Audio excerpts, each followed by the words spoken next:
Chapter 1360. Hu Xiaoheng wouldn't be a man if he didn't react at this point. He composed himself and turned to walk to the bedroom window. Without saying a word, he closed the curtains. The bright bedroom suddenly became pitch black. Gu Nianji rubbed her eyes and took a while to adjust to the darkness.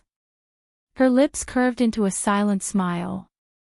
Her longing gaze followed Hu Xiaoheng's figure as he walked around the bedroom.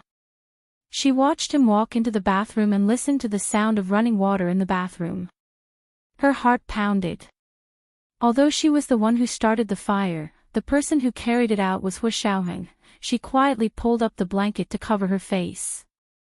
Hu Xiaoheng came out of the bathroom.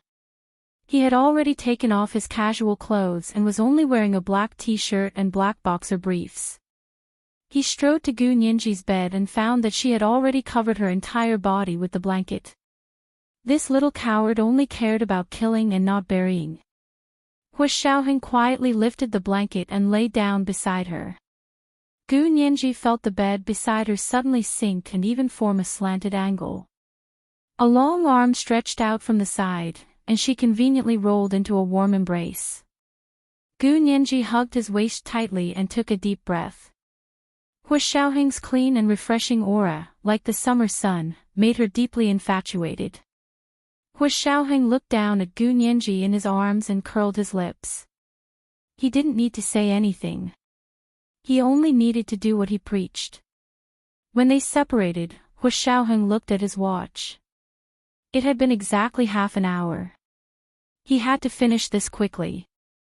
Gu Nianji was about to fall apart from being shaken by him. She was in a daze, and her body was as soft as a piece of tofu. If he were to use even a little more force, she would be smashed into pieces. Hu Xiaoheng comforted her back with one hand and lowered his head to kiss her face. Gu Nianji's forehead was wet with sweat. The lingering sensation rippled through her body and made her feel numb. Her body was completely comfortable, but her mind was a little sluggish. It was the complete opposite of the situation just now. Hu Xiaoheng's timing was very accurate. Not long after, the doorbell rang. His phone also rang. The delivery person had arrived. Hu Xiaoheng got up and put on his t-shirt from the sofa next to the bed. Gu Nianji opened her eyes to see Hu Xiaoheng's back covered in red marks from her scratches. She covered her mouth and smiled secretly. Hu Xiaoheng put on his trousers and went out to open the door. After a while, he called out from the dining room, "Nianji, come out for dinner." Gu Nianji slowly sat up and looked down at herself. She was also covered in red marks from the strawberries he had planted. She put on her clothes and continued to act coquettishly. "I can't walk. I can't get out." This little fellow was really the ancestor of reaching out for a yard after being given an inch. Hu Xiaoheng cursed silently as he walked in. He looked at Gu Nianji, who was sitting on the edge of the bed. Her eyes were sparkling, and her plump, curvy lips looked as if they had been smeared with a layer of honey. Her two long legs dangled in front of the bed, and her long hair draped over her back. Her palm-sized face was raised to smile at him without reservation, and it was full of trust and attachment. His heart softened at once. Without saying a word, he carried Gu Nianji in his arms and turned to walk to the living room. He thought that in front of Gu Nianji, he was becoming less and less principled and authoritative. The two of them sat at the dining table to eat. The small dining room wasn't even as big as a utility room in Hu Xiaoheng's official residence, but Gu Nianji felt unusually warm. She scooped a bowl of bone soup for Hu Xiaoheng and said with a smile, "You just worked hard. Take some nourishment so that your feet won't be weak and calcium deficient." Hu Xiaoheng pursed his lips and looked up at her. "The person who needs nourishment is you. I can come again." Gu Nianji was speechless. She rubbed her nose and smiled sheepishly. "Then you, keep working hard.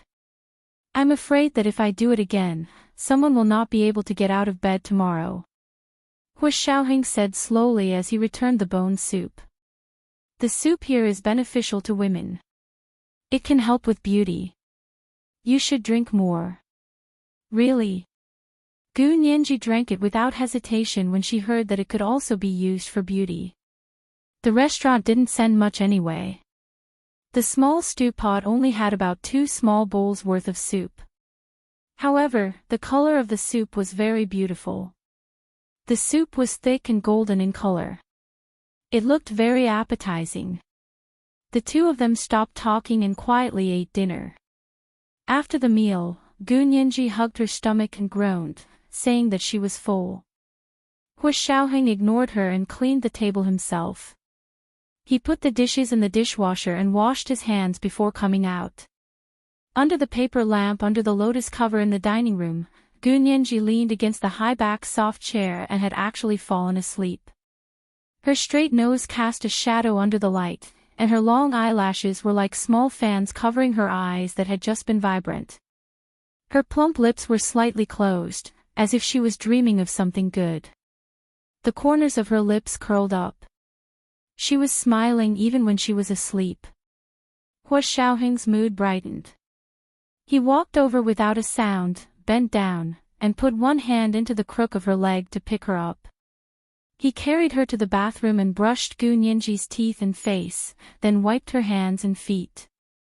Gu Nianji was half awake and knew that Hua Xiaoheng was helping her clean up. She obediently opened her mouth to let him brush her teeth and rinse her mouth with water. When he was done, Hua Xiaoheng carried her back to the bedroom, turned off the lights, and lay down beside her. Gu Nianji lay in his arms and smelled the familiar and safe scent.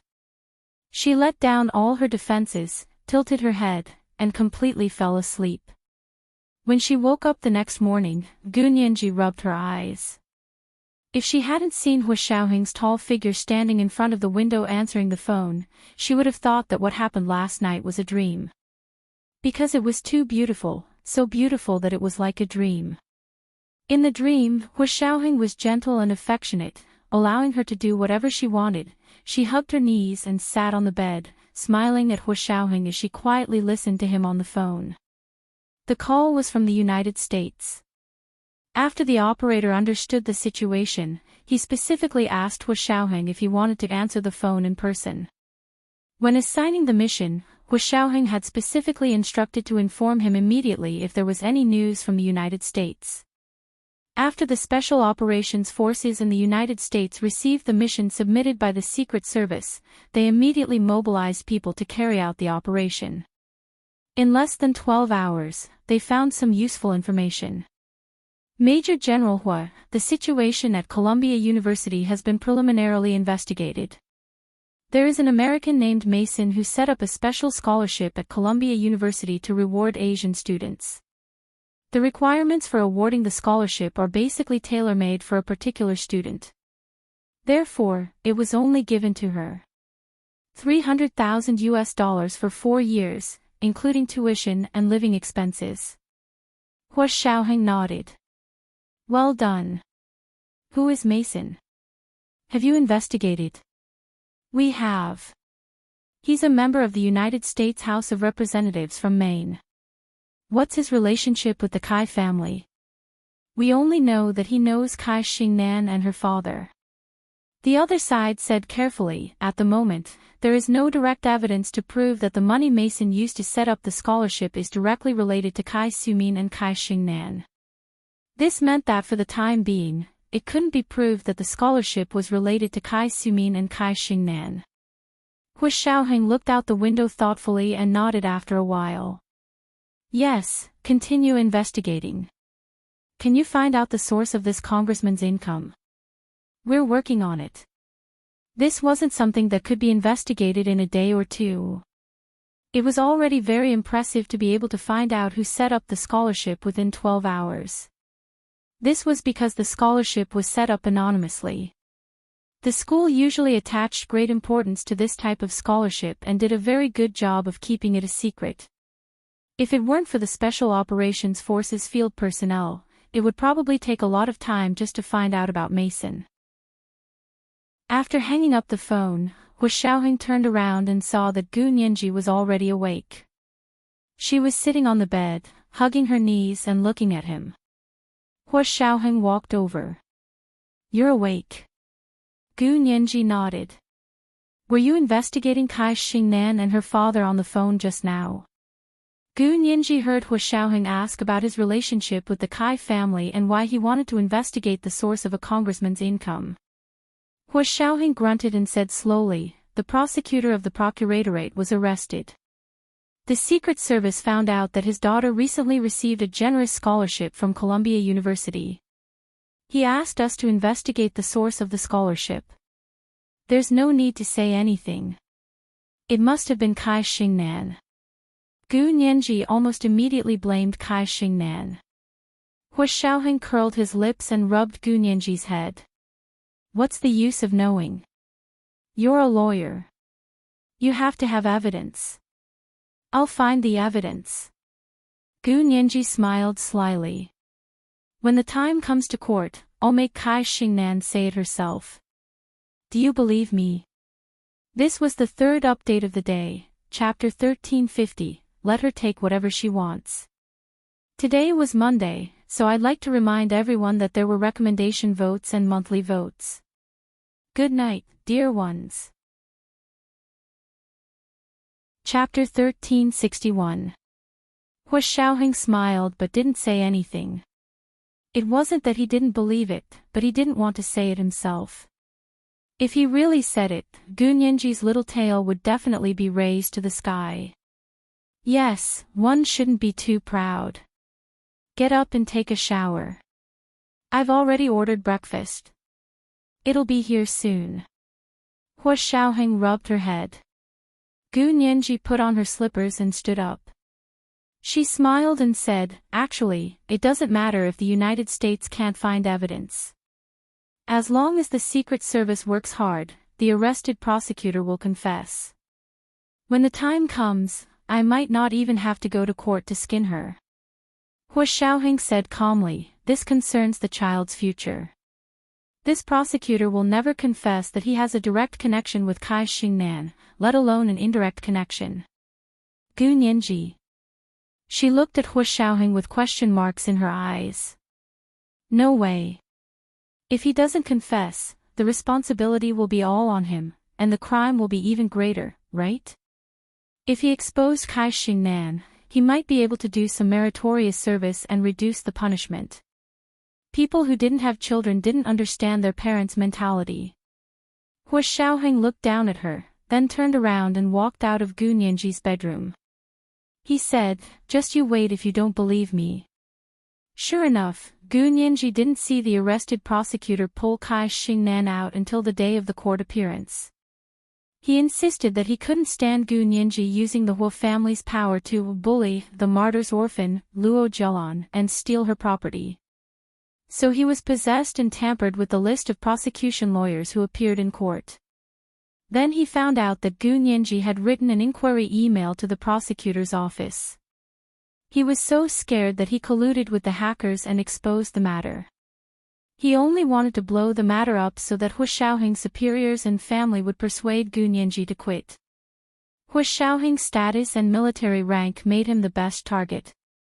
Because no matter what the rumors were, as long as it involved the military, it would make some haters with ulterior motives jump out from the shadows to eat human blood. So when the entire internet was in a bloodbath, for the sake of Hua Xiaoheng's reputation and the reputation of the military, Hua Xiaoheng's superiors and family would definitely stop Gu Nianji from competing to be the prosecution lawyer. It was even possible that the charges against Luo Zhelan would be dropped. However, he did not expect that someone would be better than the hacker he hired. In other words, he underestimated the intelligence of netizens. Apart from a small number of spammers with ulterior motives and a small number of people who blindly joined in without knowing the truth, there were also a large number of righteous passers-by with brains and conscience.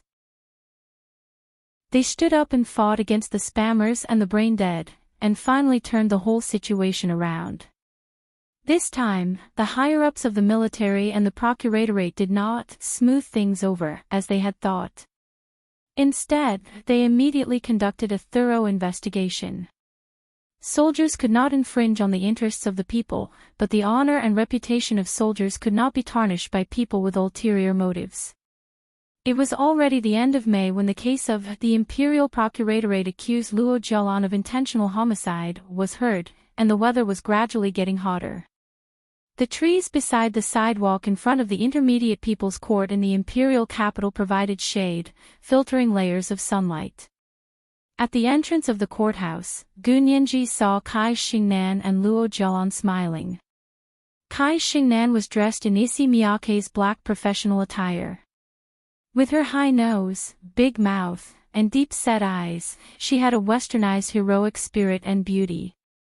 Luo Jialan, on the other hand, was dressed very well. She had cut her hair short and blown it into a pear blossom. Her eyebrows and eyes were carefully drawn, diluting the sharpness and arrogance in her expression. She was dressed in a light purple Chanel dress, dignified and beautiful, and tightly wrapped up. They were also sizing up Gu Nianji. Today, Gu Nianji purposely wore a heavy white long-sleeved shirt with a small lapel collar and a smoky gray thin wool blazer over it. She wore a pair of modified suit pants of the same color and a black Manolo t-shirt. Blanket professional women's shoes had thin heels that were 7 centimeters long, but because the arch of the foot was designed to bear the weight very well, walking in these thin heels wasn't tiring at all. She liked to wear these kinds of high heels when she appeared in court. Firstly, it gave her an advantage in height and had a psychological effect on the other party. Secondly, standing for a long time wouldn't cause her back to ache. Moreover, this kind of standard professional style made her look older, which would make her appear more mature in everyone's eyes, and make her speak more trustworthy. Gu Nianji was already 1.7 meters tall, and with the addition of 7-centimeter high heels, she looked almost 1.8 meters tall. She had a delicate and bright face the size of a palm, straight legs, flat shoulders, and a slender waist. She was as tall as a Victoria's Secret supermodel. In front of Gu Nianji, Kai Xingnan and Luo Jialan's aura was suppressed for no reason. However, Kai Xingnan wasn't angry at all. She was also wearing high heels. Her high heels were 12 centimeters long, so she looked only a little shorter than Gu Nianji. But that wasn't the point. The point was that she had successfully seized the prosecutor's weakness. The other party had taken all the responsibility, and it had nothing to do with her. This meant that she and Gu Nianji were standing on the same starting line again. Luo Jialan stood next to them. The celebrity was a head shorter than the two of them. She was also wearing high heels, but she wasn't as tall as Kai Xingnan, so she was outdone. But she wasn't angry, because Kai Xingnan had given her enough confidence. This time, they were going to defeat Gu Nianji in court and defend their personal freedom and family property. Ever since Luo Jialan had completely given up on Hua Xiaoheng, her mind seemed to have become more flexible. When discussing the case with Kai Xingnan, she came up with several good ideas, which Kai Xingnan fully approved of. "Lawyer Gu, why are you the only one here? Where's your victim, Miss Song?" Kai Xingnan smiled from ear to ear and pretended to look behind Gu Nianji. Luo Jialan also smiled and said gently, "Maybe it's because she's going to sue me for intentional murder, so she's too embarrassed to appear in court. After all, she's still alive and well. How can she have the nerve to stand in court and accuse someone of intentionally murdering her? Isn't that like slapping herself in the face? Right?" Gu Nianji chuckled and looked at Luo Jialan and Kai Xingnan. She said, "Lawyer Kai, don't just laugh. Your client is indeed quite ignorant of the law. You can't just laugh by yourself, you have to educate her." Kai Xingnan shook her head with a smile and said, "I'm not laughing at her. I'm laughing at you. What's wrong? Feeling guilty?" Gu Nianji's lips curled up. "So Lawyer Kai is also ignorant of the law. Then what should I do? I'll have an unfair advantage in the lawsuit later." Kai Xingnan said calmly, "You don't have to be so glib. Your words don't count in court. Is this a glib tongue?" Gu Nianji nodded and pointed at Luo Jialan. She said that since she's alive and well, she can't sue her for intentional murder. Isn't she ignorant of the law by saying something like that? Kai Xingnan was stunned. Speechless. Gu Nianji raised her eyebrows. According to the law, intentional murder is a crime of conduct. As long as she commits intentional murder, then regardless of whether the victim actually dies or not, and regardless of whether her murder is at the stage of preparation, attempted, or termination, it constitutes intentional murder and must be filed for trial. Kai Xingnan was not frightened by Gu Nianji's legal provisions. She sneered and said, "But as long as your so-called victim is still alive, then whether my client committed intentional murder or not is up for debate. Based on the evidence I've gathered, my client has no motive or behavior to commit intentional murder, so you'd better save it. Don't waste your energy." Luo Jialan clapped her hands and said, "Yes, yes. Lawyer Gu, you should recognize yourself. The Huo family and Song Jining don't take you seriously. Otherwise, why would you be the only one to come to such an awkward lawsuit? Where's your fiancé? Where's your client? Why is he hiding far away?" Gu Nianji raised her hand to look at her watch and said nonchalantly, "It's not even 8:00 yet. There's still an hour before the trial begins. Are you worried that you won't live to see my client appear in this hour?" Luo Jialan's smile was a little twisted.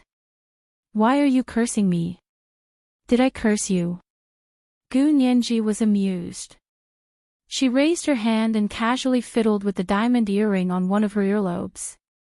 "I'm making a reasonable deduction.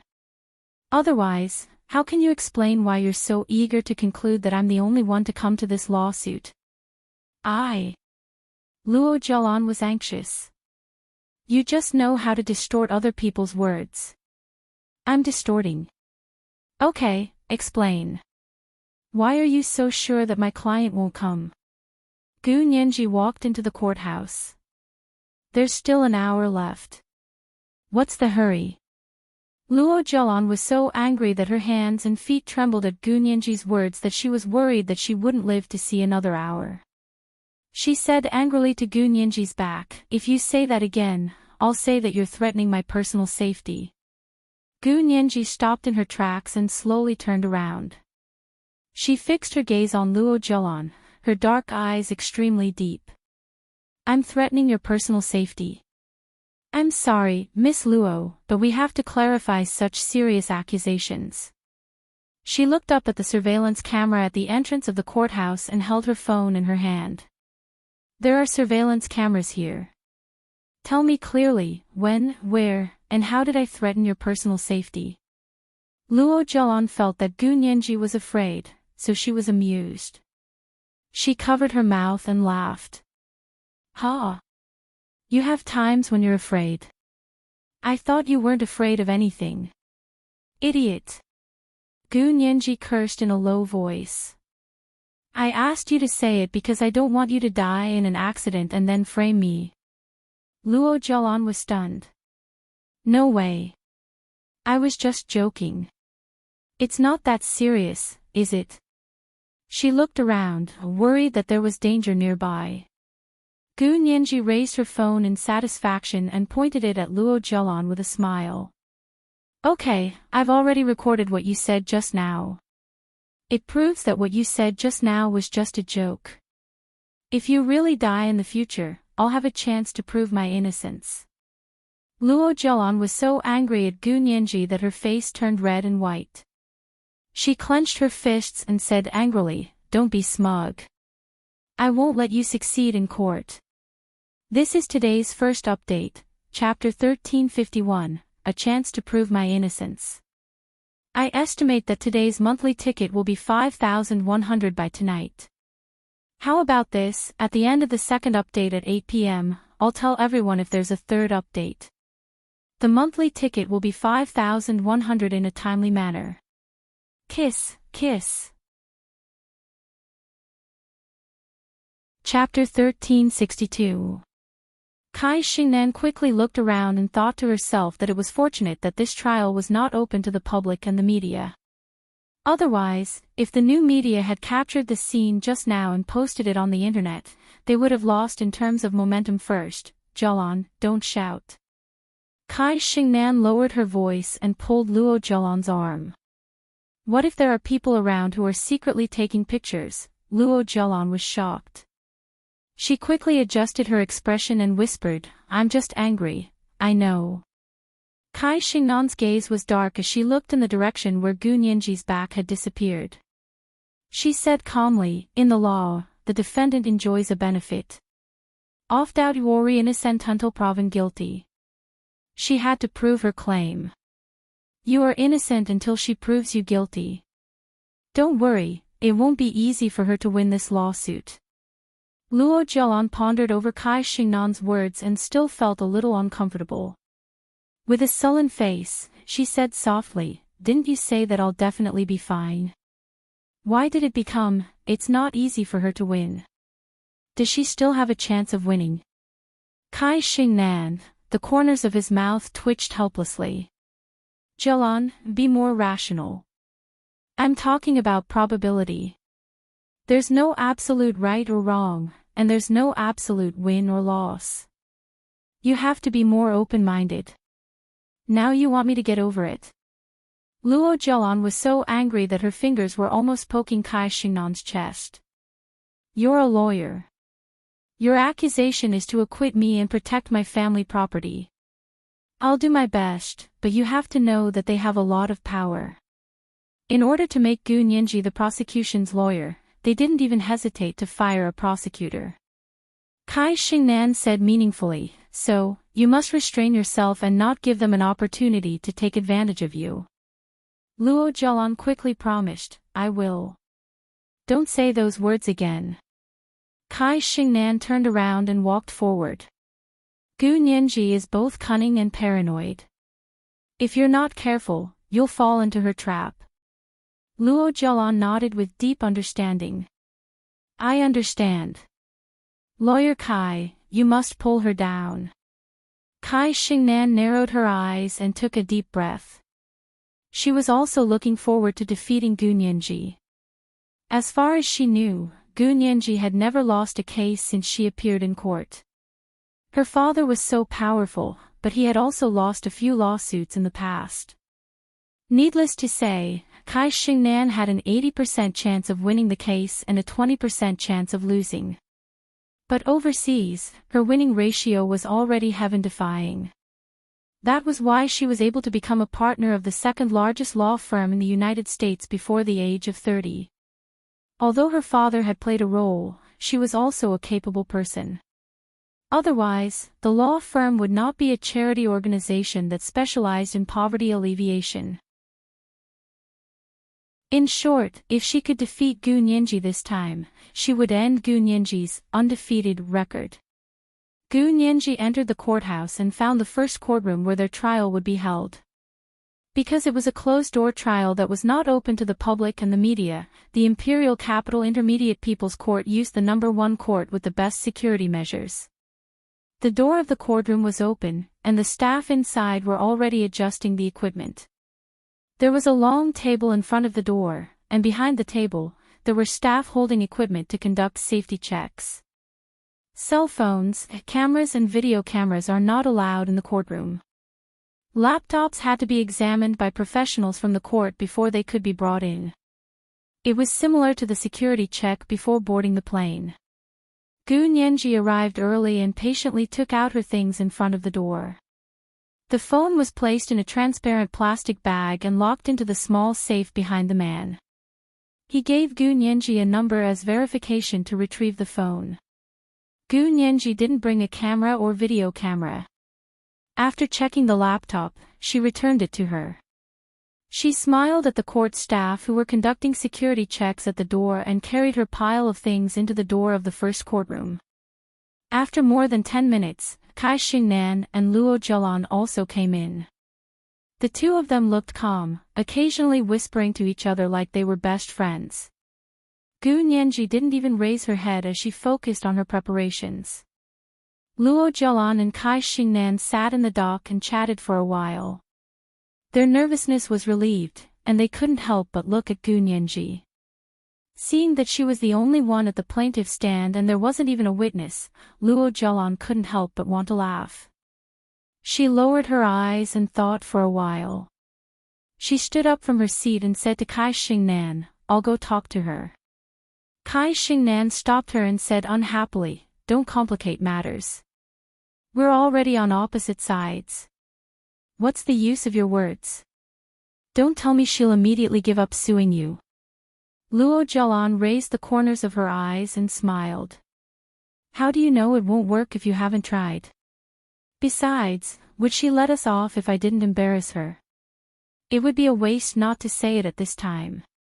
If she's unhappy, I'll be happy." She was so insistent that Kai Xingnan had nothing to say. She raised her hand. "It's up to you. You can scold or mock her, but don't say a word about the important things." "I know." Luo Zhelan got Kai Xingnan's permission and came to Gu Nianji. Gu Nianji looked up at her. "Miss Luo, what can I do for you?" "I'm fine. I'm just here to see how stubborn you can be." Luo Zhelan crossed her arms and looked down at Gu Nianji. "If you want to stop, I can give you a chance at any time. To tell you the truth, it's really hard to win this case. Why do you have to fight to the death? We can settle out of court." Settling out of court was a professional term that Luo Zhelan had heard from Kai Xingnan. It didn't refer to her case, but she felt that she could give it a try. If Gu Nianji agreed to settle out of court, Luo Zhelan was willing to give half of the trust fund as compensation. Gu Nianji smiled. Settle out of court. Unfortunately, there's no such thing as settling out of court in criminal cases. Only civil cases can settle out of court. If you heard this professional term from Kai Xingnan, I can tell you that you've been misled. Luo Zhelan blushed. Kai Xingnan had said that settling out of court didn't apply to her case. At the time, she didn't understand, but she didn't ask much. She just subconsciously felt that there was a way, so why not give it a try? She had never thought that settling out of court didn't apply to criminal cases. She returned to her seat dejectedly, extremely embarrassed and annoyed. Kai Xingnan looked at Luo Zhelan and knew that she had been defeated by Gu Nianji, but she didn't care. Anyway, she had already done her duty to remind her. There was nothing she could do if she didn't listen. Kai Xingnan was also focused on her preparations. 5 minutes before the start of the trial, Song Jining finally walked in. At the same time, her ex-husband, General Huo Guanchen, followed her in. The two witnesses Kai Xingnan had called, Auntie Yu and Auntie Xing, also came in. They timidly glanced at Song Jining and Huo Guanchen, then sat down in the gallery on Luo Zhelan's side. Gu Nianji saw that Song Jining had arrived and quickly got up to welcome her.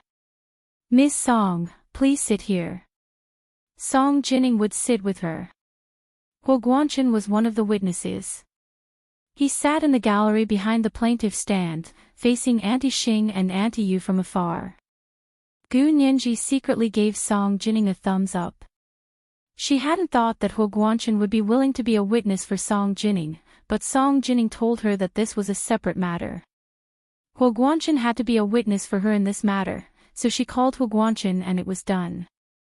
Not long after, the judge, the prosecutor, the clerk, and the others also came in and sat down in their respective seats. At the same time, the military also sent someone to attend the hearing. Because the defendant in this case was Luo Zhelan, her father, Huo Guanyuan, was a martyr in the military. Although she wasn't Huo Guanyuan's biological daughter, her mother, Luo Xinxue, was Huo Guanyuan's wife, so she also had the right to enjoy the legacy of Huo Guanyuan's identity. This was Kai Xingnan's idea for her. She said that her background couldn't be compared to Huo Xiaoheng's, and she was an orphan. If she fought a lawsuit with them, she wouldn't even know how she died, so she advised her to make an official report to the military and asked them to attend the trial to intimidate Gu Nianji. Gu Nianji wasn't the only one with a military background. Luo Jialan raised her head and thought proudly, she did too.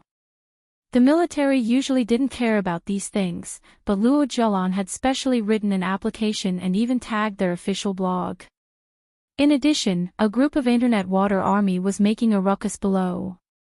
If they ignored it, it would be heartless and unreasonable. After weighing the pros and cons, the military still sent someone to attend the hearing. However, they specifically expressed the military's request for impartiality, fairness, and the desire to restore the truth as soon as possible.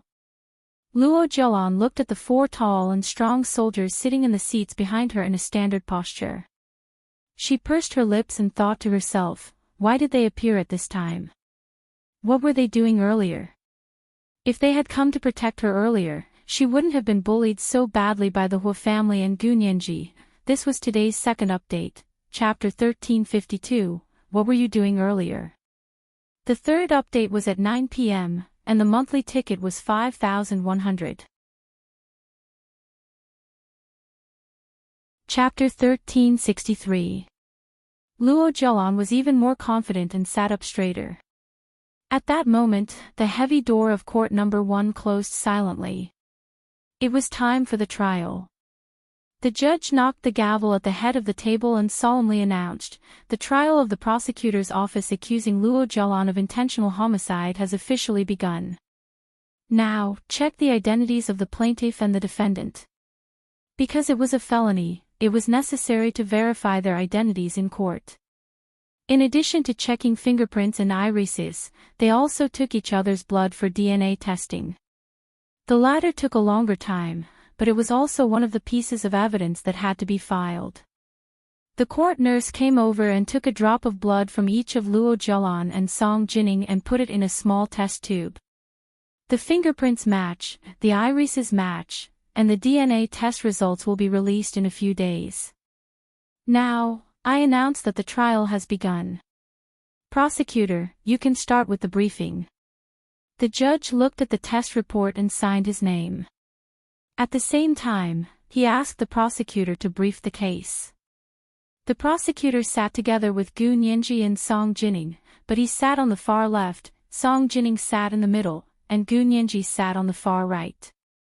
When the judge asked the prosecutor to stand up and brief the case, he stood up calmly. Your Honor, ladies and gentlemen in the courtroom, hello. I am the prosecutor who accused Luo Jialan of intentional homicide. The defendant, Ms. Luo Jialan, is accused of attempting to harm Ms. Song Jining to death over the past 10 years when she was taking care of her seriously injured and delirious self. The defendant, Luo Jialan, has a motive and conduct. Therefore, our court has filed a case to charge Luo Jialan with intentional homicide against Ms. Song Jining.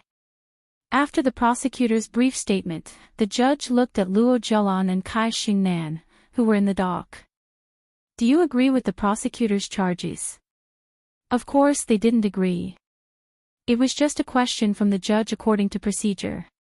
Kai Xingnan stood up calmly with a proper smile on her face and said, Your Honor, we don't agree with the prosecutor's charges.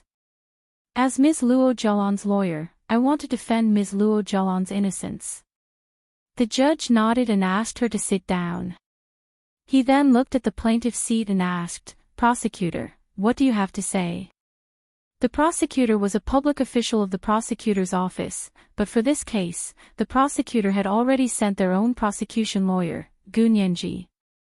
Therefore, the prosecutor would not argue directly with the defendant. He stood up and said, This court has already entrusted the prosecution's lawyer in this case to the plaintiff's lawyer, Ms. Gu Nianji. Please allow the court to approve it. The judge looked at Gu Nianji's information and nodded in agreement. Prosecution lawyer, please state your case. Gu Nianji also stood up and politely nodded to the people in the courtroom. She said, On behalf of the prosecutor's office and the plaintiff, Ms. Song Jining, I accuse the defendant, Luo Jialan. Over the past 10 years, she has deliberately planned to murder a woman, Song Jining, who has suffered severe brain trauma to the point of insanity and has no ability to act on her own. Luo Jialan glanced sideways at Song Jining, who was sitting upright and charming. She felt disdain from the bottom of her heart. In fact, it was hard for her to take Song Jining seriously. Although Song Jining had recovered, for Luo Zhelan, for the past 10 years, Song Jining had always been that silly girl who thought that she was always 18 years old and was at her mercy. In the past 10 years, she had seen Song Jining's husband, Huo Guanchen, alienated. Although they were under the same roof, he had ignored Song Jining and had even deliberately indulged himself in torturing Song Jining. Song Jining's son, Huo Xiaoheng, had also left. The number of times he had returned home in the past 10 years could be counted on one hand. In the past 7 years, he had not returned home even once, except for last Christmas. How could she think that Huo Xiaoheng took Song Jining seriously as his mother? Although Luo Zhelan had also understood Huo Xiaoheng's 10-year plan to defeat the enemy with one move and finally send Bai Jini to prison during Bai Jini's case at the beginning of last year, she still stubbornly believed that Huo Xiaoheng had done that to seek justice for his mother, Luo Xinxue. Song Jining had also benefited from it. So even when she sat in the dock in court, Luo Zhelan was still in disbelief. She glanced at Gu Nianji, and a trace of resentment flashed in her eyes. It was all because of her. Because Gu Nianji had insisted on avenging Song Jining, Huo Xiaoheng had allowed her to do as she pleased. Luo Zhelan didn't believe a word of Huo Xiaoheng's motherly love for Song Jining. Huo Xiaoheng had never called Song Jining mother or mom for so many years. He only called her Miss Song. Luo Zhelan knew that her judgment was correct. She told Kai Xingnan all of this in detail. When she heard so many secrets of the Huo family, Kai Xingnan was overjoyed and listened very seriously. She even used the excuse of keeping a file as evidence to not only record and video, but also wrote a written document for Luo Zhelan to sign with her fingerprint to prove that everything was true. After understanding all aspects of the situation, Kai Xingnan and her father, Kai Sumin, deliberated and checked in many ways before finally deciding on a defense plan. Defending a murder case was nothing more than the 3 ironclad rules. As long as it was used properly, all murder was not a crime. Gu Nianji calmly stood up from the plaintiff's stand and continued to speak with assurance. 17 years ago, Miss Song Jining was seriously injured in an experiment, causing damage to parts of her brain. Her memory and cognition were severely impaired. After being verified by professional psychologists, she was indeed a severely mentally ill patient with no ability to act. 10 years ago, Miss Luo Zhelan, who was still called Huo Zhelan, was the adopted daughter of the martyr Huo Guanyuan. The martyr Huo Guanyuan was the elder brother of Miss Song Jining's ex-husband, Mr. Huo Guanchen. In other words, Miss Luo Zhelan was Miss Song Jining's niece at that time. 10 years ago, Miss Luo Zhelan's mother, Luo Xinxue, was murdered by Bai Jini. Luo Zhelan left her mother in the lurch and let her die. Objection. Bai Jini and Luo Xinxue's case has nothing to do with this case. Please don't change the subject, lawyer. Kai Xingnan heard Gu Nianji mention the death of Luo Zhelan's biological mother, Luo Xinxue, and quickly stopped her. In Kai Xingnan's opinion, this was the most passive part of Luo Zhelan. In the eyes of many people, leaving her mother in the lurch was a sign of ruthlessness. If Gu Nianji was allowed to put this point of view into the minds of the judge and the military personnel who were listening, it would be much more difficult for her to argue later. Gu Nianji was interrupted by Kai Xingnan, so she paused for a moment before continuing, "Your Honor, I will prove that these 2 cases are related. Bai Jini has already been sentenced." Lawyer, do you not understand what "no second trial" means? In that case, my client was just an important witness, and she was a poor daughter who was deceived by Bai Jini and watched her biological mother die. Her conscience was already tormented and troubled by the matter. I asked the prosecution lawyer to stop using this matter to agitate my client's emotions. Luo Zhelan burst into tears. She cried as soon as she said she would. Tears flowed all over her face, and her grief was real. Some people already looked like they couldn't bear it. Gu Nianji was still very calm. She said, "Lawyer Kai, first of all, the no second trial situation only applies to the defendant who has been sentenced. In other words, you might be able to raise this principle for the defendant in that case, by genie, but it doesn't apply at all to Luo Zhelan, who was only a tainted witness at the time. Secondly, our Huaxia Empire doesn't have the principle of no second trial. Our principle is to seek truth from facts and correct mistakes. So the court doesn't need to pay attention to your proposal of no second trial." Kai Xingnan's face was burning. It was as if she had been slapped in the face in court. She hadn't expected Gu Nianji to react so quickly. She knew all kinds of rules like the back of her hand, and could come up with conceptual theories at will. The corners of her mouth twitched a few times, and she sat down reluctantly. She was 10 times more alert and continued to listen attentively, trying to find loopholes in Gu Nianji's statement. This was the third update of the day, Chapter 1353, The One Who Smoked You. Monthly votes of 5,100 plus updates have been delivered. P.S. I've been so busy recently. After the holidays, I realized that it was already the end of the month. I'm seriously asking for a wave of monthly votes. I didn't ask for it seriously in the past. Good night, sweethearts. Chapter 1364. Luo Zhelan couldn't cry anymore. She lowered her head and sobbed softly. Her shoulders trembled, and she looked pitiful. Auntie Xing and Auntie Yu, who were sitting in the gallery, felt sorry for Gu Nianji. They felt that Gu Nianji was such a bully. Look, Miss Huo was so angry that she was crying. Gu Nianji glanced at Luo Zhelan and continued calmly, after the defendant Luo Zhelan's mother, Luo Xinxue, was murdered, the Huo family had no other mistress to take care of Song Jining, so the defendant Luo Zhelan volunteered to take over the job.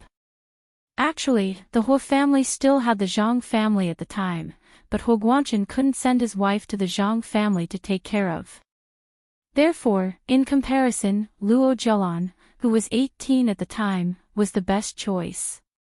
Moreover, Song Jining's psychiatrist at that time was Bai Jini, and she had also recommended Luo Zhelan to take over the responsibility of taking care of Song Jining. At that time, Luo Zhelan had just entered university, so she moved back from the school dormitory. She no longer stayed in the dormitory, but studied on the day, so that it would be more convenient for her to take care of Song Jining. However, she didn't have to take care of Song Jining like Auntie Xing and Auntie Yu. Like her mother, Luo Xinxue, she was only responsible for managing the housekeepers who took care of Song Jining, such as Auntie Xing and Auntie Yu. Therefore, she could attend university on a part-time basis and come back to supervise the housekeeping staff during every class. Auntie Xing and Auntie Yu were the housekeepers that Luo Zhelan had personally changed for Song Jining after she took over. The housekeeper who had taken care of Song Jining wasn't Auntie Xing or Auntie Yu. When Luo Zhelan heard this, her heart skipped a beat and she stopped sobbing. It's normal for a niece to take care of a sick aunt, but the Huo family didn't expect that this niece, who kept calling her aunt, had ulterior motives. In order to steal the Huo family's assets, she hid her true identity and plotted to kill Song Jining. Kai Xingnan perked up at this moment. The corners of her mouth curled into a smile, and her eyes flashed with mockery. She looked at Gu Nianji meaningfully and raised her hand to say, "Objection. The prosecuting attorney slandered my client by substituting imagination for evidence. My client did not have the motive to murder Ms. Song Jining. I have a witness to testify."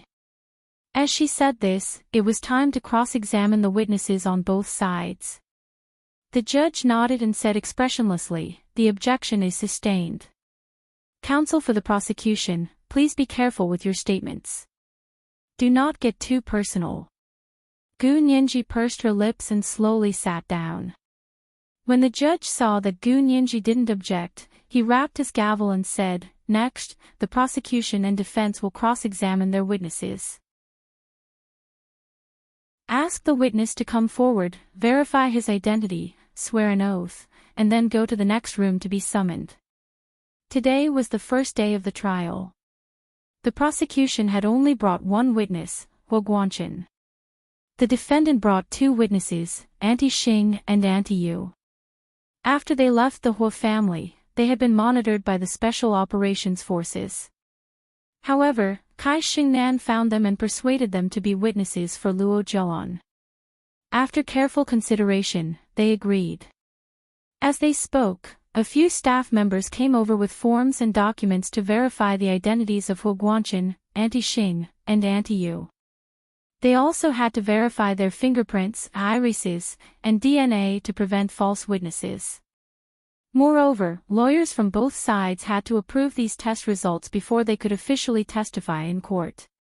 The results of the DNA test would be delayed for a few days, but the results of the fingerprints and irises would be immediately available. Gu Nianji and Kai Xingnan each looked at the identity verification materials of each other's witnesses and signed each other's forms to show that they approved of the witness's identity. After the witness's identity was verified, the court staff led them to the room next to the court to wait for the summons. They were watched by a special person here. They couldn't talk to each other, nor could they look at their phones or computers.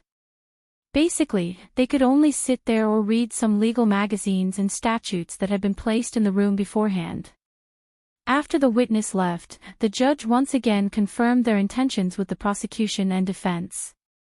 Gu Nianji said, "We insist on charging Luo Zhelan with intentional homicide. There's no change." Kai Xingnan also said, "I plead not guilty for my client. There's no change." This meant that she wanted to continue the lawsuit. The judge raised his hand and said, "Then the prosecution will begin to call the witnesses." This was also the usual practice of the court. First, the prosecution, who was the plaintiff, would state their accusations, then list the evidence.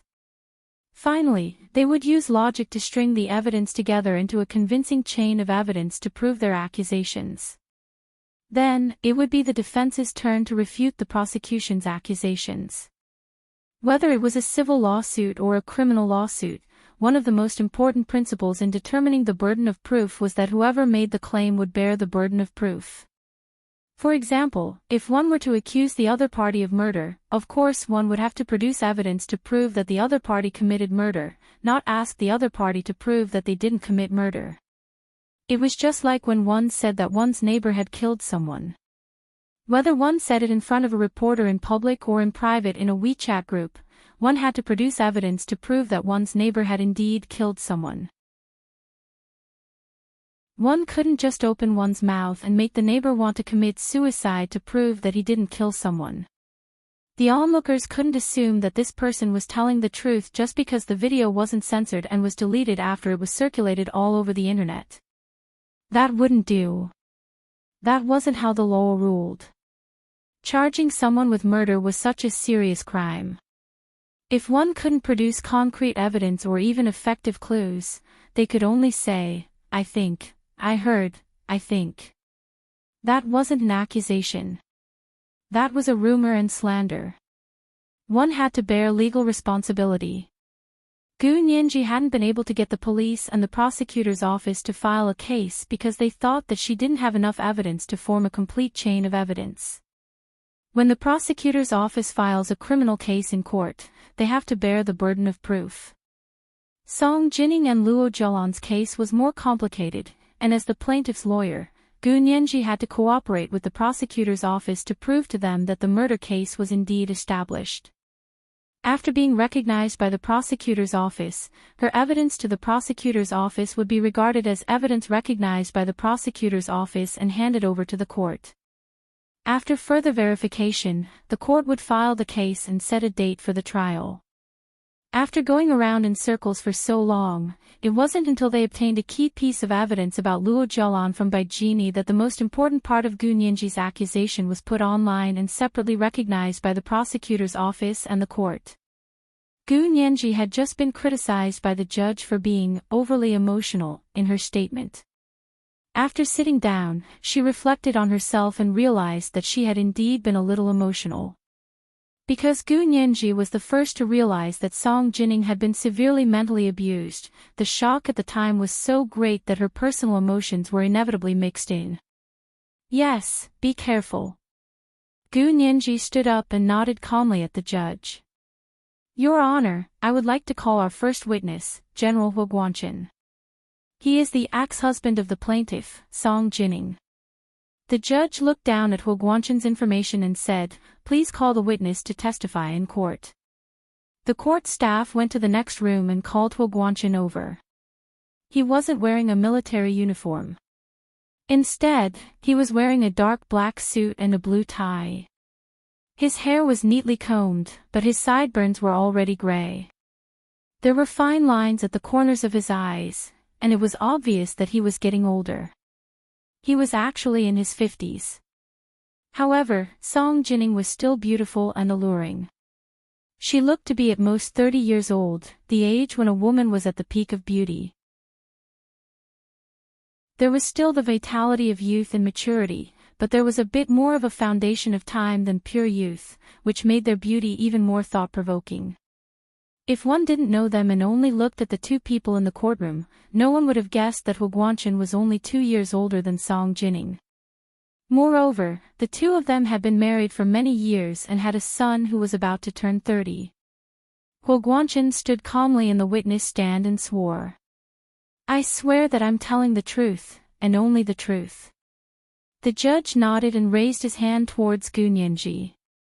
The prosecution's lawyer may begin questioning.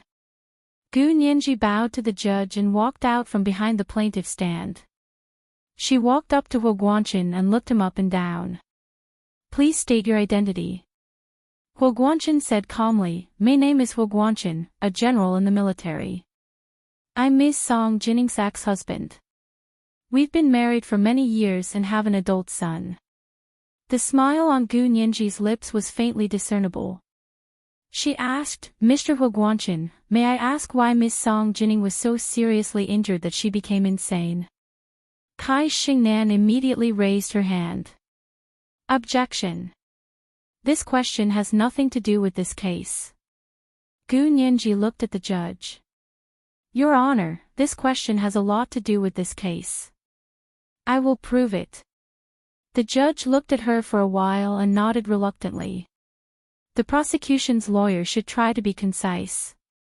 Don't ask questions that have nothing to do with the case. Gu Nianji took a deep breath and said, Okay, Your Honor. She turned to Hu Guanchen. Mr. Hu Guanchen, please tell us the reason why Song Jining was seriously injured and the subsequent treatment.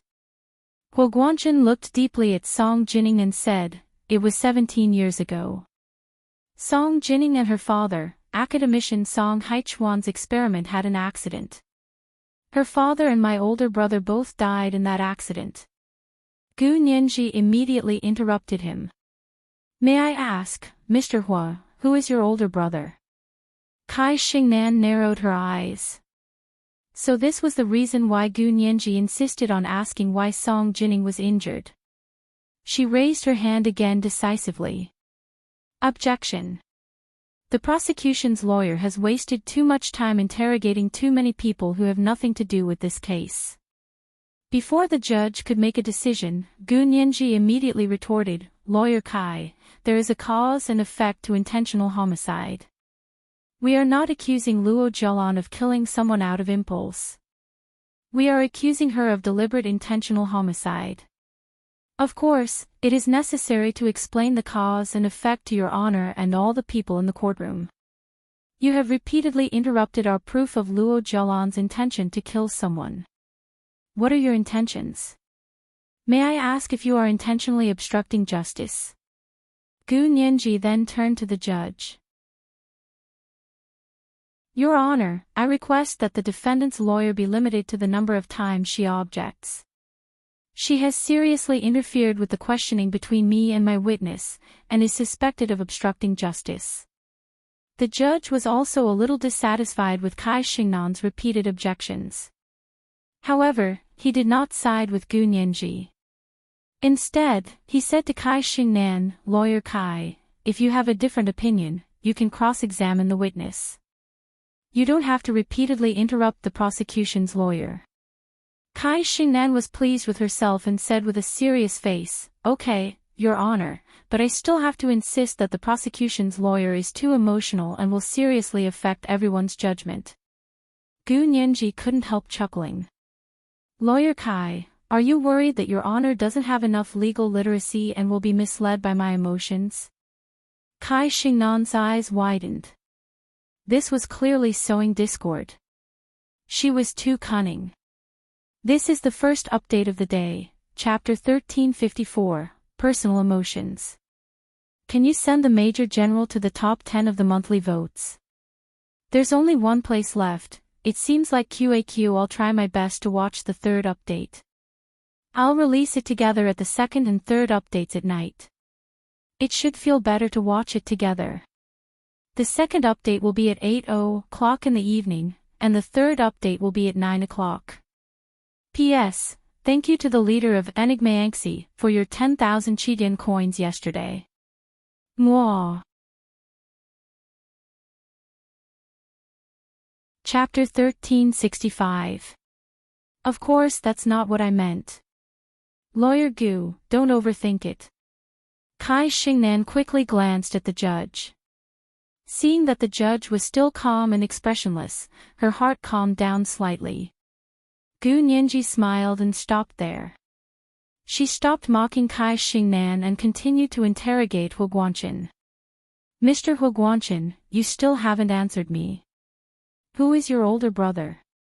Hu Guanchen said in a low voice, "My older brother, Hu Guanyuan, was also a soldier and a martyr. He died in that experimental accident." Gu Nianji glanced at Luo Zhelan. "May I ask what your brother, Hu Guanyuan, has to do with the defendant?" "He is Luo Zhelan's father." The judge looked up at Luo Zhelan. Luo Zhelan's heart missed a beat. What did Gu Nianji mean by dragging her father into this? Gu Nianji ignored her and asked Hu Guanchen directly, "Then why is Luo Zhelan's surname Luo and not Hua? Isn't she Hu Guanyuan's daughter?" Luo Zhelan gritted her teeth. Wasn't he asking the obvious? Act.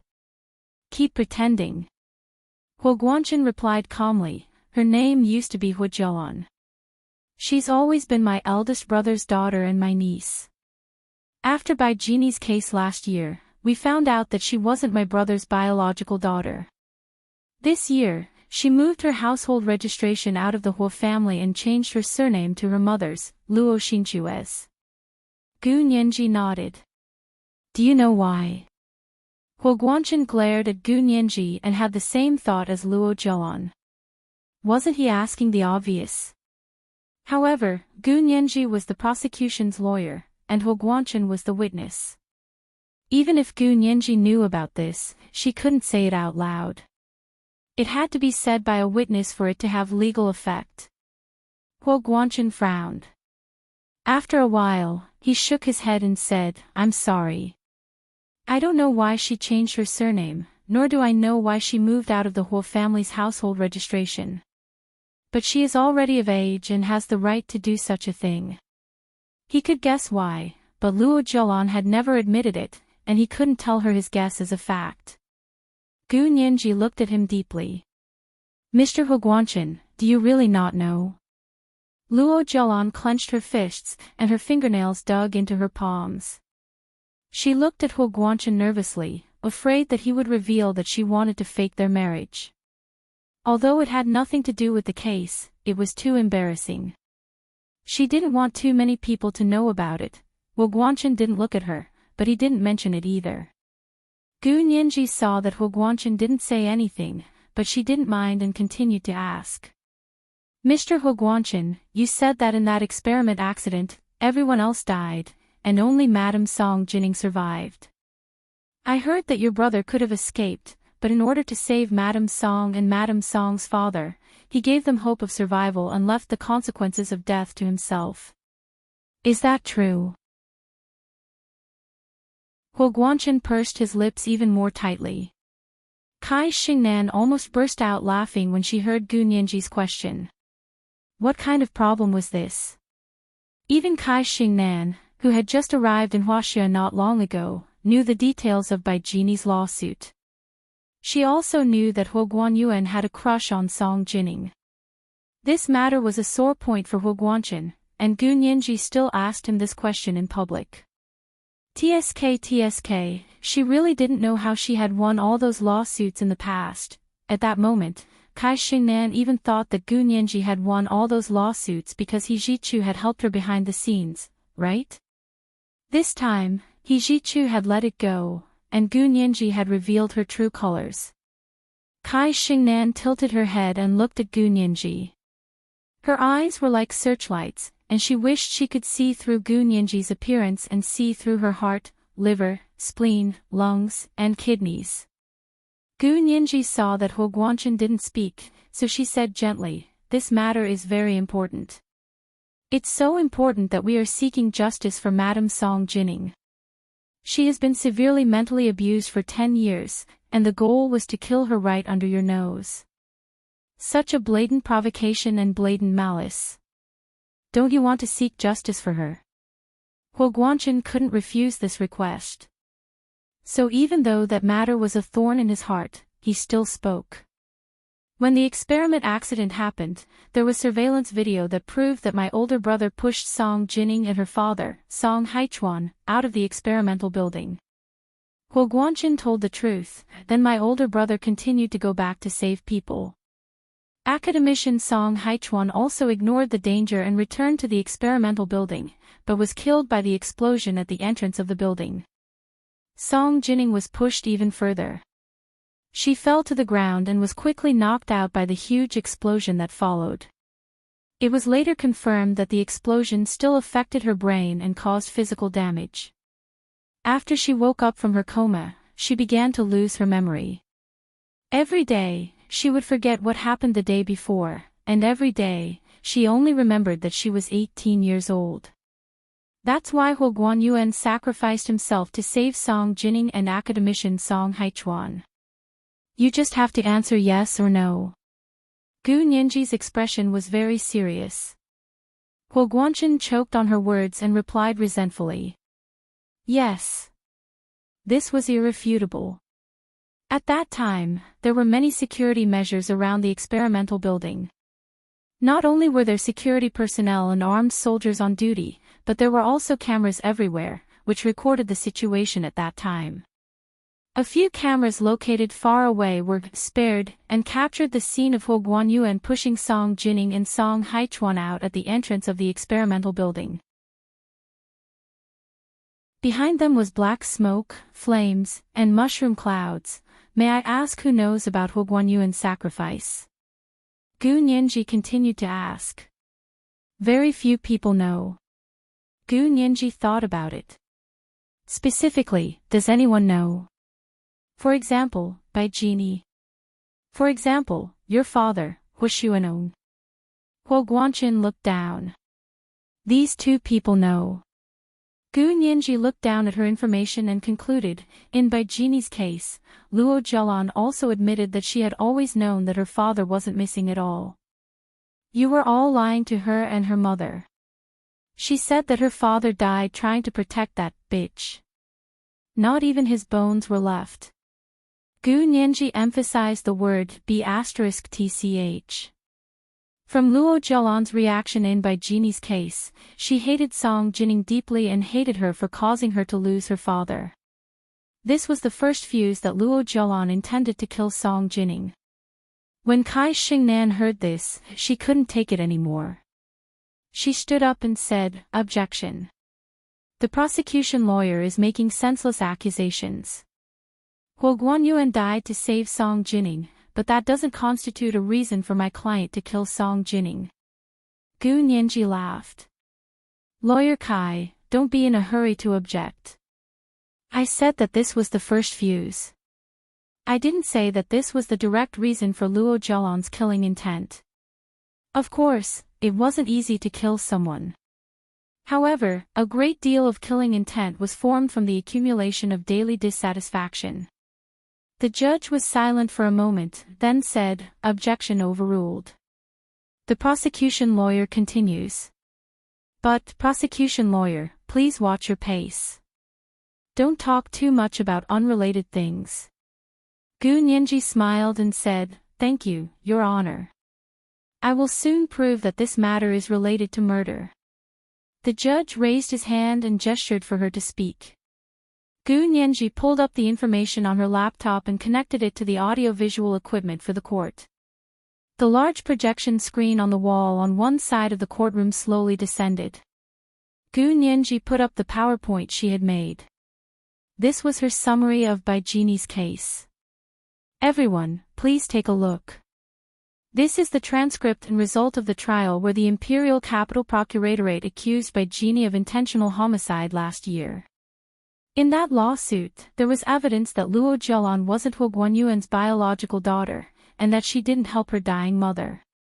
Gu Nianji paused and stared at Luo Jialan. Why would Luo Jialan, who claimed to love her mother very much and didn't hesitate to torture another innocent person in order to avenge her mother, leave her dying mother in the lurch? In other words, what exactly happened at that time that made Luo Jialan not even help her dying mother? Gu Nianji slowly looked at Luo Jialan with a faint smile on her lips. She looked very infuriating. Luo Jialan trembled so much that her teeth ached. She couldn't restrain herself. If she hadn't been in the dock and being stared at by the bailiff, she would have pounced on Gu Nianji and beaten her up. The smile on her face was really asking for a beating. This was the second update of the day, Chapter 1355, really asking for a beating. There was a third update at 9 p.m., and an additional update of 5,400 for the monthly ticket. P.S. There were minor changes to the details of the previous chapters 1353 and 1354. Kiss, kiss. Chapter 1366. Gu Nianji smiled calmly. May I ask the defendant, do you still remember what you said the last time you were a witness in Bai Jini's case? Why did you leave your biological mother in the lurch? Luo Jialan was dumbfounded, and her mind raced. What did she say at the time? She couldn't remember clearly. Gu Nianji didn't give Luo Jialan time to organize her words. She immediately said, "You saw Bai Jini kill your mother with your own eyes, but you left her in the lurch because you knew that your mother kept your birth certificate. You didn't want others to notice your true identity, so you used your birth certificate to make an issue out of it." Kai Xingnan saw that Luo Jialan was emotionally unstable, so she quickly stood up and said, "Objection. The prosecution lawyer has no evidence to prove that my client's birth certificate has anything to do with this matter. It's all her subjective speculation." Gu Nianji completely ignored Kai Xingnan, and without waiting for the judge to make a judgment, she continued quickly. From this, we know that in order to hide her true identity, Luo Jialan could leave her biological mother in the lurch. Of course, she also had the same motive to kill anyone who knew about this. How could anyone believe that a person who didn't even care about her biological mother's life to protect this secret would let another person go? The other person she has always hated. Gu Nianji turned around and pointed at Song Jining. And Miss Song Jining is the person Luo Jialan hates to the core. She hates her.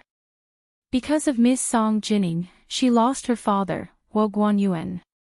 Because of Miss Song Jining, her mother also died a violent death. When she accidentally found out from Bai Jini that Song Jining was also an insider of her identity, she had the intention to kill her. This was a perfectly normal outcome. Luo Jialan's plump lips trembled, and her face was as pale as a sheet of paper. Kai Xingnan frowned and said loudly, "Objection. The prosecution lawyer is overthinking things. You can't say that my client had the intention to kill Miss Song Jining just because she didn't like her."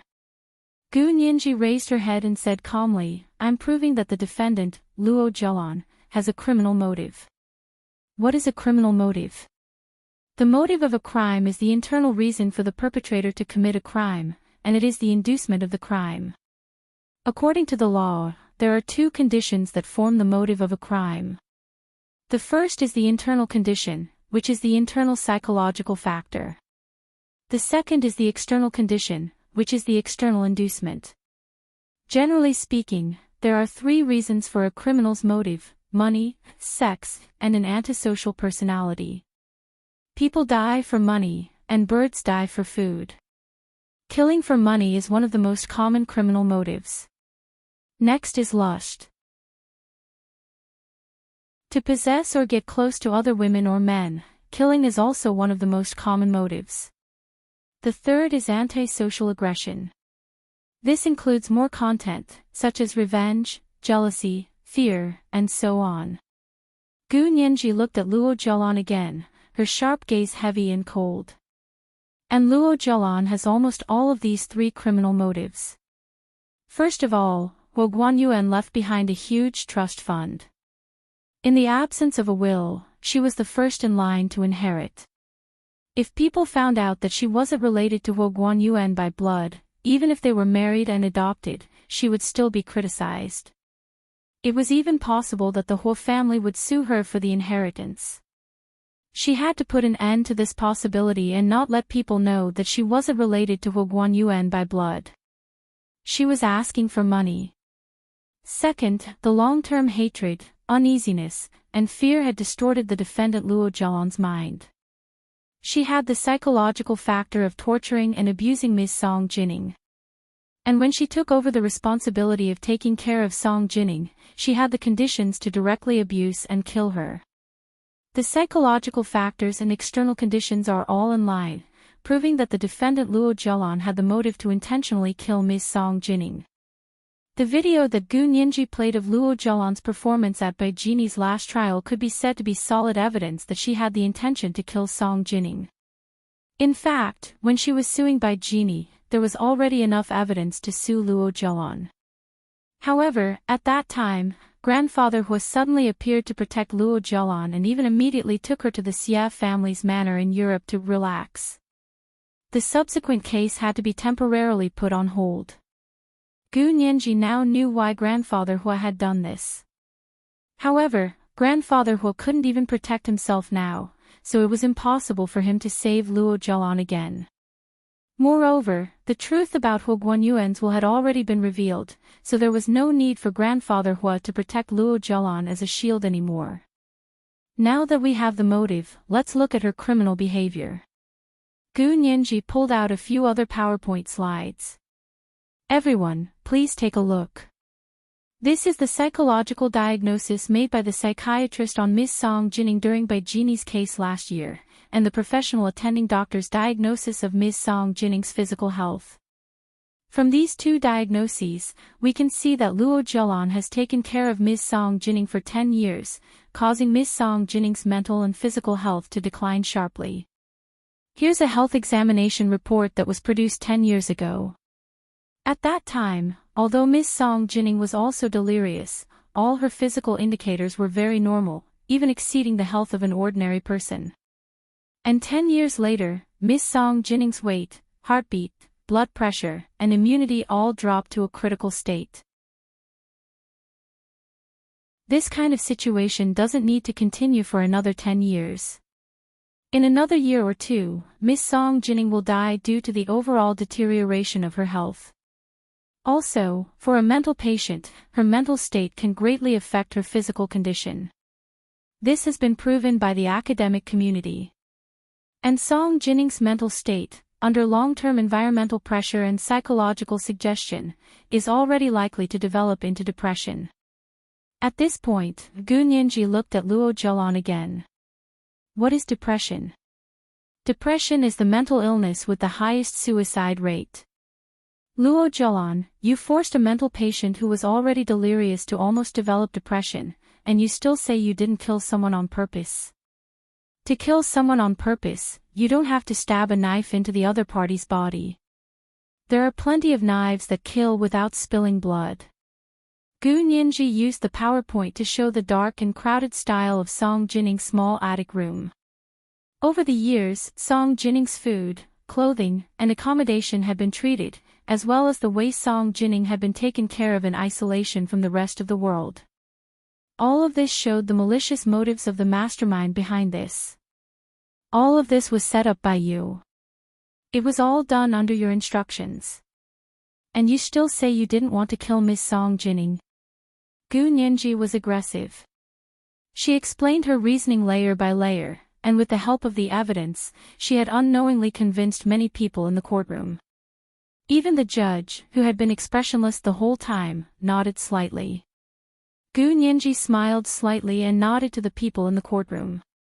I'm done. Thank you, Your Honor, for giving me the opportunity to seek justice for Ms. Song Jining. Thank you, everyone. The judge looked at Kai Xingnan. Defense lawyer, do you agree with the prosecution's charges? Kai Xingnan took a deep breath and thought it was time for her to go on stage. She stood up and said calmly, I don't agree. This was the third watch of the day, chapter 1356, I don't agree. The monthly vote of 5,400 was delivered. Ah! Do you want me to roll around and beg for monthly votes? I'm already old, my old arms and legs can't move anymore. Kiss, kiss. Chapter 1367. Kai Xingnan had made it clear to the court early in the morning that she would plead not guilty in Luo Zhaolan's case, so she would definitely not agree with Gu Nianji's accusations. She stood up from the dock, bowed to the judge, and then nodded slightly to the people in the courtroom. The judge looked at the information they had presented and asked, May I ask if you want to call your witnesses? The witnesses Kai Xingnan and the others had brought were Auntie Xing and Auntie Yu. They were still waiting to be called in the next room. According to the procedure, Wu Guanchen was the prosecution's witness. He should have left by now, and the defense's lawyer would call in their witnesses to testify. However, Kai Xingnan changed her mind at the last minute. She shook her head and said with a smile, No need. I want to cross-examine the prosecution's first witness, Mr. General Wu Guanchen. The judge thought for a moment, nodded, raised his hand, and said, You may begin. Kai Xingnan lowered her head and organized her documents and folders. She took out a translucent yellow folder and held it in her hand. She walked to Wu Guanchen's witness stand. Hello, Mr. General Hua. Kai Xingnan addressed him very politely by his military rank. Her movements were very restrained, and she trembled in front of Wu Guanchen, as if she was very afraid of him. Gu Nianji was slightly stunned. She had come with ill intentions. This was to emphasize Wu Guanchen's status and give the people in the courtroom a preconceived impression of Wu Guanchen, which would affect their impression of him and their judgment of his testimony. Gu Nianji covered her lips with the back of her hand and coughed softly. In the quiet courtroom number 1, the cough was very obvious. Kai Xingnan turned around abruptly and looked in the direction of Gu Nianji's cough. Her expression was sharp, and her gaze was sharp. Her timid demeanor from before was gone, and her entire aura had changed. Gu Nianji smiled at her. Sorry, my throat is itchy. Lawyer Kai, don't be paranoid. Her interruption destroyed the sense of respect and fear that Kai Xingnan had created for Wu Guanchen. When she turned back to face Wu Guanchen, Kai Xingnan felt a little uncomfortable and couldn't pretend to be as cautious as before. She simply stopped pretending and flipped through the folder in her hand. She asked casually, Mr. Wu Guanchen, may I ask how you met Miss Song Jining? Wu Guanchen. Gu Nianji quickly stood up. Objection. The questions asked by the defense lawyer are related to the privacy of my client and the witness, and have nothing to do with the case. The judge rapped his gavel. Objection sustained. Counsel for the defense, please be careful with your questions and wording. Kai Xingnan smiled and said, As far as I know, you knew Miss Song Jining after your brother, right? Wu Guanchen's face darkened and he did not speak. Gu Nianji continued, Objection. If the defendant's lawyer continues to pry into my privacy like a paparazzi, I'm going to file a complaint with the lawyer's license authority. Kai Xingnan did not wait for the judge to speak and immediately said quickly, "Your Honor, this matter is also closely related to this case. I can prove it." The judge looked down at the documents and evidence she had submitted in advance and nodded. "Defense counsel, please get to the point quickly." Kai Xingnan glanced at Gu Nianji with a smile, then retracted her gaze and looked at Hu Guanchen. She said, "If you don't answer, I'll take it as a yes." Hu Guanchen nodded. "Yes, my brother knew Song Jining first. It's no secret." Kai Xingnan nodded. "Later, you met Miss Song Jining and began to pursue her. Miss Song Jining once swayed between you and your brother." Objection. Gu Nianji stood up again, her expression solemn. "The defendant's lawyer's question just now has already slandered my client's reputation. I reserve the right to sue the defendant's lawyer. Lawyer Gu, I have evidence for every word I say. Isn't this considered obstructing justice?" Kai Xingnan raised an eyebrow with an extremely serious expression. "Evidence? May I ask where you got the evidence to prove that my client swayed between us more than 30 years ago? Did you open your heavenly eye, or did you use a time machine to go back in time and see it with your own eyes? Maybe you even took a small video. Can you share it with us?" Gu Nianji rebutted Kai Xingnan eloquently, not letting up at all. Kai Xingnan said calmly, "I heard about it from someone who knew them. You can believe it or not. But Huo Guanyuan's belongings contain love letters to Song Jining. You can't deny that, can you?"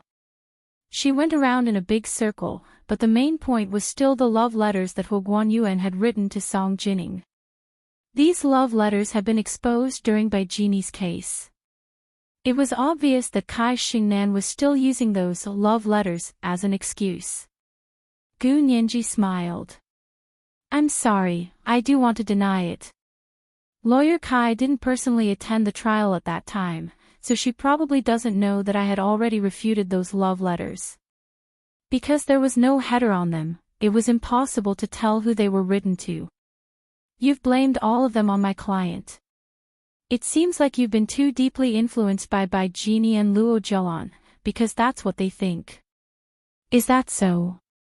I think, Lawyer Gu, you can deceive yourself, but you can't expect us to deceive ourselves like you. These love letters were actually written by Huo Guanyuan to Song Jining. Otherwise, why would your witness fly into a rage when he saw those love letters? He even filed for divorce with Song Jining despite her being seriously ill at the time." Kai Xingnan closed her translucent yellow folder and turned to look at the head of the courtroom. "Your Honor, the truth is that Mr. Huo Guanchen couldn't stand the ambiguous relationship between his ex-wife and his brother, so he filed for divorce." This was indeed the truth. Even Gu Nianji couldn't deny it. She glared at Kai Xingnan angrily, her lips opening and closing silently as she said, "Despicable." Kai Xingnan smiled and made a calm down gesture at her. Gu Nianji seemed to be so angry that she couldn't speak. She sat down heavily, but when she lowered her head and lowered her eyes, a glint flashed across her eyes. Kai Xingnan didn't see the change in Gu Nianji's expression. With the joy of suppressing Gu Nianji's aura for the first time, Kai Xingnan turned around and said, "And after Mr. Huo Guanchen divorced Miss Song Jining, he didn't ask her to move out of the Huo family. Instead, she continued to live in the Huo family. Mr. Huo Guanchen was still responsible for the manpower and expenses to take care of her. At that time, many people praised him for being affectionate and not forgetting to take care of his seriously ill wife. But in private, he had already hooked up with Song Jining's best friend, Bai Jini. He betrayed his wife. So can the words of such a person really be trusted? I didn't." Huo Guanchen objected in a low voice. "When I was with Bai Jini, I had already divorced Song Jining." "Really?" Kai Xingnan shook her head with a smile. "But according to what I know, Bai Jini personally said that when you had sex with her for the first time, you hadn't officially divorced her." Huo Guanchen almost spat out a mouthful of blood. His first time with Bai Genie, to put it bluntly, was because he had been tricked by Bai Genie, but he was a man. Even if he had been tricked by a woman, it was his own fault. It couldn't be that a woman had pointed a gun at him and asked him to have sex with her. Drunken sex was also messed up. Song Jining was sitting in the plaintiff's seat below. What had happened when she was unconscious back then had been mercilessly exposed by Kai Xingnan in front of her. Not only was Huo Guanchen extremely embarrassed, but Song Jining's cheeks were also flushed. She didn't know if it was out of anger or anger. Gu Nianji was a little dumbfounded. She had really underestimated Kai Xingnan's professionalism. She had actually gotten such a thing out of Bai Genie. Gu Nianji had only gotten one sentence out of Bai Genie about Luo Zhaolan's background. However, Kai Xingnan had gotten all the secrets about her and Huo Guanchen from Bai Genie. Gu Nianji didn't know whether to say 666 or laugh out loud. 23333, Kai Xingnan continued, "So, Mr. Huo Guanchen, after you betrayed your seriously ill wife, you continued to raise your divorced wife at home. You even let my client, Miss Luo Zhaolan, who was only 18 years old at the time, take over the responsibility of taking care of your ex-wife. What were your intentions?" Huo Guanchen raised his head and didn't dare to look at Song Jining's face. He took a deep breath and said, "Although I divorced Song Jining, she was seriously ill at the time, and her family didn't have any immediate family members. I couldn't let her leave the Huo family. Then should I praise you for being affectionate and loyal? Or should I praise you for being a pervert?" Kai Xingnan's tone changed, and her expression became sharper. "During the years when Song Jining was seriously ill, you peeped at her whenever you had time, and you didn't let her know. If my client really abused Miss Song Jining to the point of death, why didn't you say a word? Or were you the one who wanted to kill Song Jining?" Kai Xingnan's purge was really aggressive. Not only did she start with Huo Guanchen's personal privacy to question Huo Guanchen's character and integrity, thus doubting the credibility of his testimony, but she also threw a huge trap. She raised her head and looked at the solemn judge.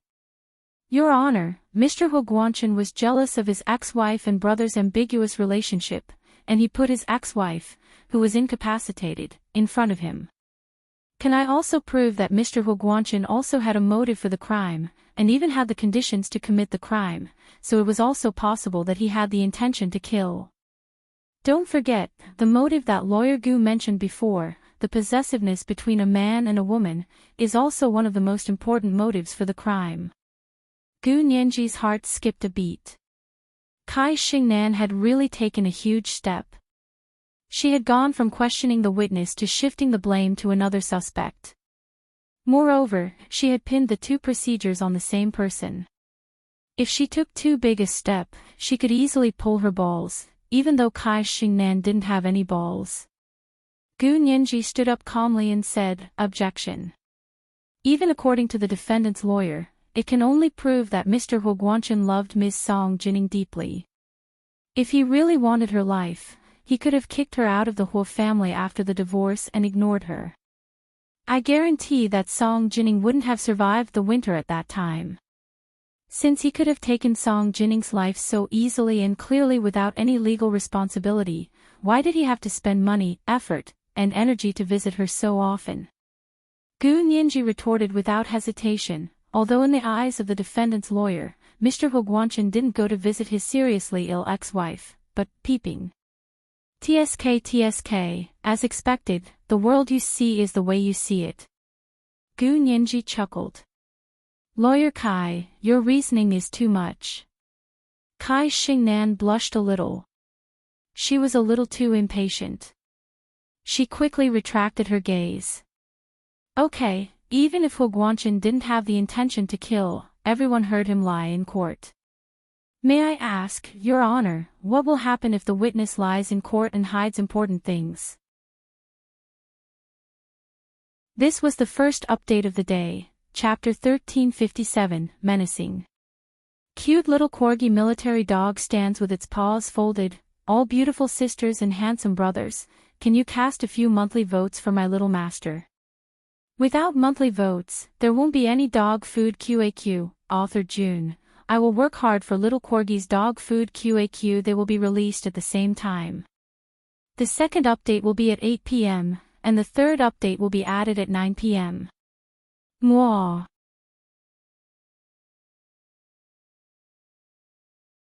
Chapter 1368. Gu Nianji narrowed her eyes and stood up. She said calmly, "Objection. The defendant's lawyer's statement is misleading. My witness didn't lie about the case. As for personal privacy, to be honest, the defendant's lawyer has crossed the line." She knew that Huo Guanchen was a scumbag in this matter, but this was a matter between a man and a woman. It was a matter between Huo Guanchen, Bai Jini, and Song Jining. It had nothing to do with Luo Zhelan's intentional murder of Song Jining. Kai Xingnan turned around and looked at her with her big, sunken eyes. She said calmly, "Yes, Mr. Huo Guanchen's lie has little to do with his testimony, but he was able to lie in court, and he lied about his character. It's enough to show that his testimony is not credible." Gu Nianji understood that Kai Xingnan had used a matter between a man and a woman to induce Huo Guanchen to lie in order to deprive him of his qualifications as a witness. If a witness lied in court, if it was a lie related to the case, it would be perjury. If it was a lie unrelated to the case, it would directly affect his qualifications as a witness. The matter just now wasn't a big deal, because it was just an affair that happened more than 10 years ago. However, it wasn't a small matter either. It could prove that Huo Guanchen had an affair with Bai Jini before his divorce. He was morally corrupt and had a questionable character. This proved that Huo Guanchen's testimony just now was also not credible. For example, how Luo Zhelan treated Song Jining in her daily life, which was suspected of abuse, which was suspected of inducement, and which was wanted to kill her. All of this would be judged as credible when it came from Huo Guanchen's mouth. Moreover, Song Jining was in court. If she exposed this scandal in court, it would be enough to make Song Jining and Huo Guanchen unable to turn back forever. Therefore, Bai Jini was willing to tell Kai Xingnan about this, probably with this in mind: she couldn't have Huo Guanyuan, and she couldn't be with Huo Guanchen. However, it was impossible for Song Jining to be with Huo Guanyuan, let alone get back together with Huo Guanchen. Gu Nianji understood Bai Jini and Kai Xingnan's sinister intentions in this matter, and became even more vigilant. Not only was her opponent stronger than she had imagined, but she was also more shameless than she had expected. A lawyer with both ability and no bottom line was the most difficult lawyer to deal with. Because in order to win, they would do anything. Gu Nianji pursed her lips and insisted again: the affair between Mr. Huo Guanchen and Bai Jini many years ago had nothing to do with this case. The defense lawyer shouldn't have asked. But you still insisted on asking. My witness has no obligation to satisfy your dark desire to pry into someone's privacy. Is this private? Kai Xingnan spread her hands in amusement and walked around in front of everyone in the courtroom. Then, she walked up to Song Jining and looked at Song Jining, whose face had turned from red to white. She said regretfully, "Miss Song Jining, I sympathize very much with what happened to you, and I hate those who abused you, but my client," she turned around and pointed to Luo Zhelan, who was in the dock. "She really didn't want to murder you. She was such a naive and foolish person. For someone as straightforward as her, she did resent you, but after that, when she saw what happened to you, she felt more sympathy." Luo Zhelan was also looking at them. When she heard Kai Xingnan's words, her eyes immediately welled up with tears. She clasped her hands together at Song Jining and made a pitiful gesture of begging for forgiveness. Song Jining's face was frosty as she said coldly, "Sympathy. Don't think that you can fool me just because I was delirious for more than 10 years. My room in the Huo family is still sealed. It's the same as it was when I lived there. Under her careful care, my physical condition has been deteriorating, and there's medical evidence to prove it. Lawyer Kai, I'm a scientist. Tell me, Should I believe the actual data, or should I believe your lies and insist that she didn't want to murder me? Kai Xingnan was stunned. She thought to herself that Song Jining was indeed sharp. It was rare for her to have a clear mind, and it was difficult to lead her on. She took a closer look at Song Jining's face. Her skin was smooth and tender, without a single wrinkle. She looked to be at most in her 30s, which was the peak of a woman's mature skin. Although it wasn't as invincible as Gu Nianji's skin and youth, it was truly heaven-defying for her to be over 49 and soon to be 50. She couldn't help but wonder how Song Jining had recovered from such a serious brain injury. This thought only flashed through her mind for a moment, and she threw it aside. Now wasn't the time to care about how Song Jining recovered. The problem now was to continue their trial and get Huo Guanchen, the most direct witness, out of the picture. Because other than Luo Zhelan, Huo Guanchen knew best about Song Jining's treatment in the Huo family. He hadn't interfered with how Luo Zhelan treated Song Jining, but he had seen it all. On Kai Xingnan and Luo Zhelan's list, Huo Guanchen was the most difficult witness to deal with. Not only was it because he held a high position and his words would greatly affect everyone, but it was also because he was providing direct testimony. Kai Xingnan saw that Song Jining was stubborn and refused to take the bait. She turned to face the judge and took out another document in a translucent red folder. Your Honor, this is a document published in the world's most authoritative psychiatric journal, the American Journal of an Academic Article in Psychiatry. There was a case mentioned in it that was very similar to Ms. Song Jining's case. It was also a case where the brain was traumatized by an explosion, causing short-term memory loss and mental disorder. She thought that she was stuck in a certain era in the past. According to this journal, there is no precedent in the world for this kind of case to be cured. Of course, Ms. Song Jining's case is an exception. Not only did she cure mental illness, but she also cured the damaged brain. This is indeed commendable. Gu Nianji stared at the folder in Kai Xingnan's hand with a dark look in her eyes. No one knew what she was thinking. At this point, Kai Xingnan turned around and glanced at everyone in the courtroom. She then turned to the judge and said, "This scientific document shows that this kind of brain injury causes mental and physical illness at the same time, and it will worsen step by step. No matter how carefully you take care of it, and no matter how good your psychiatrist is, you won't be able to stop its final course." She really had some skills. Gu Nianji couldn't help raising her eyebrows and sighing to herself. If Kai Xingnan won on this point, Luo Zhelan would probably be released on the spot, and they wouldn't be able to prosecute her for the same crime in the future unless they found new evidence. However, they had been looking for almost a year for the current evidence. If Luo Zhelan escaped this time, where would they go to find a second set of evidence? In other words, no matter how hard my client tries, Song Jining's condition will still worsen.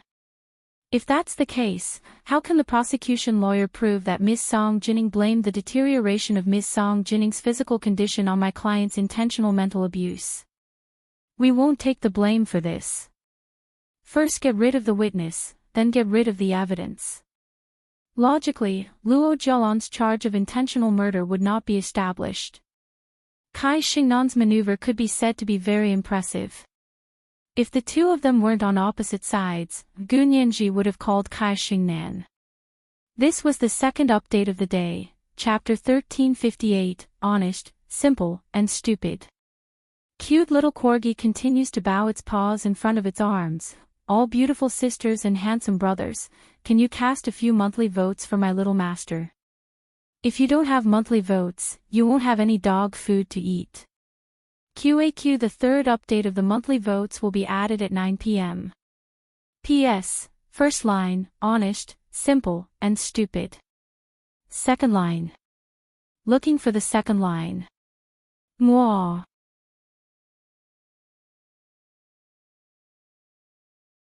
Chapter 1369. Kai Xingnan's statement was reasonable and persuasive. Even the judge couldn't help nodding.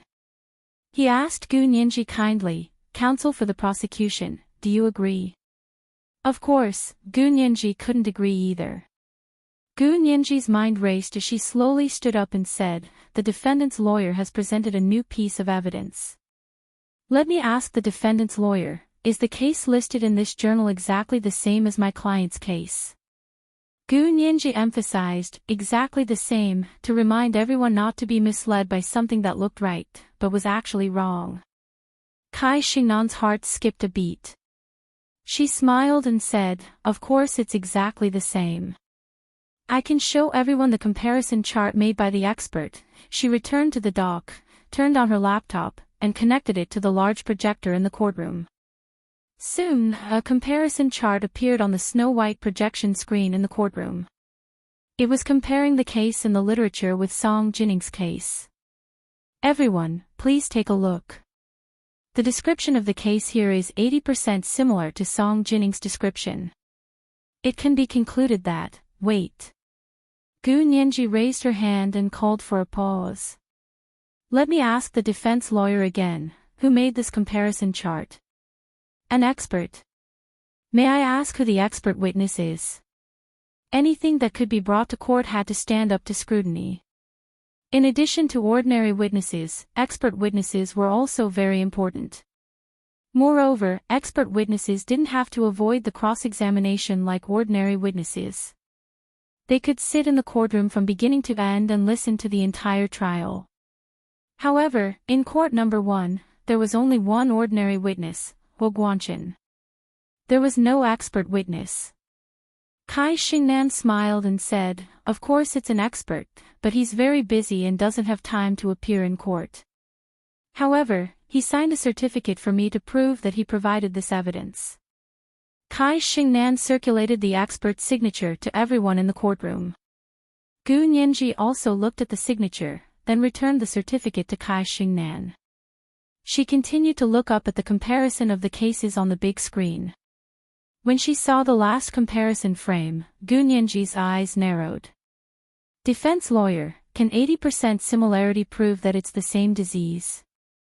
Gu Nianji picked up the laser pointer in front of her and circled the last comparison frame on the large projection screen. "Everyone, please take a look. The last comparison of these two cases is the treatment situation. The experts clearly stated that this case is incurable. Just as the defendant's lawyer said, no matter how the patient is cared for, the final result will definitely worsen, and the patient will definitely die. But after my client left the custody and care of the defendant, Luo Zhelan, not only did his condition not deteriorate, but he was also cured. Can you conclude that the two cases are the same disease based on this alone?" Gu Nianji found a loophole in Kai Xingnan's argument and began to pursue it. The Ebola virus is spread through blood and body fluids. AIDS is also spread through blood and body fluids. The early symptoms of Ebola are also fever, weakness, and body aches, similar to the flu. Coincidentally, the early symptoms of AIDS are also fever, weakness, and night sweats, similar to the flu. If we don't look at the later development, the similarity between the two might be 80%, so we can conclude that the two cases are exactly the same. You also think it's ridiculous, don't you?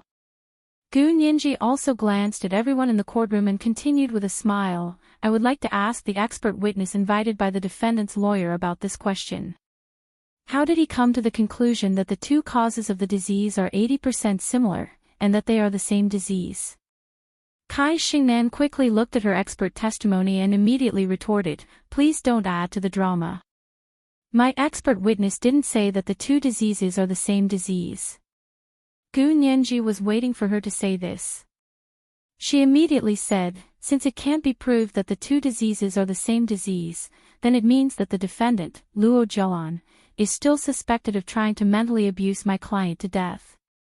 May I ask the defendant's lawyer, why did you use the results of the case in this magazine to prove that my client's illness will definitely worsen and she will definitely die? Is this called changing the concept or perjury?" Whether it was changing the concept or perjury, it was a very serious accusation for a witness. Kai Xingnan's expression instantly changed, and she said in a low voice, "Objection.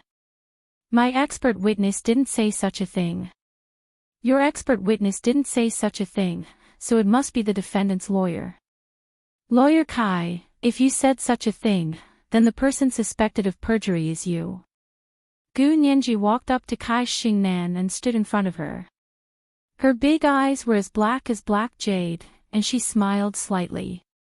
So, either you admit that your expert testimony is not applicable to this case, or you admit that you perjured yourself. Choose one, Lawyer Kai.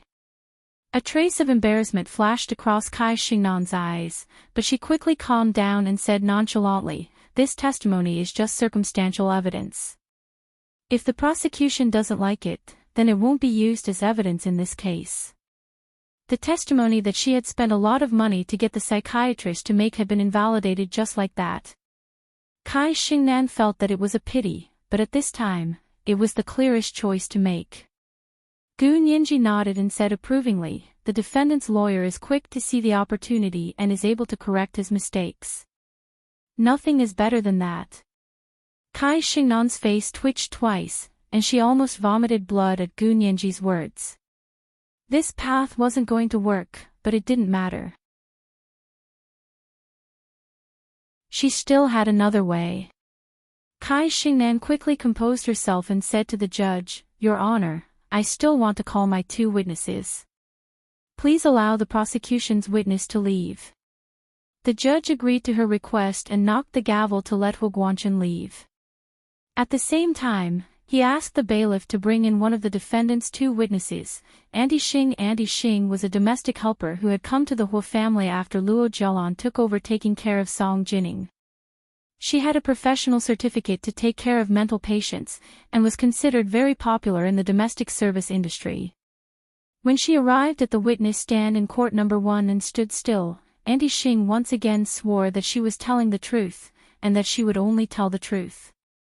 However, although the witness was swearing, no one truly believed that the witness would tell the truth just because she had sworn. There was no contradiction in swearing that a person who liked to lie was also lying. If one believed that the witness's words must be true, then one's IQ was not suitable for legal work. Gu Nianji returned to the plaintiff's stand and sat down. Her palms were wet. She had also broken out in a cold sweat just now. She had almost been scared by Kai Xingnan. Song Jining quietly reached over and held Gu Nianji's hand. She squeezed it tightly. This was to encourage her. Gu Nianji relaxed and looked at Song Jining with a smile. She mouthed, I'm fine. Thank you. Song Jining looked at Gu Nianji with pity. She thought to herself that this little girl's face was pale and her forehead was covered in sweat, yet she said she was fine.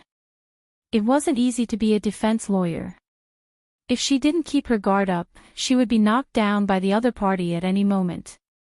While it was a battle of wits, it was also a battle of physical strength. Gu Nianji held Song Jining's hand back and motioned for her to look at the witness stand. In front of the witness stand, Kai Xingnan had already walked over and stood in front of Auntie Xing. She asked calmly, Auntie Xing, right? May I ask how long you've been taking care of Ms. Song Jining in the Hu family? Auntie Xing timidly glanced at Song Jining on the plaintiff's stand and lowered her eyelids. 6 years. She had only entered the Hu family a year after Luo Zhelan took over Song Jining. The few domestic helpers who had taken care of Song Jining in the past had been fired by Luo Zhelan. Took care of her for 6 years. Tell me, why did you attempt to murder Ms. Song Jining? Kai Xingnan suddenly changed the topic and pointed out that Auntie Xing was the suspect behind Song Jining's murder. Auntie Xing raised her head abruptly and looked at Kai Xingnan in disbelief. What? I attempted to murder her. Wasn't I a witness? Why did you say that I attempted to murder her? Not only was Auntie Xing stunned, but everyone in the courtroom was also shocked. Gu Nianji's gaze darted between Auntie Xing and Kai Xingnan. She frowned slightly and thought to herself, what was Kai Xingnan up to now? Was she looking for a scapegoat and finding a witness? This was the third update of the day, Chapter 1359, Don't Add Scenes to Yourself. Cute little corgi continues to bow its paws in front of arms. Dear beautiful sisters and handsome brothers, it's the last 3 hours. My little master is waiting to be fed. I want a few monthly votes. If you don't have monthly votes, you won't get any dog food. P.S. If you don't have monthly votes, remember to vote for the next month's monthly votes to the Major General after midnight. Moi.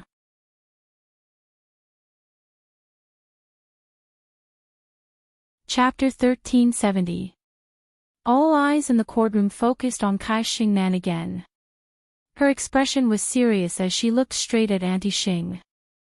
No one could tell what she was thinking. Auntie Xing whispered nervously, "Lawyer Kai, what do you mean? When did I attempt to murder Mrs. Song?" She was still used to calling Song Jining Mrs. Song. Although Song Jining had already left the Hu family, she still couldn't change it. "Didn't you?" Kai Xingnan tilted her head and looked at Auntie Xing with her hands behind her back. "Then why didn't you take good care of Mrs. Song? You made her live in a cramped and crowded room, didn't talk to her, and left her alone in the attic all year round." These were all the mental abuse that Luo Zhelan had inflicted on Song Jining mentioned in Gu Nianji's indictment. Auntie Xing cried out in grievance, "How can you blame me for this? I'm just a caretaker. A housekeeper. The owner asked me to do all of this." Gu Nianji immediately followed up, "You mean, Luo Zhelan, no, Hu Zhelan asked you to do all of this?" Kai Xingnan turned to look at her. "Lawyer Gu, I'm the one asking the questions now. Can you not interrupt us when we're asking the questions?" Gu Nianji smiled. "Then Lawyer Kai, can you not randomly object when I'm asking the questions?" "Kai Xingnan, you can't do it, can you?" Gu Nianji said earnestly. "Actually, we're all trying to figure out the truth. I know Lawyer Kai is willing to defend Luo Zhelan because you believe that she's not the murderer, right?" It was Kai Xingnan's turn to be confused. What was Gu Nianji doing? Was she going to switch sides? Wasn't she going to defend Song Jining anymore? Gu Nianji said calmly, "So when I prove to Lawyer Kai and the court that Luo Zhelan really tried to murder Ms. Song Jining, you won't defend her, right?" "Of course not." Kai Xingnan instinctively objected. "Luo Zhelan is my client, no matter what she does." As soon as she said that, Kai Xingnan knew she was in trouble. She quickly glanced at the 4 people from the military in the gallery. Sure enough, she saw them frowning and looking very dissatisfied with her. In fact, there was nothing wrong with this in terms of law. As a lawyer, when Kai Xingnan chose to defend Luo Zhelan, regardless of whether Luo Zhelan was guilty or innocent, she had to defend her to the end. This was the professional ethics of this profession. As for whether Luo Zhelan was guilty or not, it was not up to the lawyer to decide, but the court to decide. However, for Gu Nianji to bring this matter up like this, it didn't sound so honorable. In fact, the most correct answer should be that she believed that Luo Zhelan was innocent, so she chose to defend her. She couldn't say that she would defend Luo Zhelan regardless of whether she was guilty or not. No matter what she does, Lawyer Kai will defend her. So what Lawyer Kai really means is that even if Luo Zhelan is the real murderer, you have to defend her to the end, right? Gu Nianji once again set up a verbal trap for her.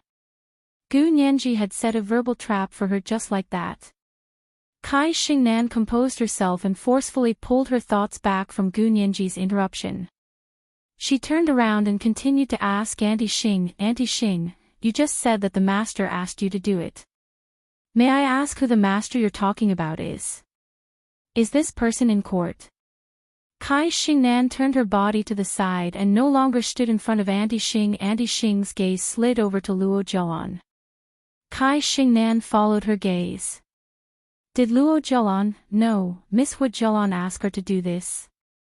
"Auntie Xing, before you answer yes or no, I want to remind you that you're testifying in court. If your testimony isn't true, you'll be implicated in perjury." Objection. The defense lawyer is threatening the defense witness. Gu Nianji raised her hand lazily and actually spoke up for Auntie Xing. Auntie Xing looked at Gu Nianji in surprise, then at Luo Zhelan. She carefully recalled the situation at the time. After a while, she said, "This person isn't in court." "Oh. Who is that person? A man? Or a woman?"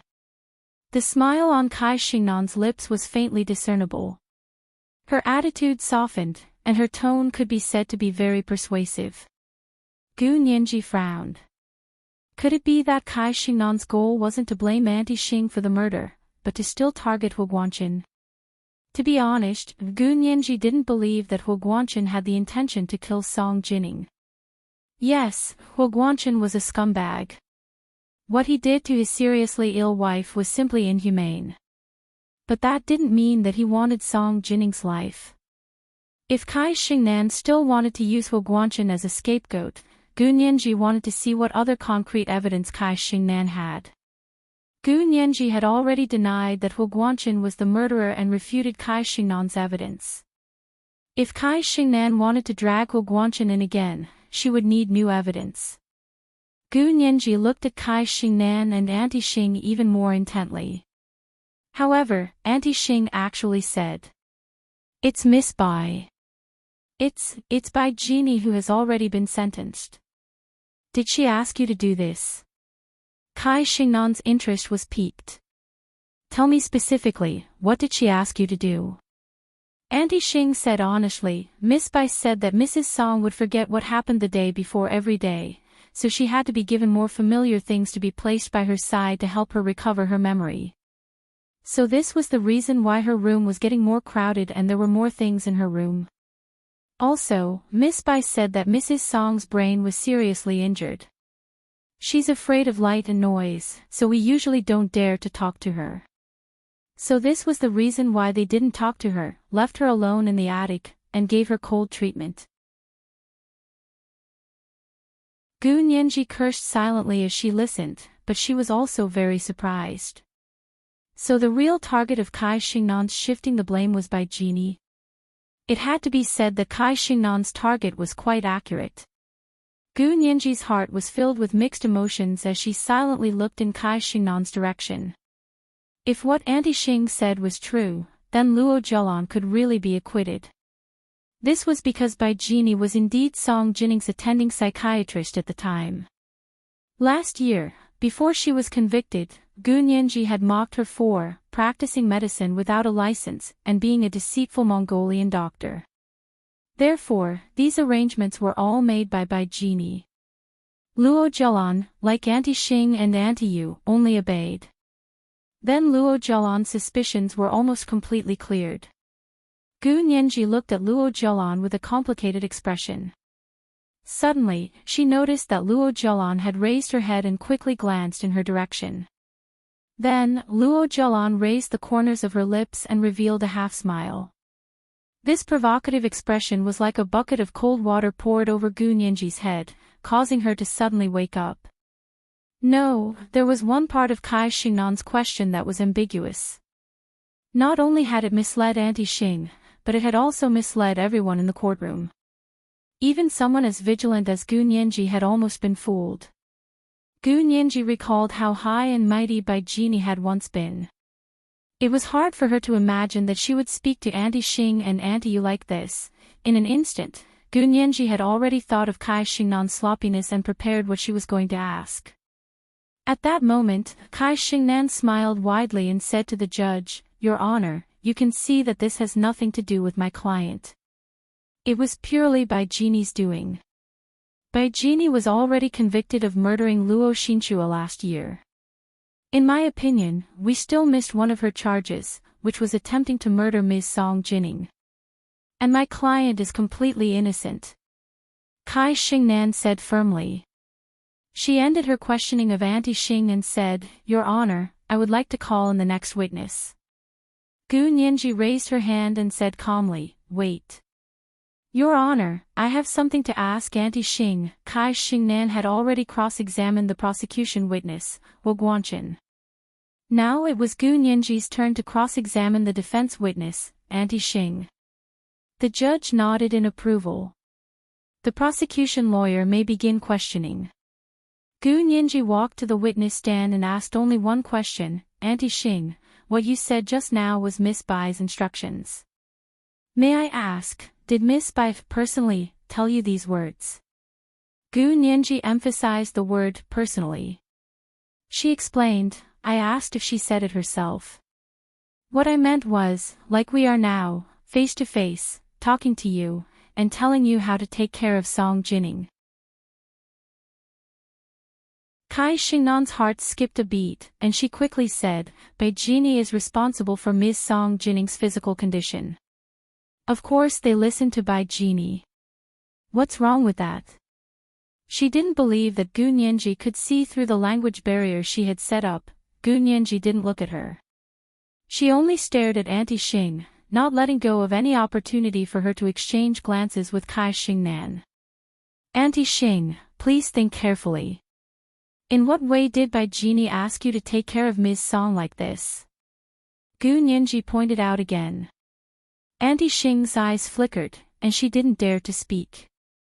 She quickly glanced at Kai Xingnan. Gu Nianji understood. Without waiting for Kai Xingnan to speak, she quickly said, Auntie Xing, do you know what the crime of perjury is? According to our country's criminal law, the crime of perjury is punishable by imprisonment of not more than 3 years. If the circumstances are serious, it is punishable by imprisonment of not less than 3 years but not more than 7 years. Do you really want to go to jail? No. I don't want to go to jail. Auntie Xing quickly waved her hand and hurriedly confessed, Miss Bai didn't personally tell us these words. Miss Bai basically never spoke to us directly. Miss Bai told Miss Hua these words, and Miss Hua passed them on to us. That was more like it. Gu Nianji smiled. How do you know that Miss Bai asked Miss Hua to pass them on to you? Because that's what Miss Hua said. Miss Hua? Which Miss Hua? Is she in court? Gu Nianji glanced at the courtroom.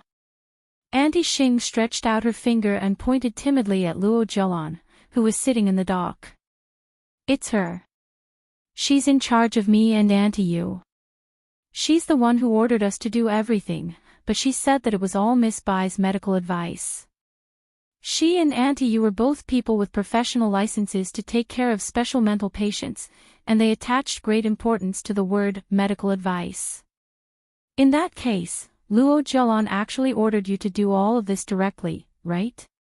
Gu Nianji emphasized further, she said that it was Bai Jini's medical advice, but Bai Jini never said these things in front of you, did she? Auntie Xing shook her head and said, Miss Bai is a busy person. She doesn't spend much time at the Hua family, and when she does, she spends most of her time with Mr. Hua.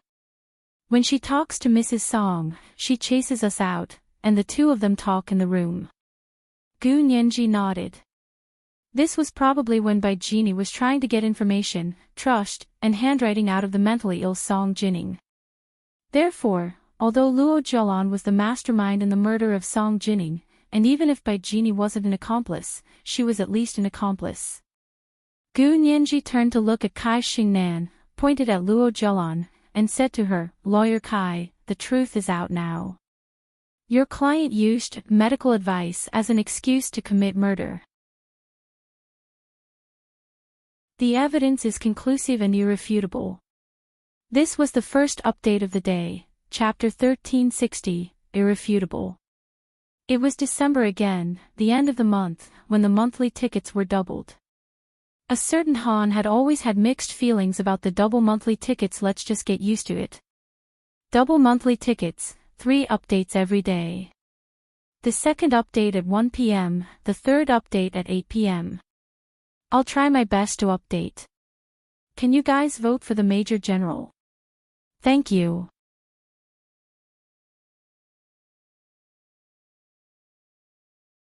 Chapter 1371.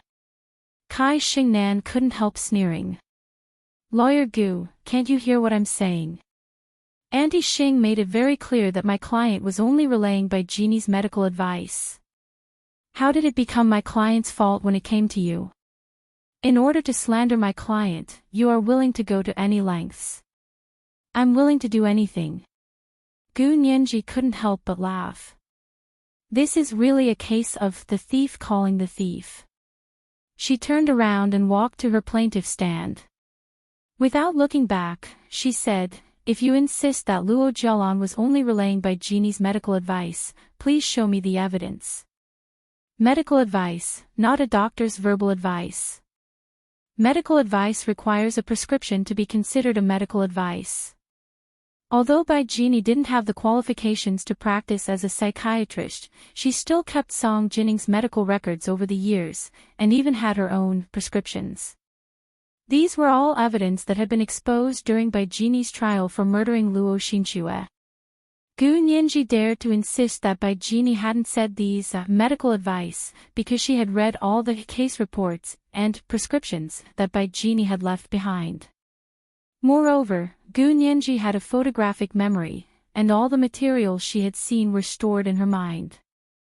As long as she mentioned the beginning, she would be able to remember what she had read.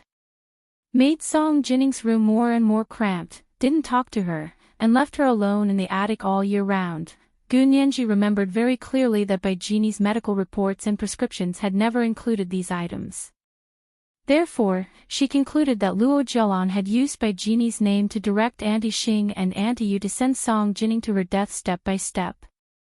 If Gu Nianji hadn't appeared, Song Jinning would have been dead by now. Kai Xingnan looked at Gu Nianji's back and said with a dark expression, "You're asking me for evidence for what you said so many years ago. Are you sure you're not bickering?" Gu Nianji turned around with a cold expression. "I never bicker in court. Lawyer Kai, if you can't produce evidence of Bai Jini's medical advice, then I'm sorry to say that I won't accept your explanation of shifting the blame to Bai Jini. I insist that Luo Jialan is the murderer who wanted to murder Ms. Song Jinning. Moreover, what Auntie Xing said just now has confirmed our accusations." Gu Nianji looked at Luo Jialan and said lightly, "Luo Jialan has indeed been scheming to kill Ms. Song Jinning. She has been planning this for years and even thought of a scapegoat." Objection. Kai Xingnan quickly interrupted Gu Nianji. "I object to the prosecution's speculations about my client's behavior." The judge looked at her without moving and ignored her objection. He looked at her through the edge of his reading glasses. "Does the defense lawyer still want to call you as a second witness?"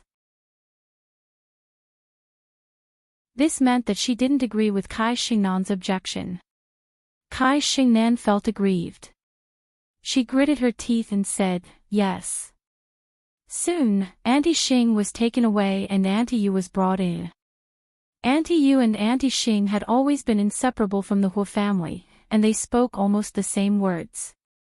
There were a few discrepancies, but that was within the normal range.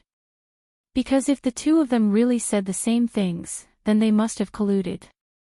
When it came to the measures that had worsened Song Jinning's living environment, Auntie Yu first said that it was Bai Jini's orders, but under Gu Nianji's questioning, she finally admitted that it was Luo Jialan who had relayed Bai Jini's medical advice.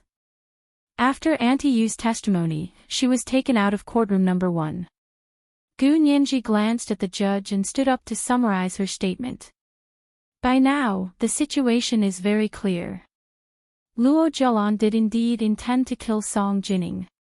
This was not an accidental killing, nor was it a murderous act on a spur of the moment. It was a deliberate plot that had been delayed for many years.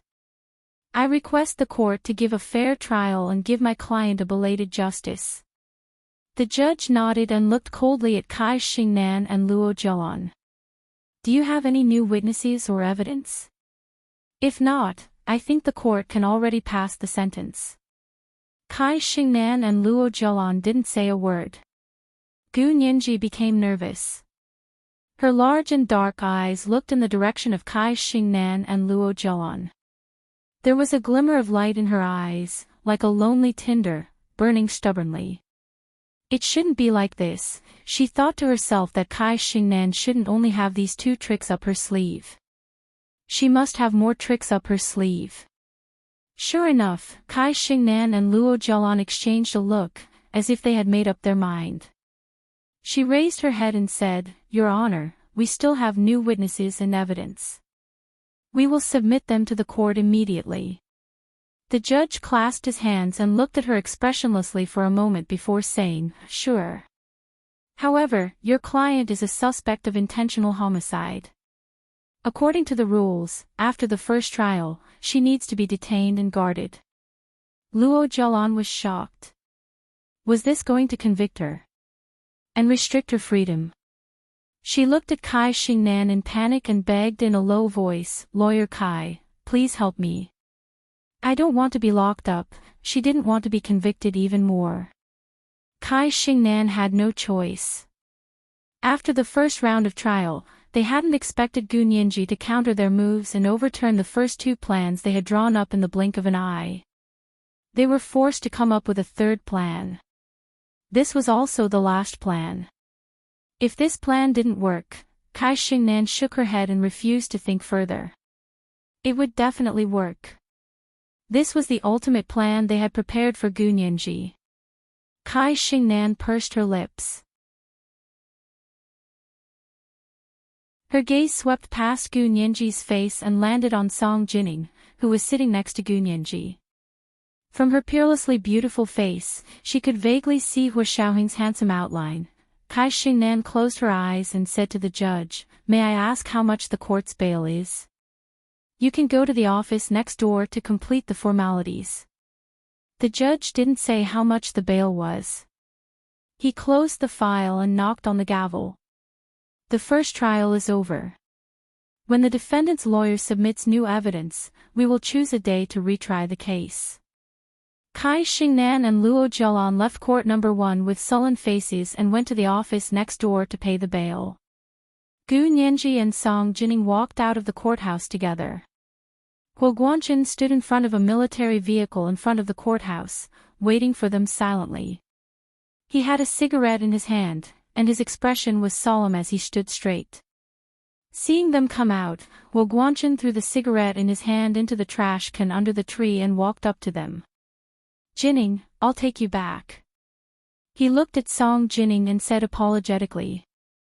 Song Jining smiled and said politely, "No need to trouble yourself. Nianji can take me back." Gu Nianji had wanted to hide far away, but when Song Jining glanced at her, she didn't dare to move.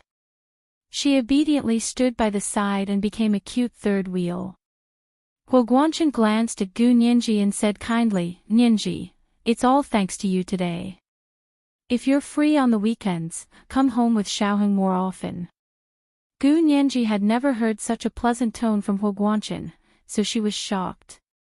But after the shock, she understood that Huo Guanchen was beginning to accept her as his daughter-in-law. Although deep down, she didn't really care whether Huo Guanchen accepted her or not, there was no doubt that it was better if Huo Guanchen could accept her than if he didn't. This way, Hua Xiaoheng would be less worried and wouldn't be caught in a dilemma between his wife and father. Gu Nianji silently thought about Hua Xiaoheng's dilemma and couldn't help laughing secretly. She knew that this kind of dilemma would never happen to Hua Xiaoheng.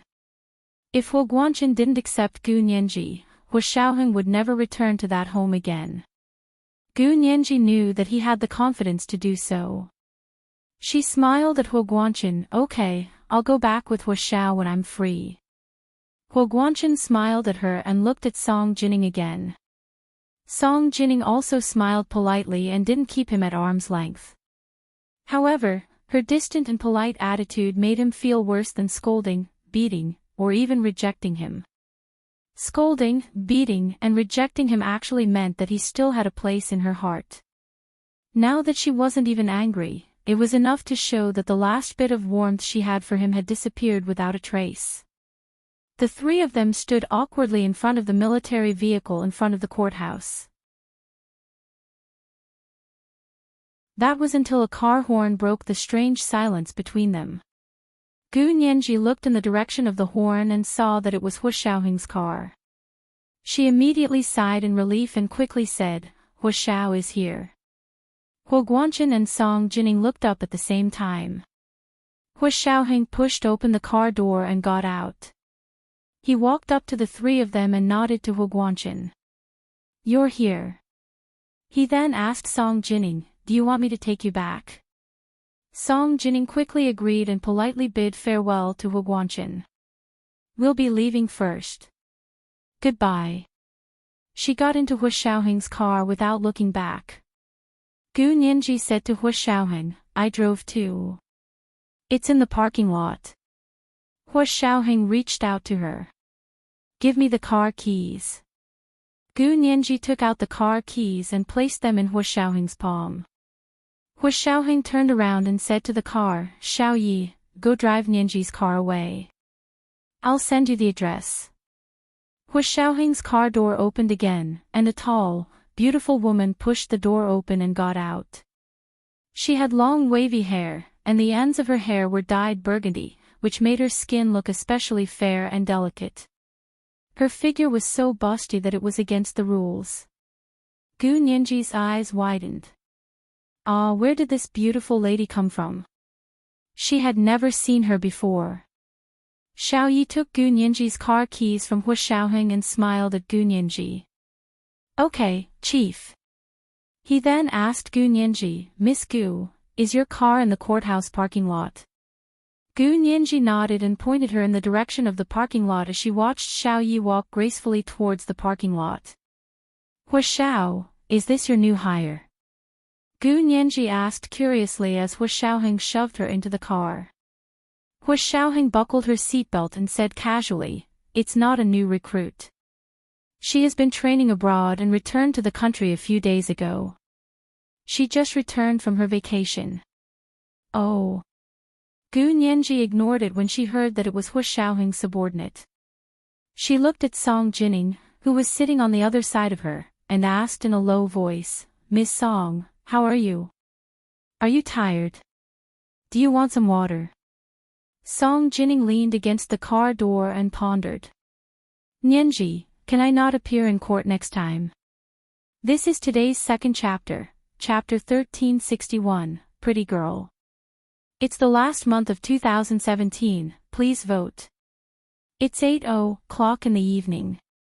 I'll try my best to keep updating. Can you guys vote for the Major General? Thank you.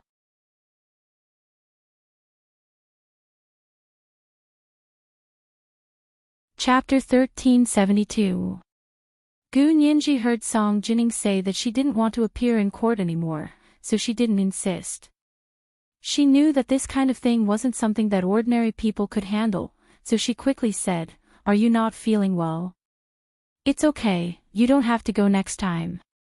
I can do it alone." Song Jining interrupted her and said with a smile, "It's not because I'm not feeling well, it's because I think it's a waste of time. I've been in court for 3 whole hours today, and I can do several experiments." Gu Nianji, who had been a top student for many years, understood for the first time what it felt like to be a bad student. "Nianji, this is a critical moment for the experiment. My time is really tight." Song Jining held Gu Nianji's hand apologetically. "There's more and more magnetic field data, and I have a new idea. I'm using a computer program to miniaturize the experiment and plan to conduct a simulation experiment on the computer. Once the simulation experiment begins, the analyzer will run the program day and night without stopping for a moment." Gu Nianji's eyes turned red as she listened. However, she still nodded her head to show that she understood. Song Jining was amused by her little face. "What's with that look? You didn't understand a single word, did you?" "Not really. I understood the last sentence. I can't stop for a moment." Gu Nianji smiled and hugged Song Jining's shoulder. "It's okay, you can go do the experiment. Leave the matter of dealing with those little ghosts to me, the ghost hunter master, Gu Nianji." Song Jining laughed so hard that she bent over and said that her stomach hurt. The orderly driver, Fan Jian, who was sitting in the front, subconsciously glanced at the rearview mirror and saw Hua Xiaoheng sitting upright in the back seat. His solemn eyes flashed with a satisfied smile. Sitting next to him was the woman he loved and the mother he respected. Hu Xiaoheng had never been a sentimental person, but at this moment, he only wished for the world to last forever and for time to pass without a trace. Cai Xingnan and Luo Jialan spent more than an hour in the court and paid an astronomical sum of money to complete the bail procedures. Luo Jialan's passport had been confiscated by the Special Operations Forces, and now her ID card and driver's license had been detained by the court. She could only stay in her own home in the capital and couldn't go anywhere. After leaving the court, the two of them sat in Cai Xingnan's car and didn't speak for a while. It wasn't until they left the court and got on the highway that Cai Xingnan said to Luo Jialan, who was sitting in the passenger seat, "Have you thought it through? Do you really want to do this?" Luo Jialan snorted and rested her elbow on the window. "Do you have a better idea?" Cai Xingnan turned the steering wheel and changed to the fast lane. She said lightly, "I do have a good idea, but you don't agree. You want me to plead guilty, how can I agree?" Luo Jialan was so angry that she only pounded on the car window. "I said I want to plead not guilty. Not guilty. But in the current situation, the other party wants to mess with you. It will be difficult for you to be completely innocent." Cai Xingnan persuaded in a low voice, "We can plead guilty to a relatively minor crime in exchange for the other party's agreement not to pursue a felony like murder. Then, will I go to jail?" Luo Jialan felt that it sounded reasonable, but not going to jail was her bottom line. "If you want me to go to jail, I might as well die," Luo Jialan said angrily. Cai Xingnan looked ahead and said lightly, "Don't be so desperate. Plead guilty to a relatively minor crime. It's just my idea, the other party might not accept it." This was a common method in the United States. After discussing with the prosecutor, in order to avoid a lengthy trial that took up too much public resources, the defendant's lawyer would usually propose this compromise. However, that kind of situation was usually when the two sides were in a stalemate. If she wanted to achieve this situation, Cai Xingnan would have to argue the case dirty, until the other party couldn't stand it anymore and couldn't continue to appear in court. Only then would she accept this method of pleading guilty to a minor crime and avoiding a felony. Luo Jialan bit her lip and thought for a while. Finally, she said, "Let's try calling her first. She once gave me a number and said that if I had to, I could call this number. I didn't have to call it usually." Cai Xingnan nodded and said with a smile, "Yamaguchi Aiko. Okay, as long as she can help you." It sounded like that person was quite capable. Cai Xingnan also hoped that that person could appear so that the money laundering case could be closed at the same time. She must have a way. Luo Jialan seemed to have a lot of trust in that person's ability. Cai Xingnan drove off the highway and arrived at the bustling downtown area. She stopped in front of a small grocery store. Luo Jialan got out of the car, lowered her head, and walked quickly to the grocery store. "Excuse me, can I borrow your phone?" she said gently as she handed over $100 bill. The owner of the grocery store took the money with a smile and said, $1 a minute. "Go ahead and call."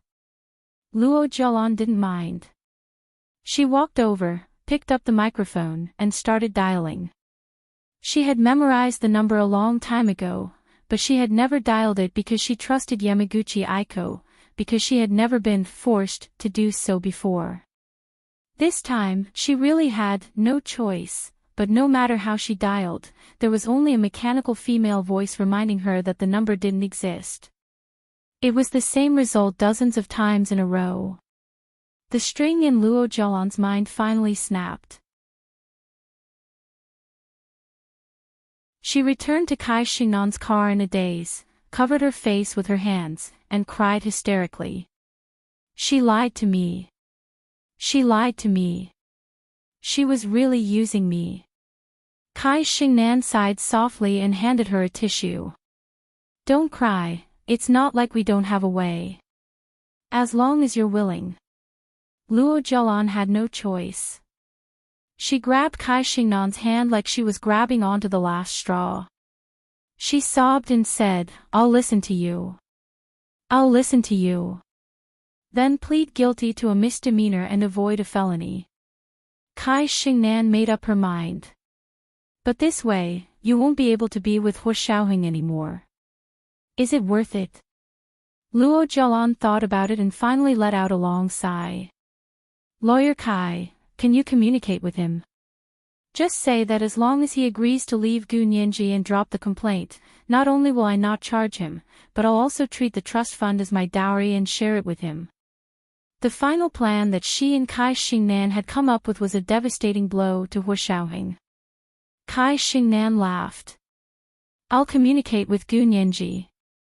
It's useless to tell Hu Xiaoheng all this. The only person you can threaten is Gu Nianji." "Really?"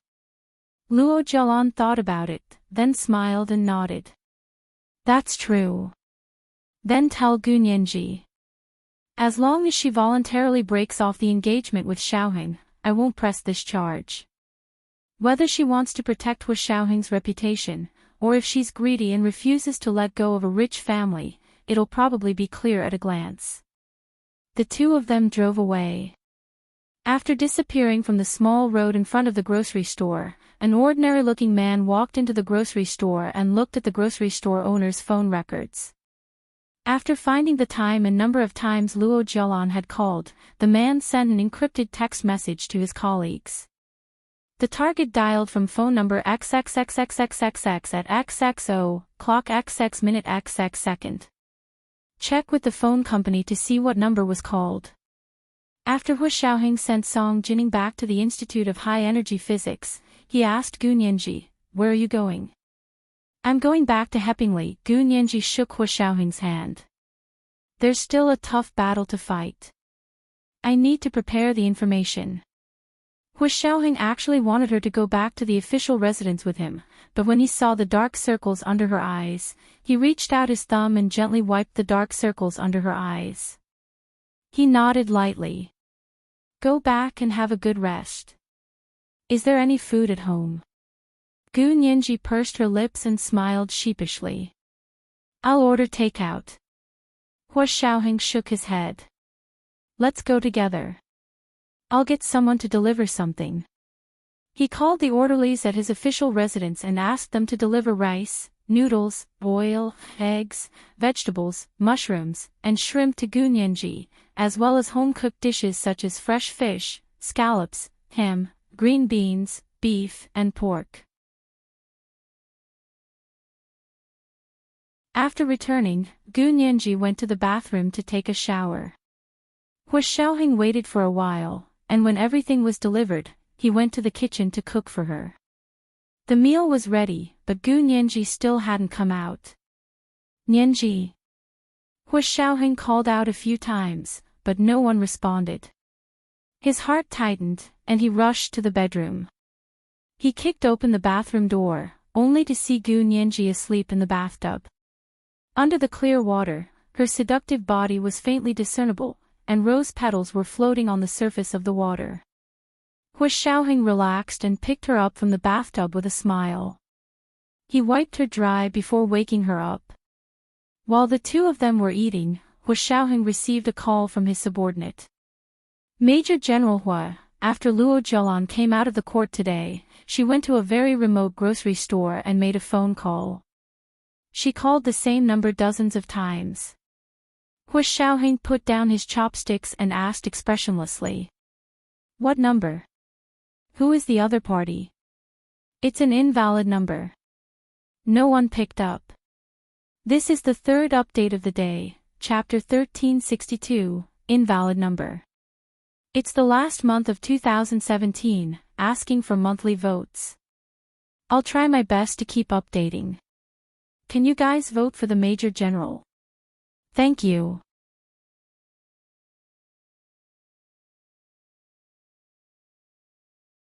Chapter 1373. Another invalid number. Hu Xiaoheng remained calm and asked, "What's the number?" His subordinate reported the number to him. It was another 4-digit number, and it was claimed to be an international number, because according to their telecommunications tracking, it was confirmed that this call had indeed been made through the submarine cable, all the way to the other side of the ocean. But after reaching the other side of the ocean, it was cut off. Because there was no such number on the other side. Hu Xiaoheng's expression didn't change in the slightest. He said indifferently, "Continue monitoring. Report to me immediately if anything happens." "Yes, Chief." The other side hung up. Hu Xiaoheng looked at Gu Nianji thoughtfully. Gu Nianji finished a sumptuous breakfast and dinner and felt extremely comfortable. She got up and walked up and down the hall, counting her steps as she went. Hu Xiaoheng placed the utensils in the dishwasher in the kitchen and filled it with dishwasher detergent. He adjusted the program and started the dishwasher. He also went to the bathroom to take a shower. While he was in Gu Nianji's bedroom, he logged on to the Special Operations Forces website to read his work emails for a while. Half an hour later, he came out of the bedroom and saw Gu Nianji still spinning around in the living room. Hu Xiaoheng shook his head speechlessly. He picked up a military magazine and sat down on the sofa in the living room. Crossing his legs, he flipped through the magazine and asked calmly, "What are you doing? Aren't you tired after walking for half an hour?" "I ate too much, so I can't sit down immediately after eating. I need to exercise more, or else my tummy will get bigger." Gu Nianji rubbed her tummy with some distress.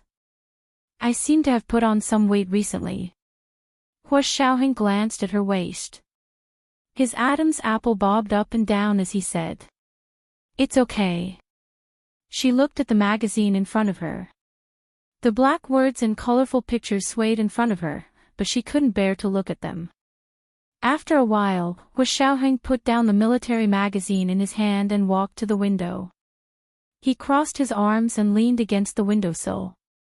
He carefully looked at Gu Nianji, who was still pacing in the living room, and suddenly asked, "Is your period normal?" Gu Nianji looked up at him in surprise. "It's normal. It's extremely accurate, not a day off. I just came here a few days ago." "What's wrong?" He had just been here a few days ago, therefore, it was definitely not the case. Hu Xiaoheng looked away with mixed feelings. For a moment, he couldn't tell if he was happier or more disappointed. He stopped thinking about it and walked to Gu Nianji's side. "It's useless to just walk if you want to reduce your belly size." "Then what should we do?" "Do push-ups. Do 20 standard push-ups at a time. Inhale and suck in your abdomen. Do a total of 5 sets. I guarantee that you won't have a small belly." Gu Nianji stopped in her tracks and blinked twice. "Really? It's so effective." She found a yoga mat and laid it on the floor. Then, she lay down and did too. Hu Xiaoheng watched as her slender waist collapsed like a spoon, making the lines of her back and hips extremely alluring. He was a little annoyed, but he still corrected her from the side, "Use more strength in your waist. It can't be soft and floppy." He patted Gu Nianji's waist. With a smack, Gu Nianji was sent sprawling on the ground. "What are you doing?" Gu Nianji was furious. She raised her head and wanted to retort, but she saw Hu Xiaoheng looking down at her with a faint smile on his lips. It was like the morning sun shining through the cracks in the clouds. Gu Nianji's anger instantly melted like a snow lion under the sun. Her eyes darted around. She propped herself up from the yoga mat and sat on the ground hugging her knees. She said, "It's useless. I don't think this method can reduce my belly size." "How is it useless?" Hu Xiaoheng glanced at her. "That's because you didn't do it well." As he spoke, he stretched his muscles and bones, then lay down. He propped his hands on Gu Nianji's yoga mat and began to do push-ups. Gu Nianji counted for him from the side. When she counted to 10, Gu Nianji suddenly jumped up and lay on Hu Xiaoheng's back. She hugged his neck and said proudly, do it again." Let's see how well you can do these push-ups with me on your back. Hua Xiaoheng's back sank, and he was indeed caught off guard. But he quickly steadied his arm and said, "Continue counting." As he spoke, he carried Gu Nianji on his back and continued to do push-ups. His back was still as straight as a straight line, even though he was carrying someone on his back. Gu Nianji hugged his neck and went up and down on his back. She found that this person did push-ups with someone on his back like a game. It didn't take him any effort at all. The toughness of his back and the strength of his arms were truly heaven-defying. Gu Nianji's eyes flashed, and she suddenly felt playful. She suddenly moved one hand away and quietly went under Hua Xiaoheng's armpit. She exerted force with her 5 fingers and scratched the itchy flesh under his armpit. This sudden attack almost caused Hua Xiaoheng to flip over. He quickly calmed himself down and tensed up all the muscles in his body. When Gu Nianji scratched again, she found that Hua Xiaoheng's armpit was also hard. When she scratched again with her hand, it was like an egg hitting a rock. Her fingertips ached from the scratching. "You're cheating," Gu Nianji muttered softly. She rolled down from Hua Xiaoheng's back and lay on the floor beside him, panting slightly. Hua Xiaoheng supported himself with his arms and calmed down for a while. He turned his head and saw Gu Nianji lying beside him. He looked at her silently for a while, then leaned over and kissed her gently. Gu Nianji kissed him and felt something. She reached out to hug him. Hua Xiaoheng hugged her in his arms and sat up from the ground.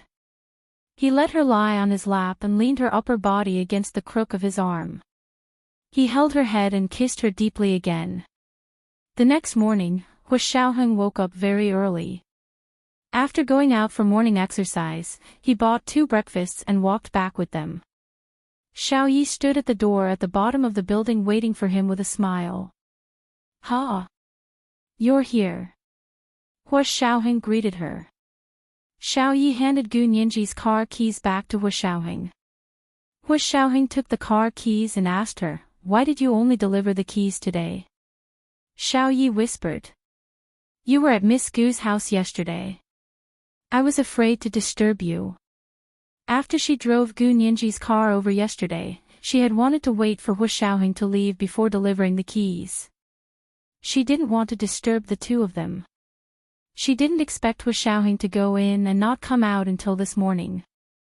Hua Xiaoheng grunted and said pleasantly, "Xiao Yi, since you're here, I'll tell you directly. After you came back this time, your mother begged me to let you stay in the country for a while longer." "Ha!" Xiao Yi was very embarrassed and quickly said, "Chief, don't listen to my mother's nonsense. She doesn't know anything. I like to go out into the field. You can send me anywhere else." Hua Xiaoheng smiled and said, "Let's go upstairs first. Have you had breakfast?" Xiao Yi cleverly looked at the breakfast in Hua Xiaoheng's hand. There was only 2 servings, so she quickly said, "I've eaten. I've eaten since I woke up early in the morning." Hua Xiaoheng stopped in his tracks and looked at her. He said calmly, "You've eaten? You stayed in the parking lot all night, right? Where did you have breakfast?" Xiao Yi's face turned red. She smiled embarrassedly. "Chief, I didn't. You're still lying in front of me." Hua Xiaoheng glanced at her. "You smell like the perfume in Nianji's car. This proves that you've been in her car for at least 6 hours. Your hair and face are both oily. You probably haven't showered or washed your hair all night. Also, your stomach growled twice just now. You just came out of the parking lot and didn't have breakfast, right?" Xiao Yi was both embarrassed and convinced. She was also glad that she had chewed a piece of gum when she got out of the car in the morning. Otherwise, she wouldn't have dared to talk to anyone else. She looked at Hua Xiaoheng with a face full of admiration. "Chief, you're too amazing. Not a single clue can escape your sharp eyes." Xiao Yi was so impressed that she prostrated herself in admiration. Hua Xiaoheng handed her the breakfast in his hand. Take it up and wait for me at the door. I'll be right back. Xiao Yi didn't dare disobey the order. Hu Xiaoheng pressed the elevator floor for her and let her go up. He went out to buy another breakfast. By the time he returned to Gu Nianji's floor, Xiao Yi had already been waiting there for more than 10 minutes. Hu Xiaoheng opened Gu Nianji's door and invited Xiao Yi in. Xiao Yi was still a little embarrassed and said, "Why don't I not go in? I still have something to do in the department." Hu Xiaoheng pulled her in and closed the door. He said seriously, "Come in if I tell you to. I have a mission for you." When Hu Xiaoheng said that he had a mission, Xiao Yi immediately didn't stand on ceremony with him. After entering Gu Nianji's small suite, Xiao Yi looked straight ahead and stood at attention. "Chief, please give the order." Hu Xiaoheng placed 3 servings of breakfast on the dining room table. "Come and have breakfast. We'll talk while we eat." Xiao Yi followed him to the dining room and sat down. She didn't see Gu Nianji come in and asked, "Where's Miss Gu?" "Still sleeping. She was exhausted yesterday and won't get up until noon today." Xiao Yi nodded. "I heard that Miss Gu is quite good at lawsuits. Did she win again yesterday?" Hu Xiaoheng said casually, "That's her profession." There was a hint of pride in his tone. Xiao Yi couldn't help looking up at him. "Chief, when do you plan to get your wedding certificate?" Hu Xiaoheng took out the soup dumplings and placed them on the plate. He smiled and said, "There are too many things to prepare. It'll be next year at the earliest." Actually, it was because of Zhao Liangzi and Bai Shuang that Hu Xiaoheng and Yin Shixiang had decided to postpone the wedding for a year. "Congratulations, Chief." Xiao Yi beamed. "I'll give you a big red packet when the time comes. Does Miss Gu need a bridesmaid? I can recommend myself." Hu Xiaoheng's brows relaxed at the mention of the wedding, and his smile gradually grew. "You reminded me that I'm worried about those guys. Since you're back, I'll leave Nianji to you. Help me take good care of her." "Huh?" Xiao Yi was surprised. "Me?" "Yes." Hu Xiaoheng whispered about Gu Nianji's situation. Because her father is still missing, there are a lot of people watching her. Hu Xiaoheng remembered that every time something happened to Gu Nianji, the ubiquitous invalid number would appear. A faint haze covered Hu Xiaoheng's brows. "Xiao Yi, I'm confident in your abilities. I'll leave Nianji's personal safety for the next year to you."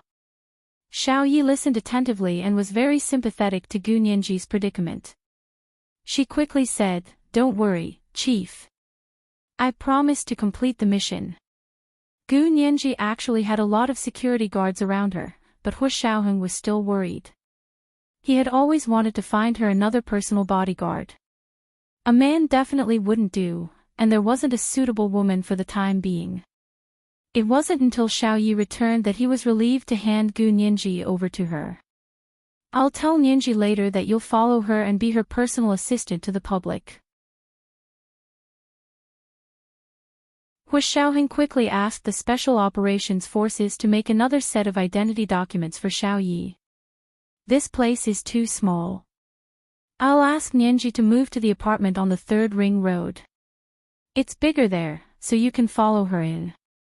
As the name implied, a personal bodyguard had to be like a shadow to be called a personal bodyguard. This was the first update of the day, Chapter 1363, Like a Shadow. The second update was at 1 p.m., and the third update was at 8 p.m. A reminder for the monthly votes and recommendation votes. P.S. Thank you, MOMO Sure, for the 10,000 Chidian coins yesterday. Thank you.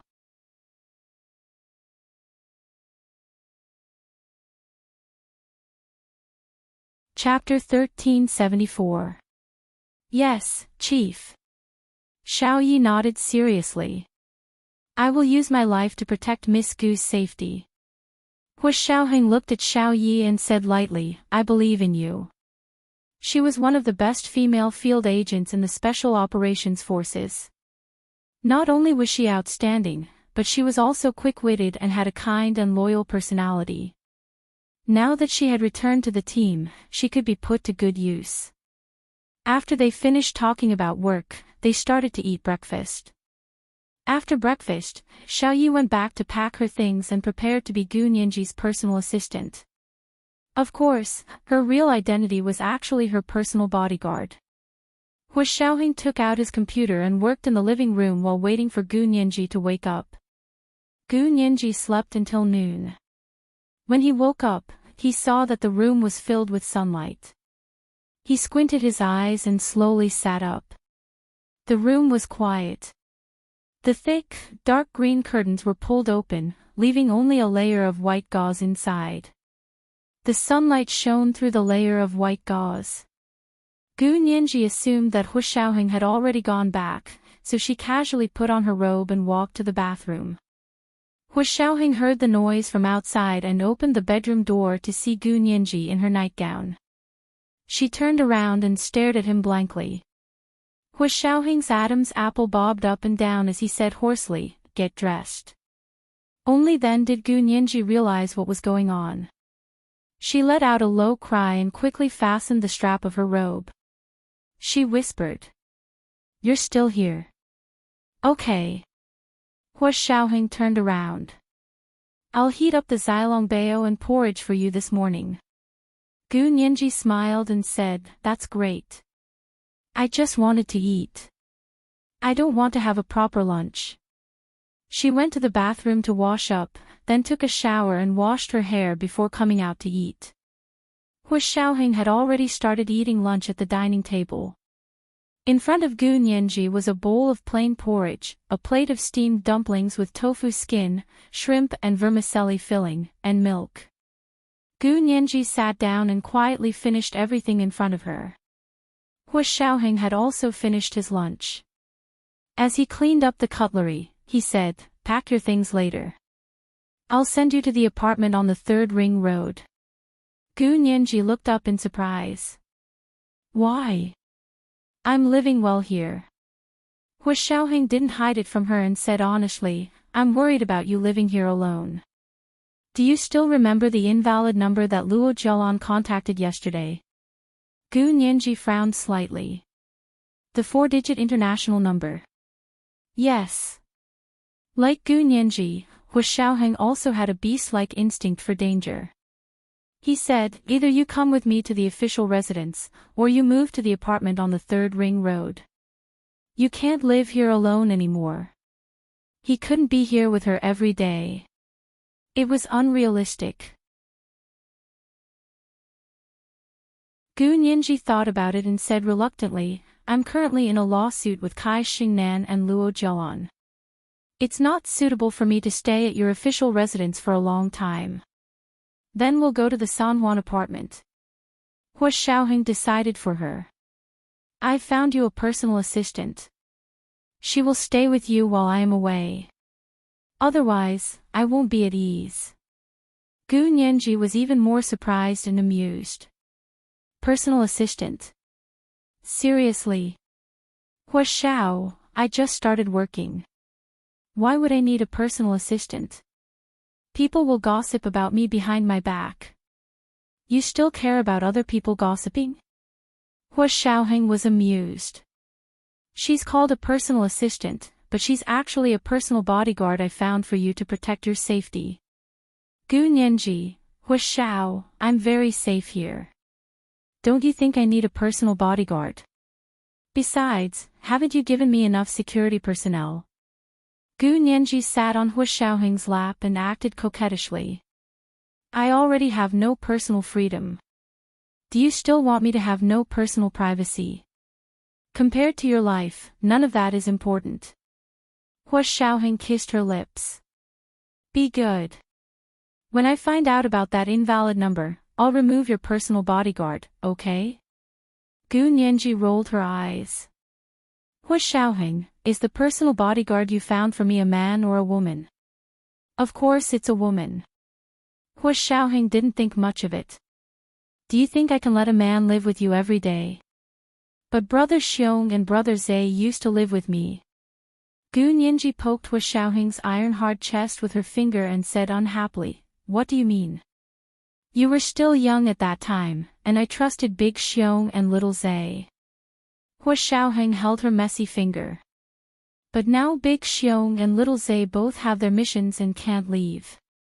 This female bodyguard is no worse than them." "Ha! She's that powerful?" Gu Nianji's interest was piqued. "You mean, she's also your subordinate?" "Yes, you've met her once. It's Xiao Yi. Do you remember her?" Hua Xiaoheng looked at Gu Nianji's expression carefully.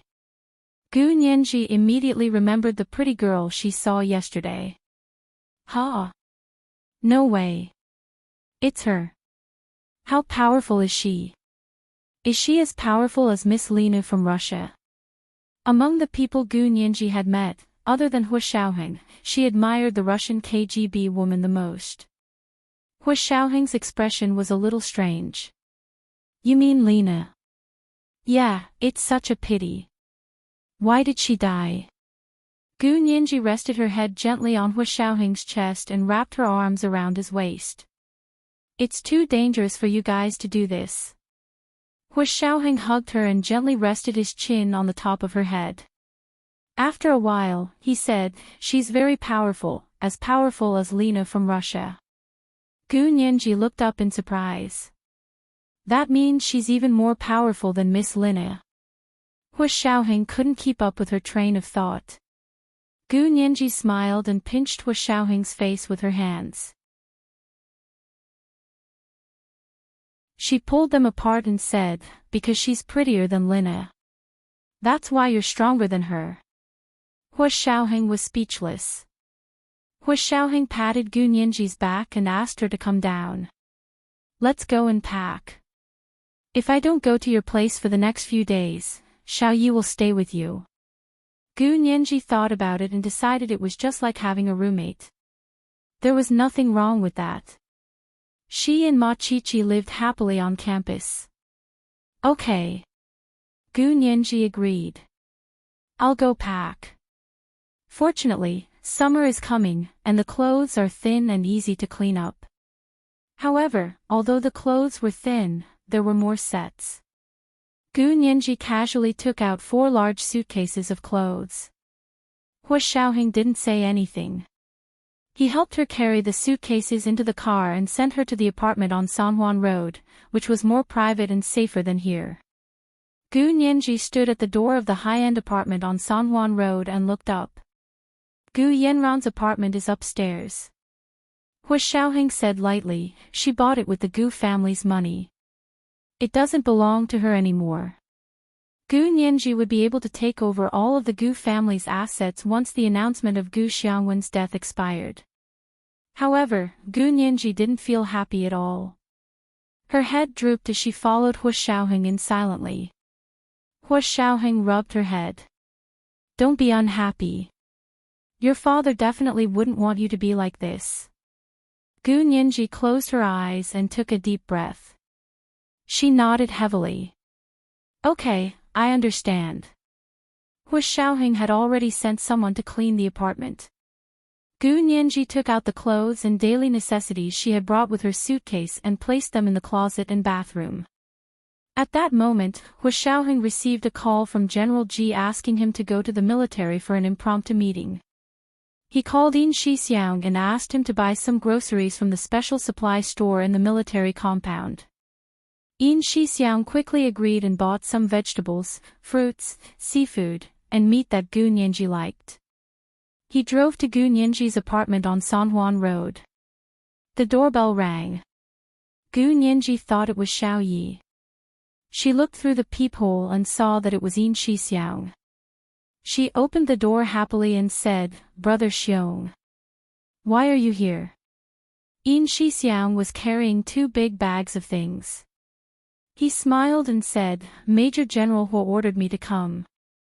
I didn't dare not come." "Humph.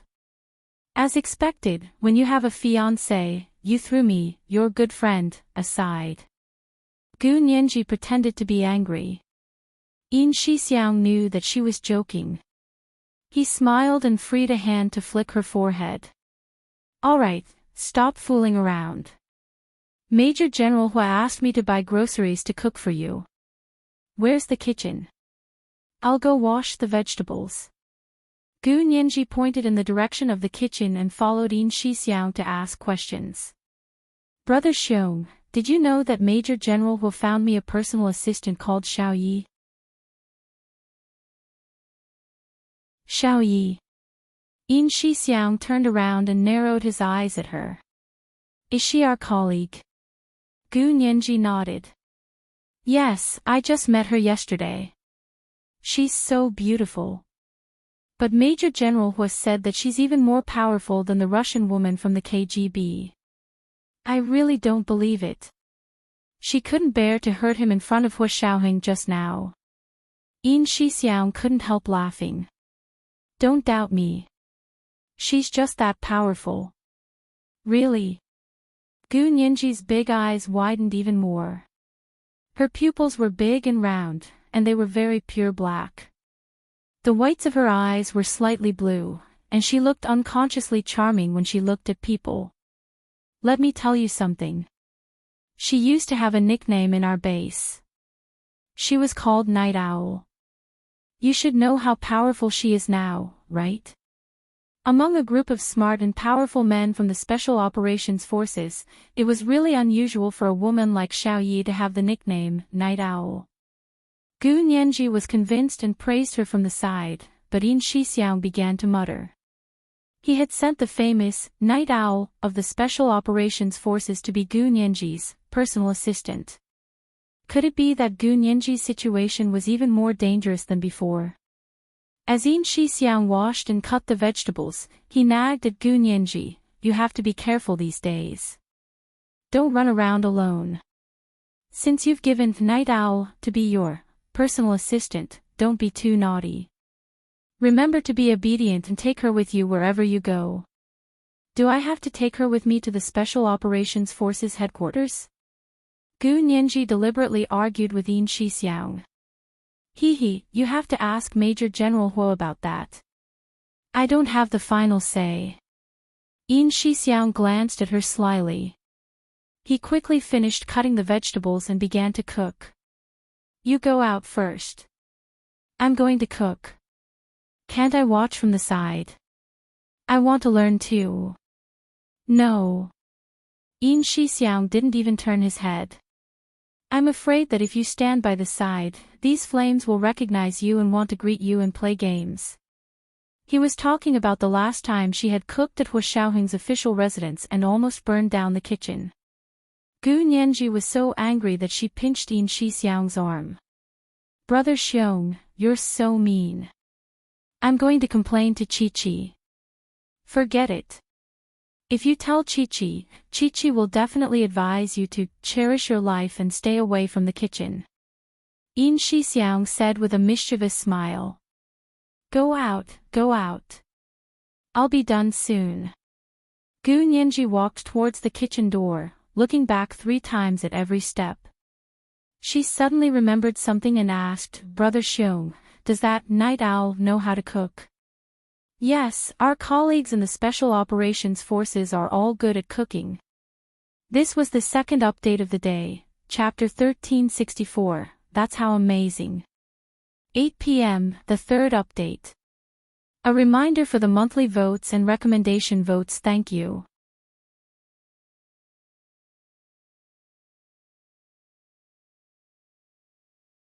Chapter 1375. Thank you. P.S. Today's second chapter, Chapter 1364, That's How Awesome, has been updated at 1 p.m. You can see it if you scroll forward.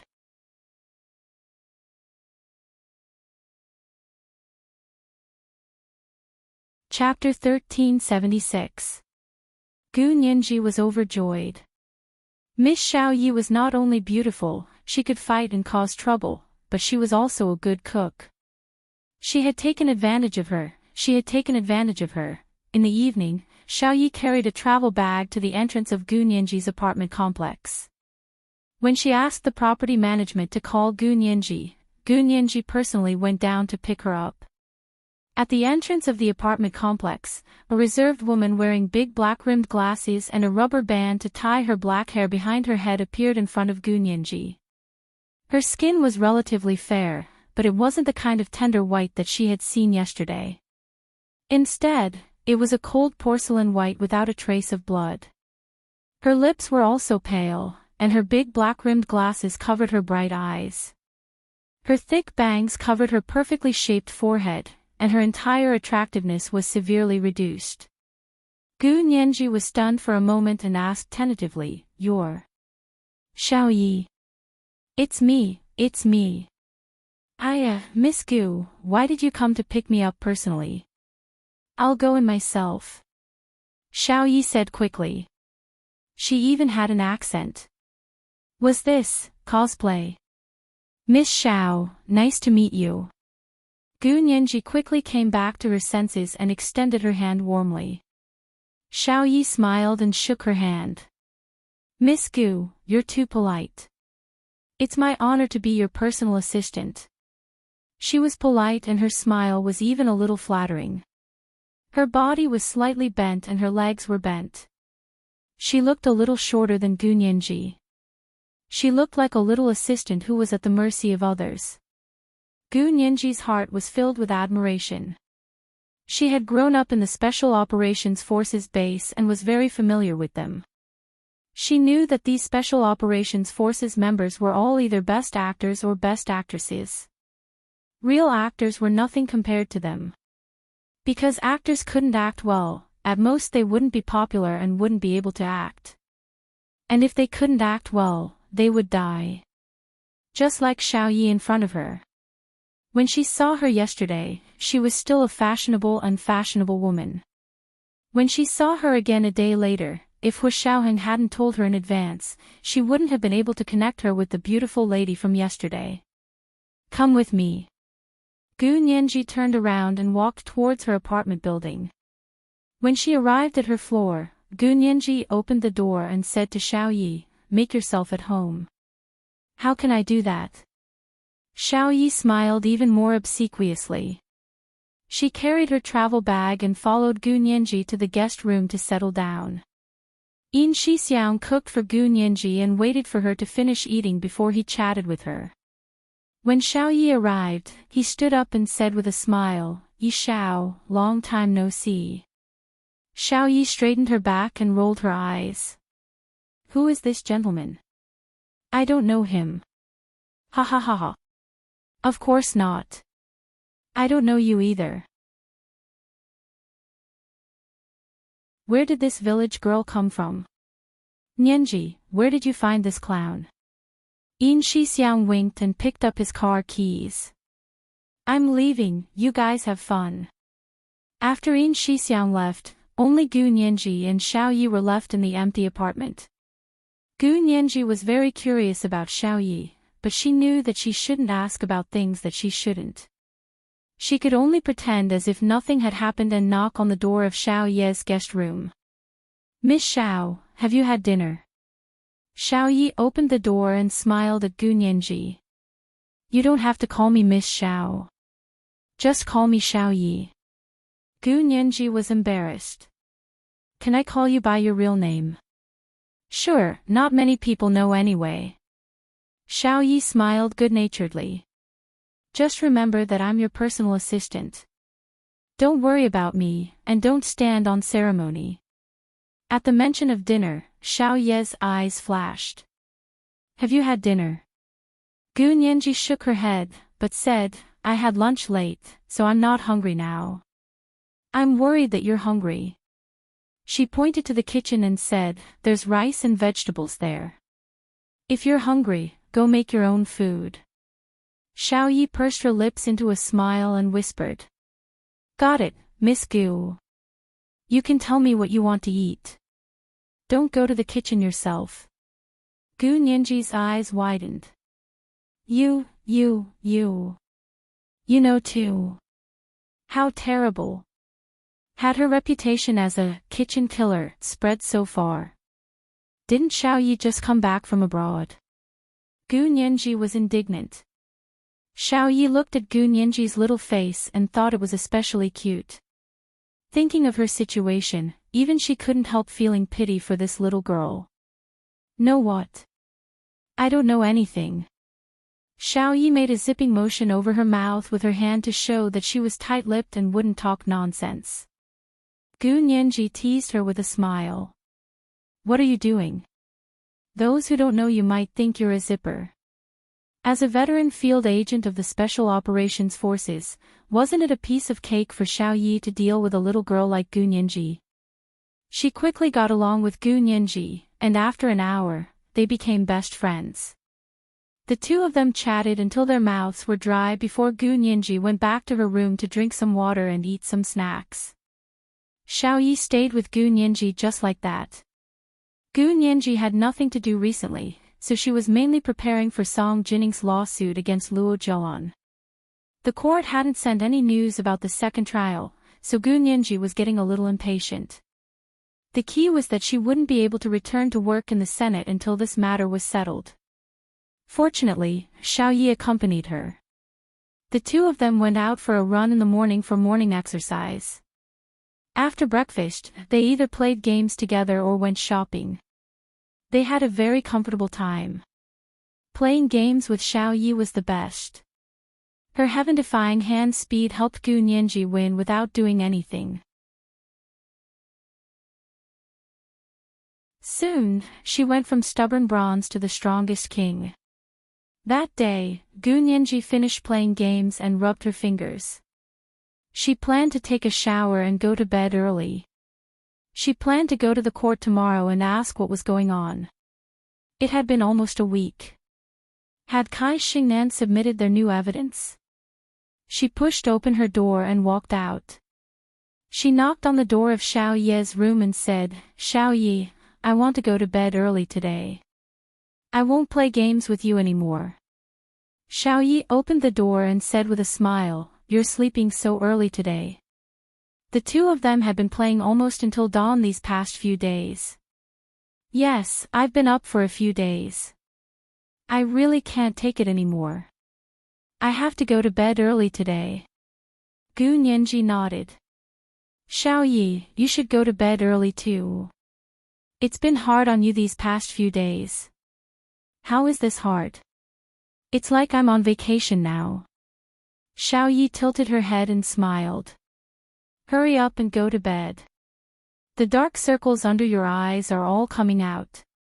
Gu Nianji yawned and returned to her bedroom. She walked to the bathroom in the bedroom.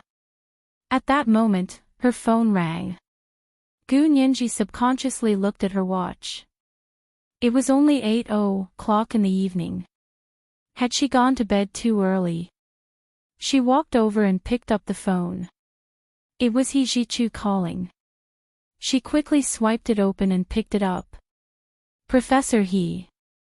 Gu Nianji was elated. He Jichu was in a great mood when he heard Gu Nianji's voice. He curled his lips and asked, "What are you doing?" "I was about to take a shower and then go to bed. I didn't expect you to call." Gu Nianji yawned. "Are you sleepy?" "Didn't sleep well." He Jichu was very sharp. "Why don't you go to bed?" "I'm fine. I just wanted to ask how your lawsuit is going. I still have to wait for the next court session." Gu Nianji became unhappy. "Kai Xingnan said that they still have evidence, but I've been waiting for almost a week, and there's still no movement from the court." "Okay, don't be impatient. Kai Xingnan and Luo Zhaoan probably don't have any other important evidence. They're just stalling for time." He Jichu comforted Gu Nianji for a while before hanging up. He wanted Gu Nianji to sleep well. But as soon as he hung up, another call came in. Gu Nianji looked at the number and saw that it was Kai Xingnan's number. This was the third update of the day, Chapter 1365, Role Play. A reminder for the monthly votes and recommendation votes. Thank you.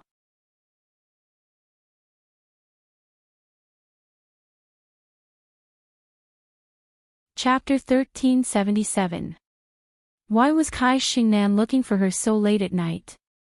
Gu Nianji muttered to herself, but she was also curious.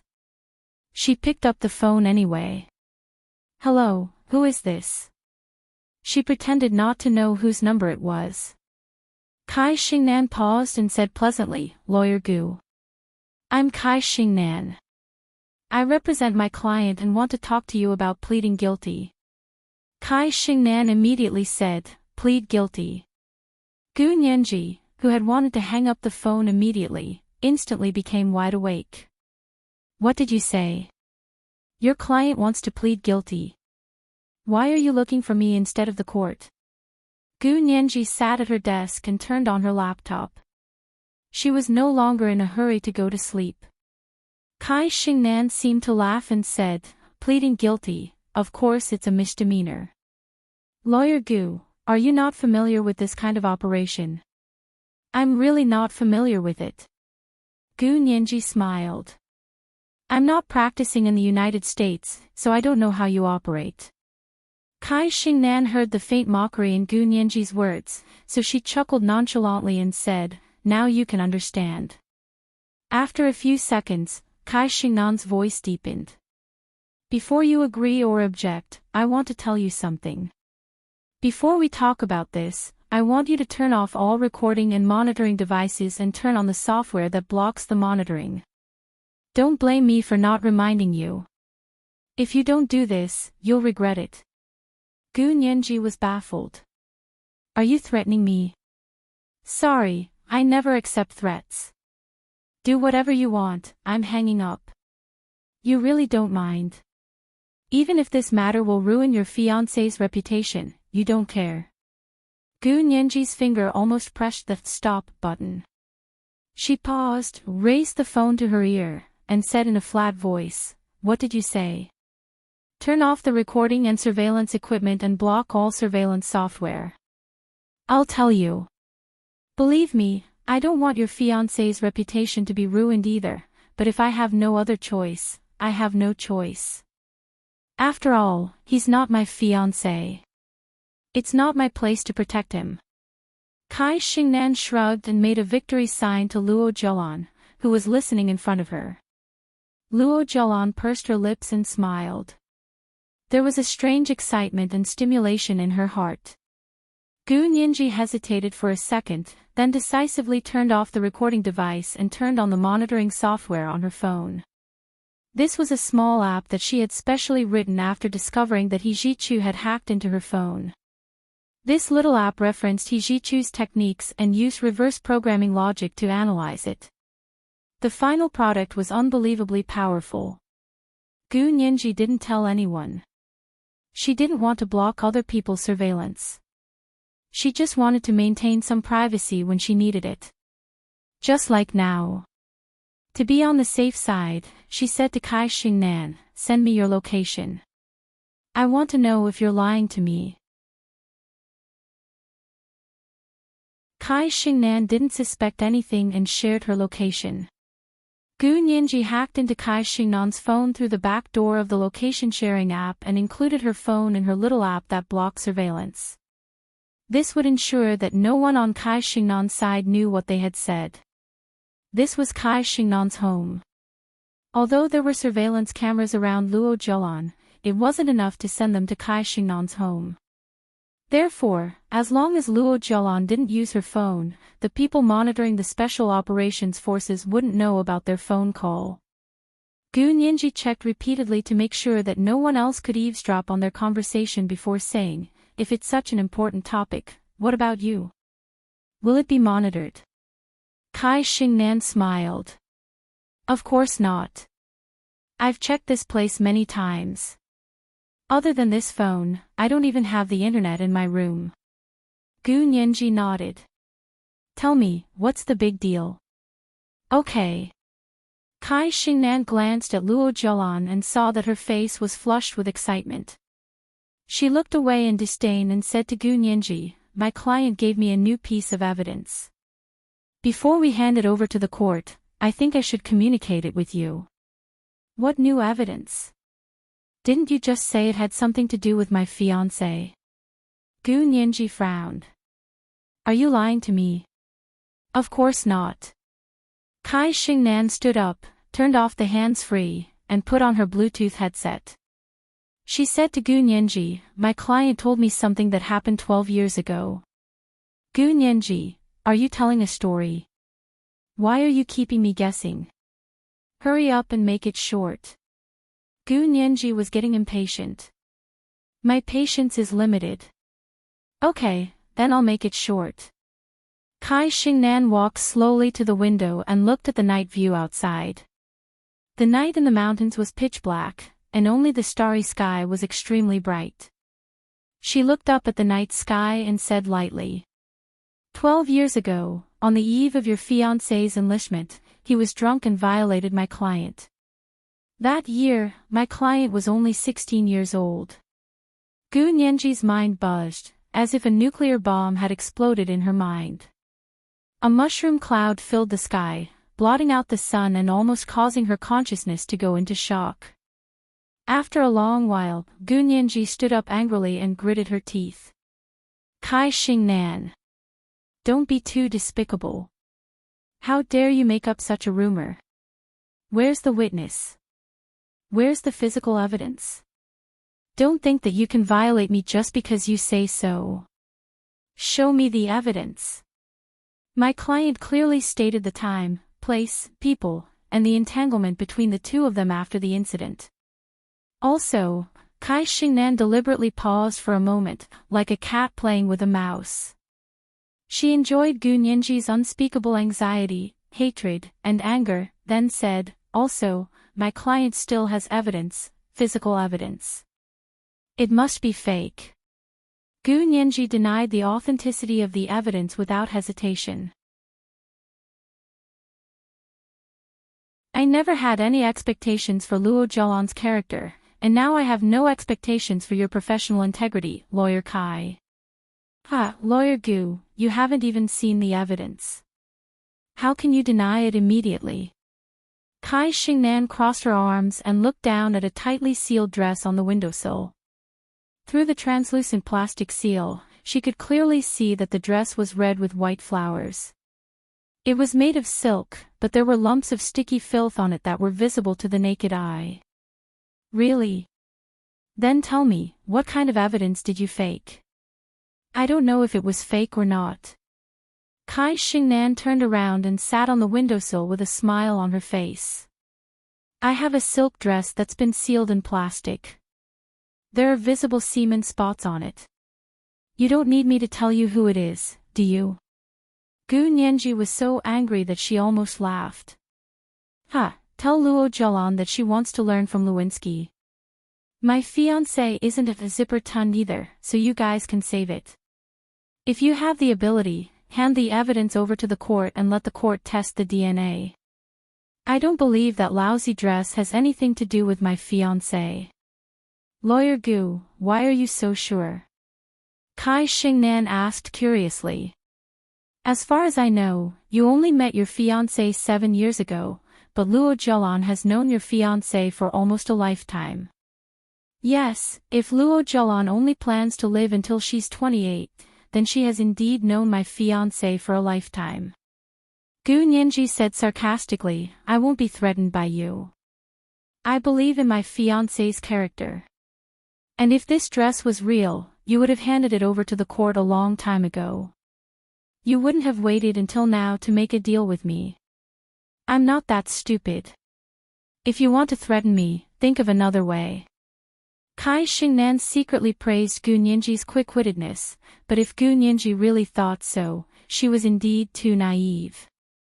Kai Xingnan's voice was flat as she said word by word, yes, we will hand it over to the court, but we will also announce it on Weibo at the same time. Gu Nianji's voice suddenly stopped. Her throat felt like it was being strangled by someone, and she couldn't breathe for a long time. Kai Xingnan said meaningfully, Lawyer Gu, do you understand what this means? A high-ranking military official violated a minor 12 years ago, and this minor was his cousin. Lawyer Gu, do you think the netizens will give up on such an explosive and sensational subject matter? Gu Nianji opened her mouth, but found that she couldn't say anything to refute. You and I both know that as long as this matter is announced on the internet, so what if it's fake?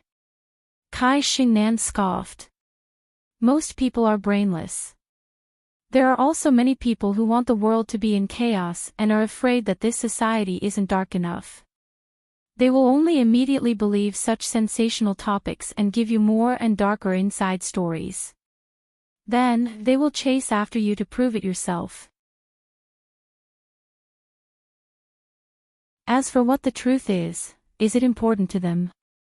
Don't tell me you don't know that every Weibo post that starts a rumor is much more reposted than a Weibo post that refutes the rumor, right? Gu Nianji's hands were trembling, and it wasn't easy for her to control her voice to not tremble. She suppressed her anger and said calmly, "But if you fake it, the court won't accept it. I will even countersue you for perjury. What's the point of doing this? First, my client didn't fake it. She personally swore to me that it was true. Second, what's the point of doing this? Of course it's meaningful. If the court doesn't accept it, the netizens definitely won't think that it's because of judicial fairness, but because you have a high status and are deliberately pressuring the court not to accept it. If your DNA test doesn't match, then you've swapped the evidence." Kai Xingnan's aura was on full display at this moment. She crushed Gu Nianji in minutes. She was like a master of the dark side of online public opinion. It could be seen that the Kai family was indeed a family in the media industry. They had rich experience and knowledge of how to manipulate people's hearts. When the time comes, who cares if your fiancé is wrong or not? He will pay for what he did, and so will you. His reputation will be completely ruined.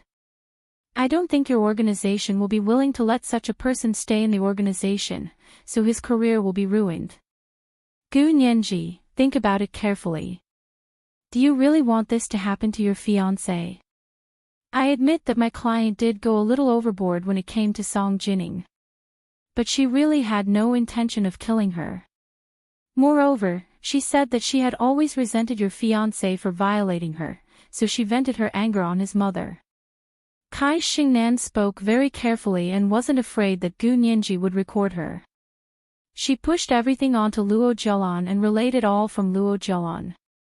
She wasn't afraid even if it was announced in court. Gu Nianji came back to her senses and sneered, "Really? She resents my fiancé for violating her, but why is she racking her brains to marry my fiancé now? Doesn't she hate him?" This was the first update of the day, Chapter 1366, Sensational Theme. The second update was around 1 in the afternoon, and the third update was around 8 in the evening. A reminder for the monthly votes and recommendation votes. Thank you.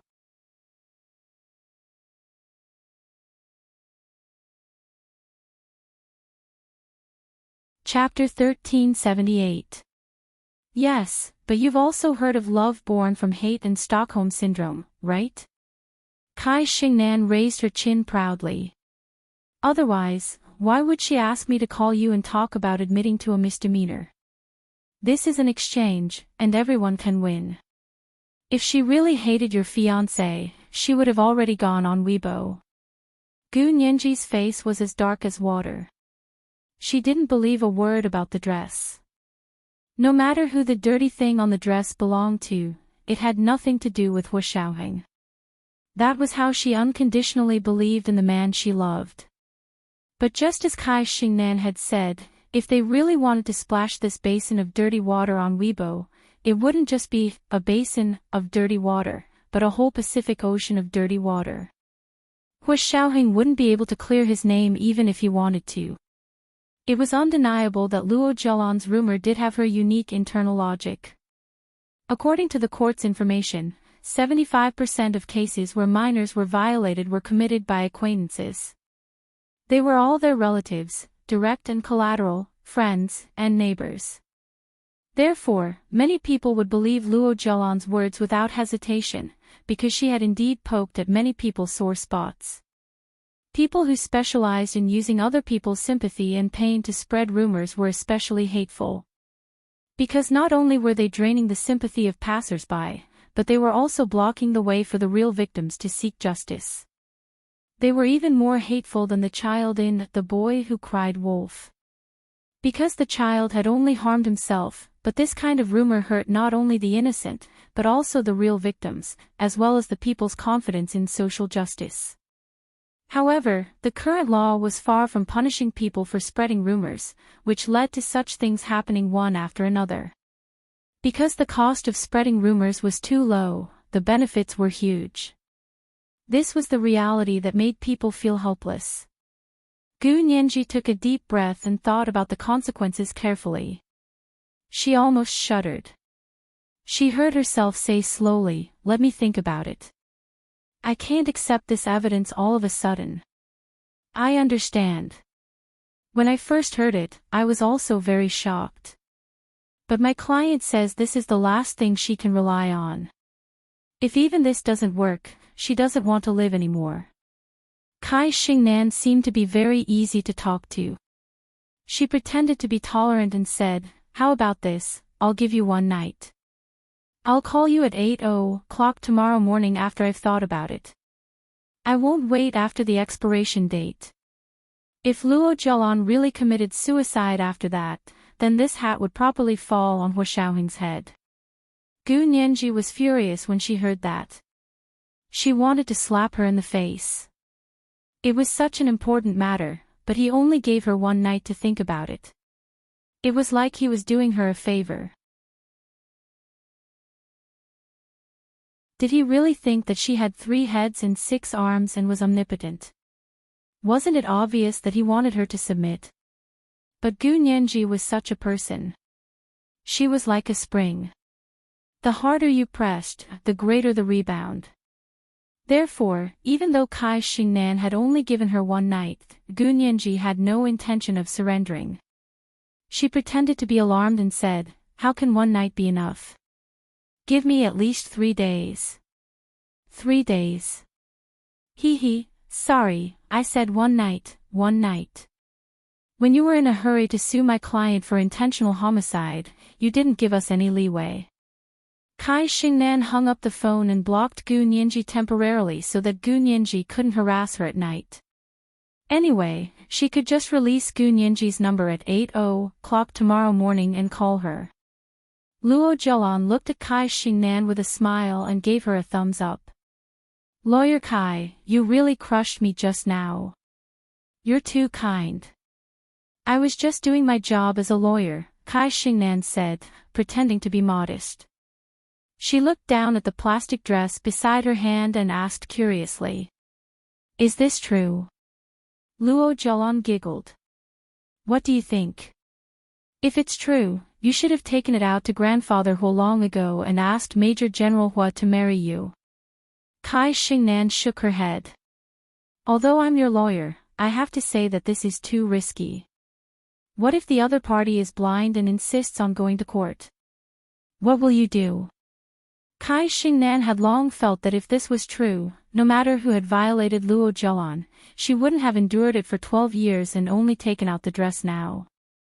As far as Kai Xingnan knew, Luo Zhelan wasn't the kind of person who wouldn't dare to fight back after being bullied. Therefore, she was sure that the thing on the dress had nothing to do with Hua Xiaoheng. As for who it belonged to, it had nothing to do with her. Kai Xingnan didn't want to ask. She also didn't want to embarrass herself by sending something that was obviously fake to court. It was fine to scare Gu Nianji, but if she really brought something that was obviously fake to court, so what if the public opinion on Weibo won? Luo Zhelan would be the one to benefit, but Kai Xingnan wouldn't benefit at all. She might even become the laughing stock of the legal world. Because ordinary people didn't understand this kind of thing, the legal world knew it. Luo Zhelan rested her chin on her hand and said leisurely, "I have no choice. Anyway, even if I go to court, I won't lose out. At most, I'll die, and they won't have an easy time either." Even Kai Xingnan felt ashamed of her aura of being willing to be cut to pieces and dare to pull the emperor off his horse. Luo Zhelan looked down at the cappuccino in front of her and smiled coldly. She wanted to take everything away from her and send her to prison for the rest of her life. She was really thinking too much. If her ultimate outcome was to be stripped of everything, penniless, and to go to prison for the rest of her life, what was the big deal about slandering Hua Xiaoheng? Hua Xiaoheng had only been scolded a few times, but she would have to pay for it for the rest of her life. What right did Gu Nianji have to sit back and enjoy the fruits of her labor? After hanging up, Gu Nianji called Kai Xingnan a few more times, but found that she couldn't get through. In the end, she had no choice but to follow the little app that she had put in advance to Kai Xingnan's phone. She found that she had indeed blocked her number. She wasn't giving her a way out. She was sure that she would give in at 8:00 tomorrow morning. Gu Nianji pursed her lips and frowned slightly. Her hands quickly typed on her laptop. Her heart was filled with anger. You want to play dirty, don't you? Just because I don't play dirty doesn't mean I don't know how. The app that she had installed in Kai Xingnan's phone in advance was actually a Trojan horse program.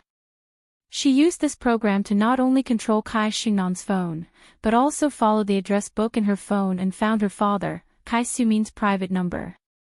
Gu Nianji raised an eyebrow. Kai Xingnan, it's time for you to have a taste of what it feels like to have the person you care about the most threatened. Gu Nianji took control of Kai Xingnan's phone and sent a text message with a Trojan horse to her father, Kai Sumin's private number. It was around 9:00 in the morning in the United States on the other side of the ocean.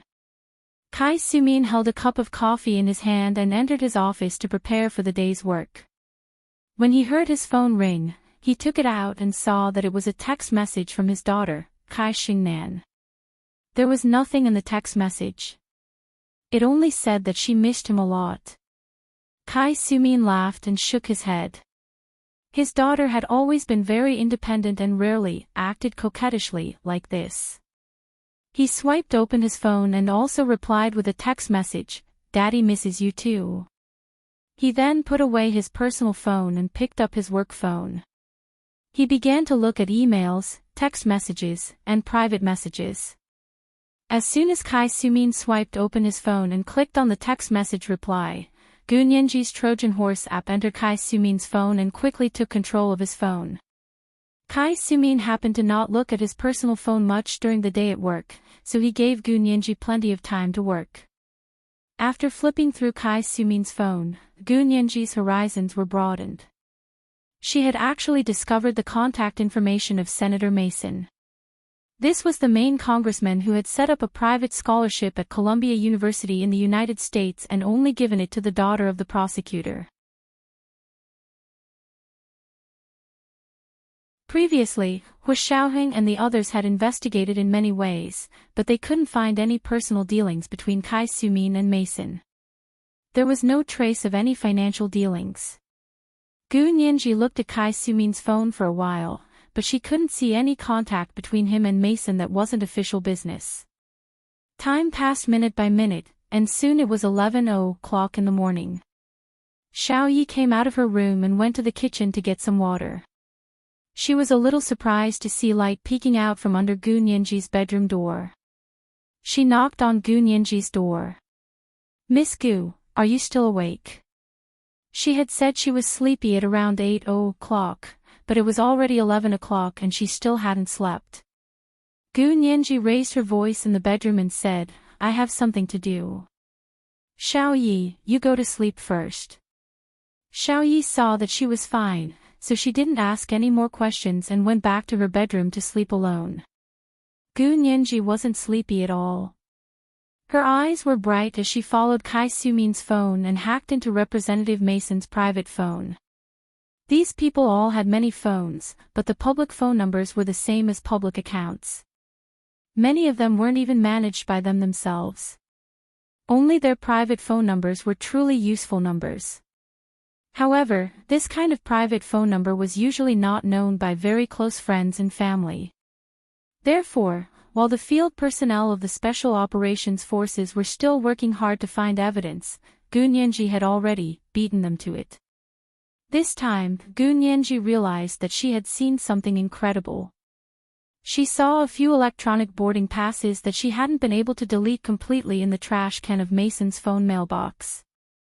The name of the plane displayed on the screen gave Gu Nianji a huge shock. Lolita Express. Lolita Express, the destination of the flight, was the famous orgy in the Caribbean island. TSK, what an unexpected gain. Gu Nianji had an idea. She didn't waste any more time on Mason and Kai Sumin's phones. She directly found the special private flight nicknamed Lolita Express and looked for the passenger list in their flight records. This was indeed easier than searching through Kai Sumin's and Mason's phones herself. Not surprisingly, she found Mason and Kai Sumin's names in the passenger list of the private flight. She confirmed that Mason and Kai Sumin had really taken this infamous flight to the even more infamous orgy. After Island, Gu Nianji returned to Mason's phone. This time, she cracked the cloud account and password on Mason's phone.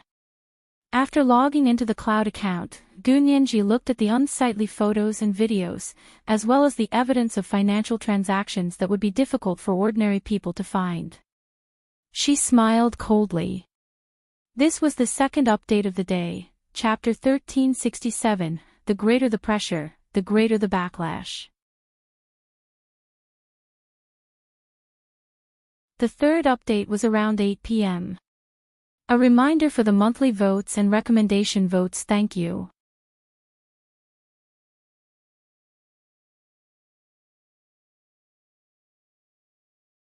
Chapter 1379.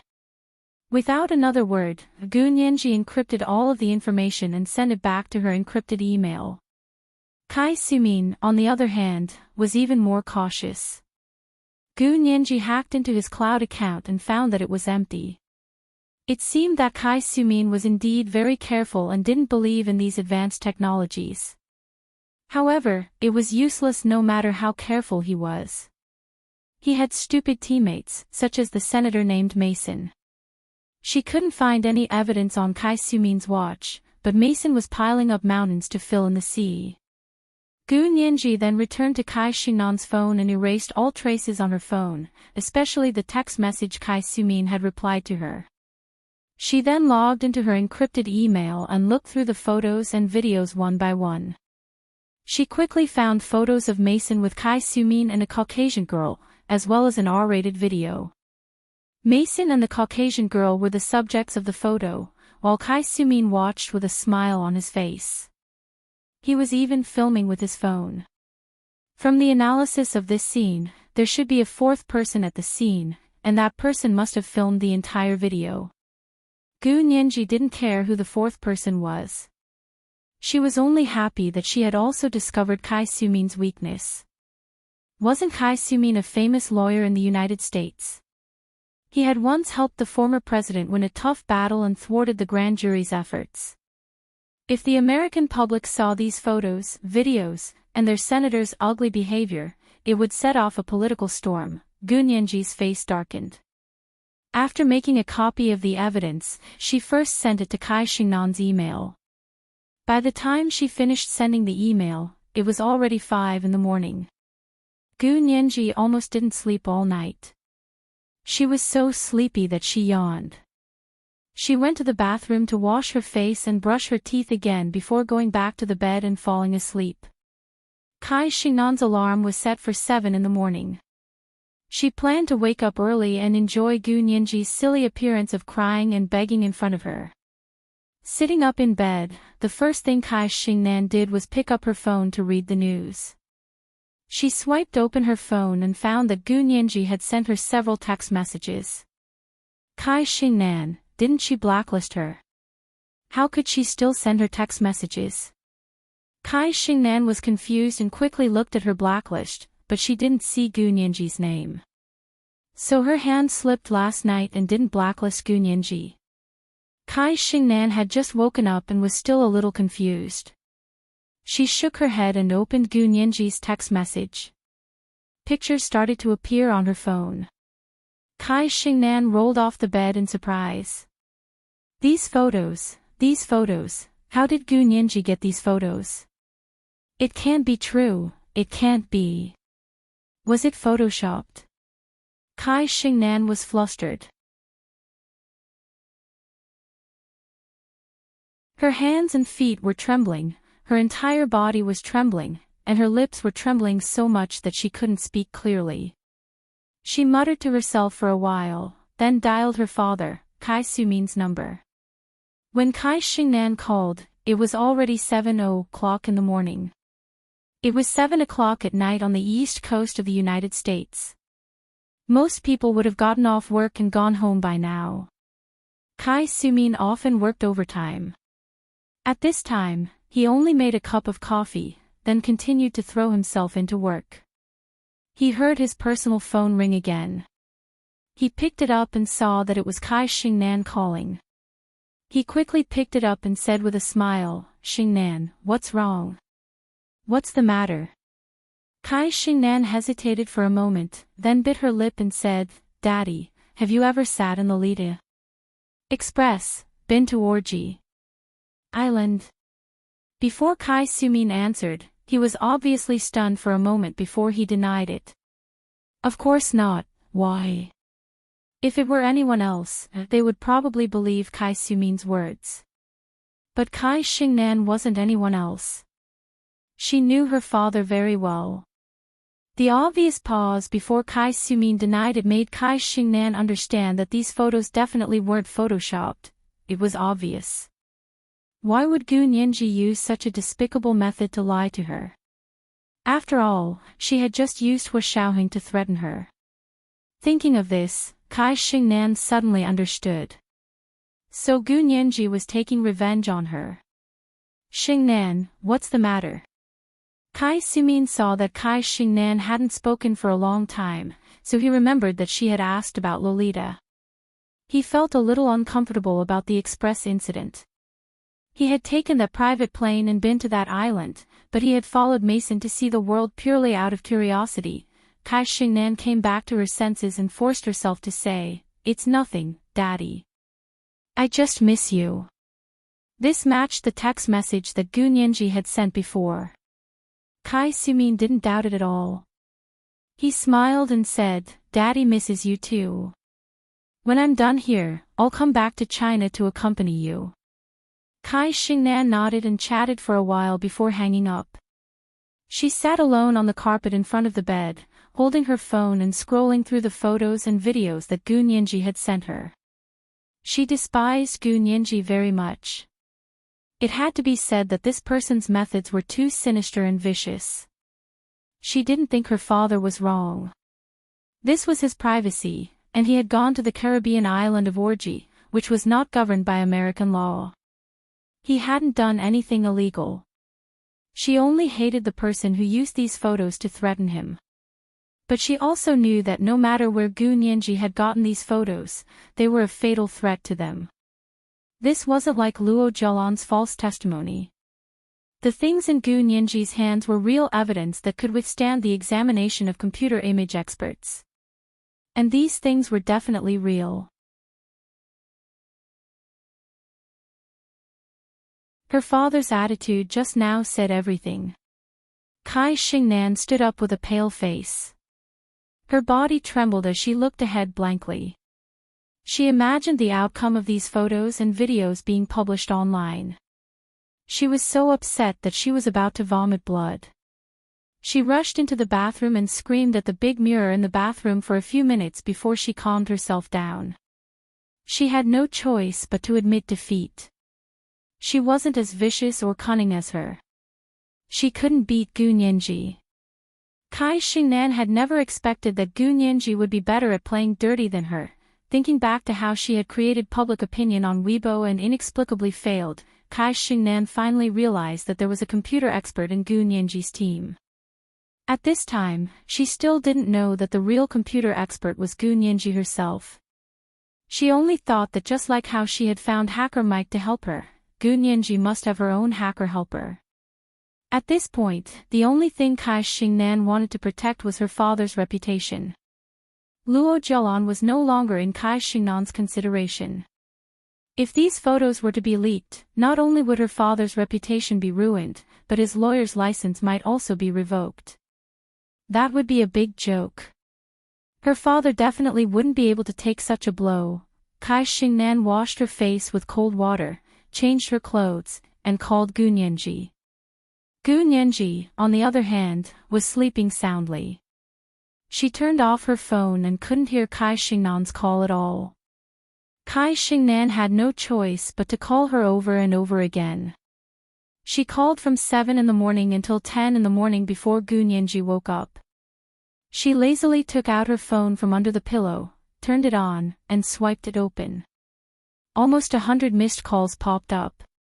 They were all from Kai Xingnan. Gu Nianji curled her lips. "Aren't you pretty good?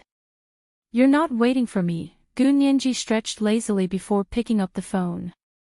She deliberately said, "Oh, I accidentally overslept. It's already past 8 o'clock. I thought you weren't waiting for me." This was the third update of the day, Chapter 1368, Not Waiting for Me. A reminder for the monthly votes and recommendation votes. Thank you.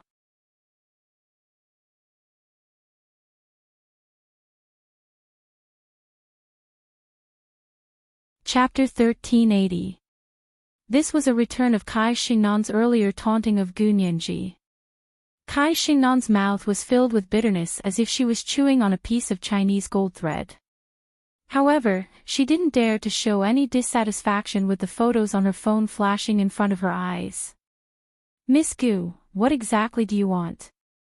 Kai Xingnan held her phone in one hand and rubbed her forehead with the other. "I admit defeat. I quit. I won't be Luo Zhelan's defense lawyer anymore. Can you let me go now?" "I'll let you go."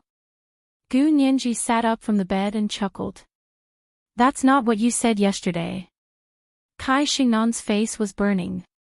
It didn't feel good to be threatened, especially by someone she had once looked down on. It was 100 times worse.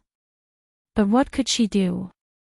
She could only lower her head and admit defeat when someone had something on her. "Miss Gu, I apologize. I was wrong yesterday. I already said, I quit." "That won't do. Can you solve this matter just by quitting?" Gu Nianji scoffed. "How can it be so easy? Kai Xingnan, you really disappoint me. Then what do you want me to do?" Kai Xingnan stopped in front of the window and looked at the clear sky outside.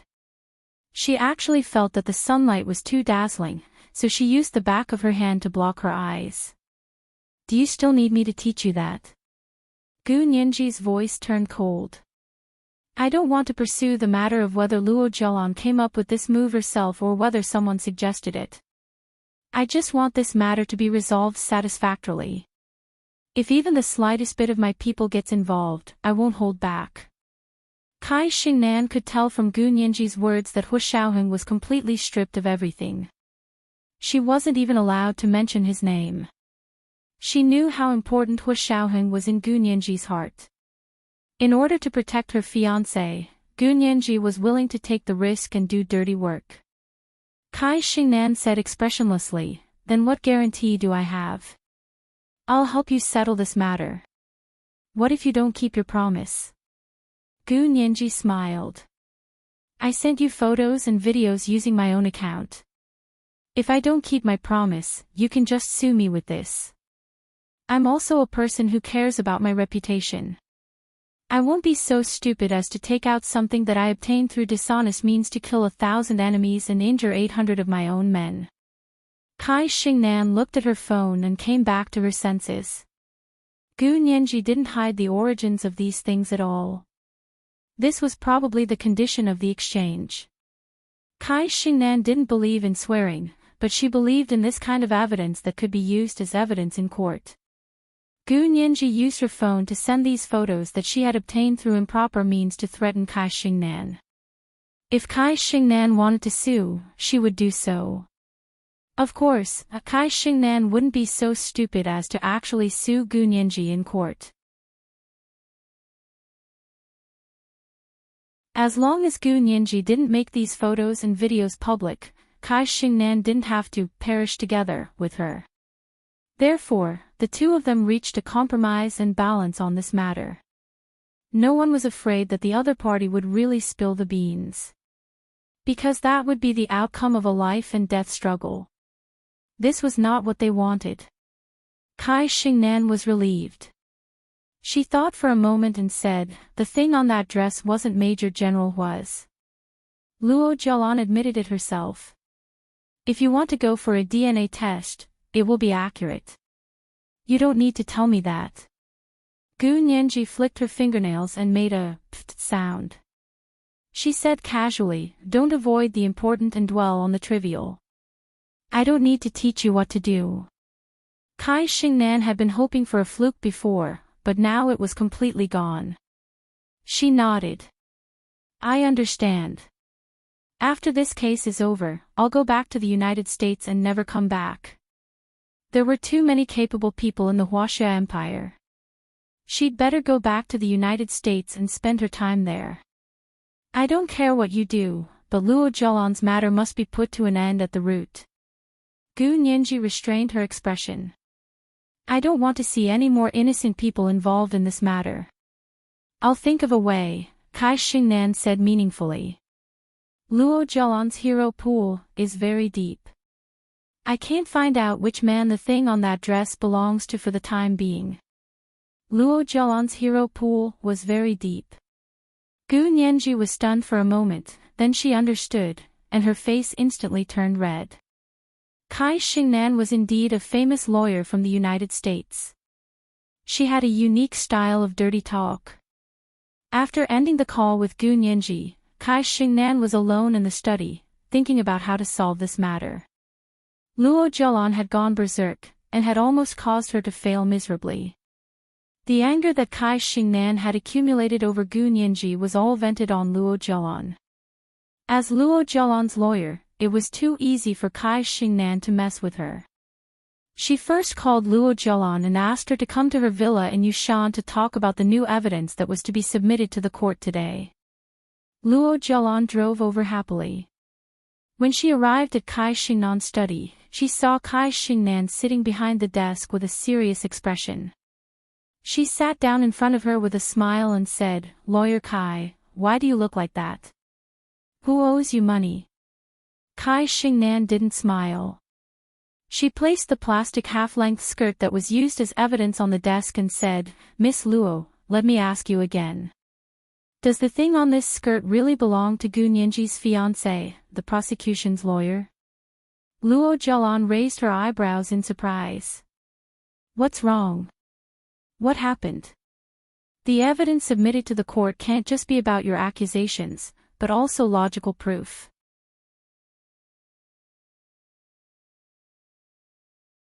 For example, if you say that the semen stain on this skirt belongs to Gu Nianji's fiancé, then you have to produce DNA proof. Otherwise, the court won't accept it. Why did these words sound different from yesterday? Luo Jialan muttered to herself and frowned. Aren't we going to build momentum on Weibo?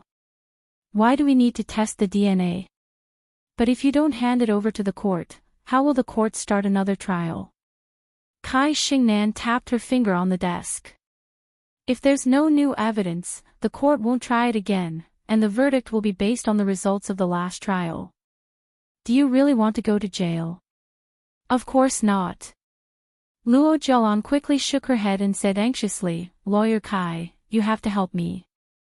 Yesterday you said, I was negotiating with the prosecution's lawyer yesterday, so of course I had to make it sound real, but if it really got to the court level, it wouldn't be enough. Kai Xingnan scared Luo Jialan with half-truths. In fact, she could directly hand over the skirt as evidence, and then the prosecution's lawyer could prove that the skirt had nothing to do with Hu Xiaoheng. Unfortunately, if she did that, Hu Xiaoheng would be pushed into the teeth of the storm, which was exactly what Gu Nianji didn't want to see. She would definitely fall out with her, and Kai Xingnan's father's reputation and career would be in jeopardy. Therefore, Kai Xingnan had already changed her mind. Tell me the truth. Whose did the thing on this skirt belong to? Kai Xingnan pretended to be very interested and confided in Luo Jialan. Luo Jialan stammered for a long time and said, Can't we really hand it over to the court directly? Why don't we report it on Weibo with our real names first? Kai Xingnan's eyebrows twitched uncontrollably. This move was really vicious. Many people would immediately believe it when they saw the real name report. Real name report. How are you going to report it? Your Weibo account. Kai Xingnan remained calm. Show me your Weibo account. Luo Zhelan looked uncomfortable and said with a sheepish smile, Lawyer Kai, don't you have a Weibo account? Wouldn't it be more convincing to use your Weibo account? F*CK. Kai Xingnan was about to die of anger. She actually wanted to trick her. She looked at her computer expressionlessly, adjusted the camera, and said calmly, it's not that you can't use my Weibo account, but as your lawyer, I have the right to know what's going on with your dress. Whose is it? Also, I've checked what you said back then carefully, and there are some discrepancies in the details. Luo Zhelan was impatient. She sneered and said, I already said it's not Major General Hua's, so why are you still asking? It turns out that I was wrong about Lawyer Kai. A lawyer who came back from the United States only has so little courage. Since you know it's not Hu Xiaoheng's, why are you still using my Weibo account to falsely accuse him?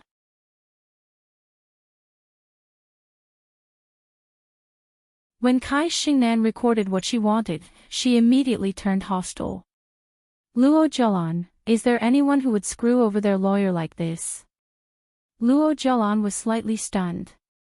Lawyer Kai, what are you talking about? I gave you an advance payment of $6 million.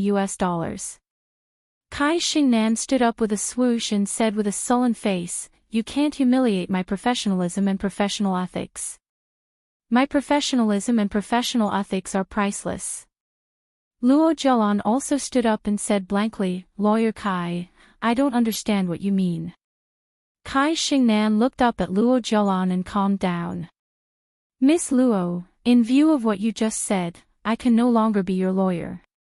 I will transfer the balance of your advance payment, after deducting the actual lawyer's fees, back to your bank account. Let me give you a word of advice, don't break the law unknowingly. It's a felony to falsely accuse someone in a criminal case. That's all I have to say.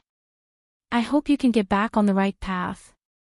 After Kai Xingnan finished speaking righteously, she pressed the stop button on the camera, then looked up at the dumbfounded Luo Zhelan and said, I've recorded everything you said just now. If you still want to use this trick, I'll send the video just now to the relevant people.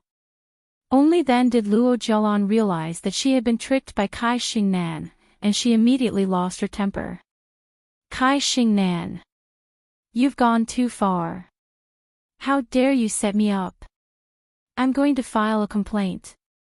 Luo Zhelan pounced over and snatched the plastic dress. But as soon as she grabbed it, the dress fell out of the translucent plastic seal. It turned out that Kai Xingnan had already cut a hole in it.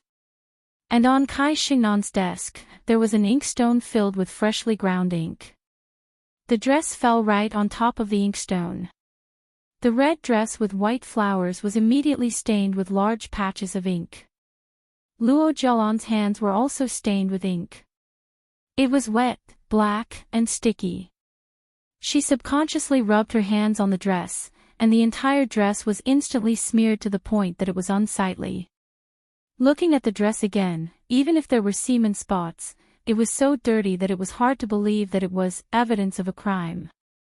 Was she going to convince others that someone had a special hobby, and liked to sit on ink and have sex? The entire evidence became extremely comical. Luo Zhelan was so angry that her eyes turned red. Kai Xingnan was cutting off her escape route. Originally, it wouldn't have been difficult for her to get another one since the dress was dirty. But the video just now had directly cut off her escape route. Even if she got another 100 dresses, that video would be enough to prove that she was faking it. Luo Zhelan couldn't help it anymore. She stretched out her hand and slapped Kai Xingnan in the face. Kai Xingnan didn't dodge at all. She held her phone and turned on the video camera. She allowed Luo Zhelan to hit her until her face was bruised. In the end, she'd lost her balance and fell headfirst onto the corner of the desk, causing her head to bleed. Luo Jialan couldn't control her anger. She hit Kai Xingnan hard before she felt relieved. She pointed at Kai Xingnan, who was rolling on the ground with her hands over her head, and said, "If you don't take on the case, someone else will." As she spoke, she took the ink-stained dress and left angrily.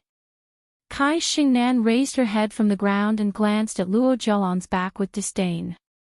Then, she took out her phone and called the police. "Is this 110?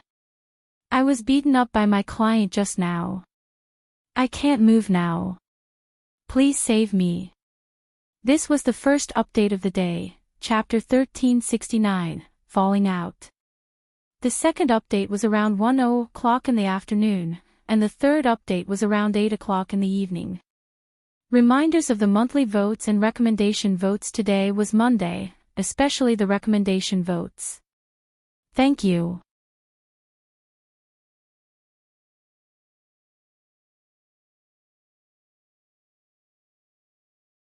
Chapter 1381.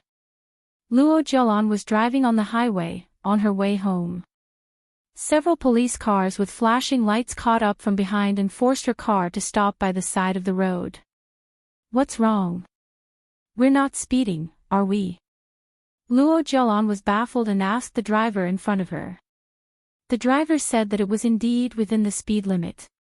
A policeman knocked on the window, showed her his ID, and motioned for her to get out of the car.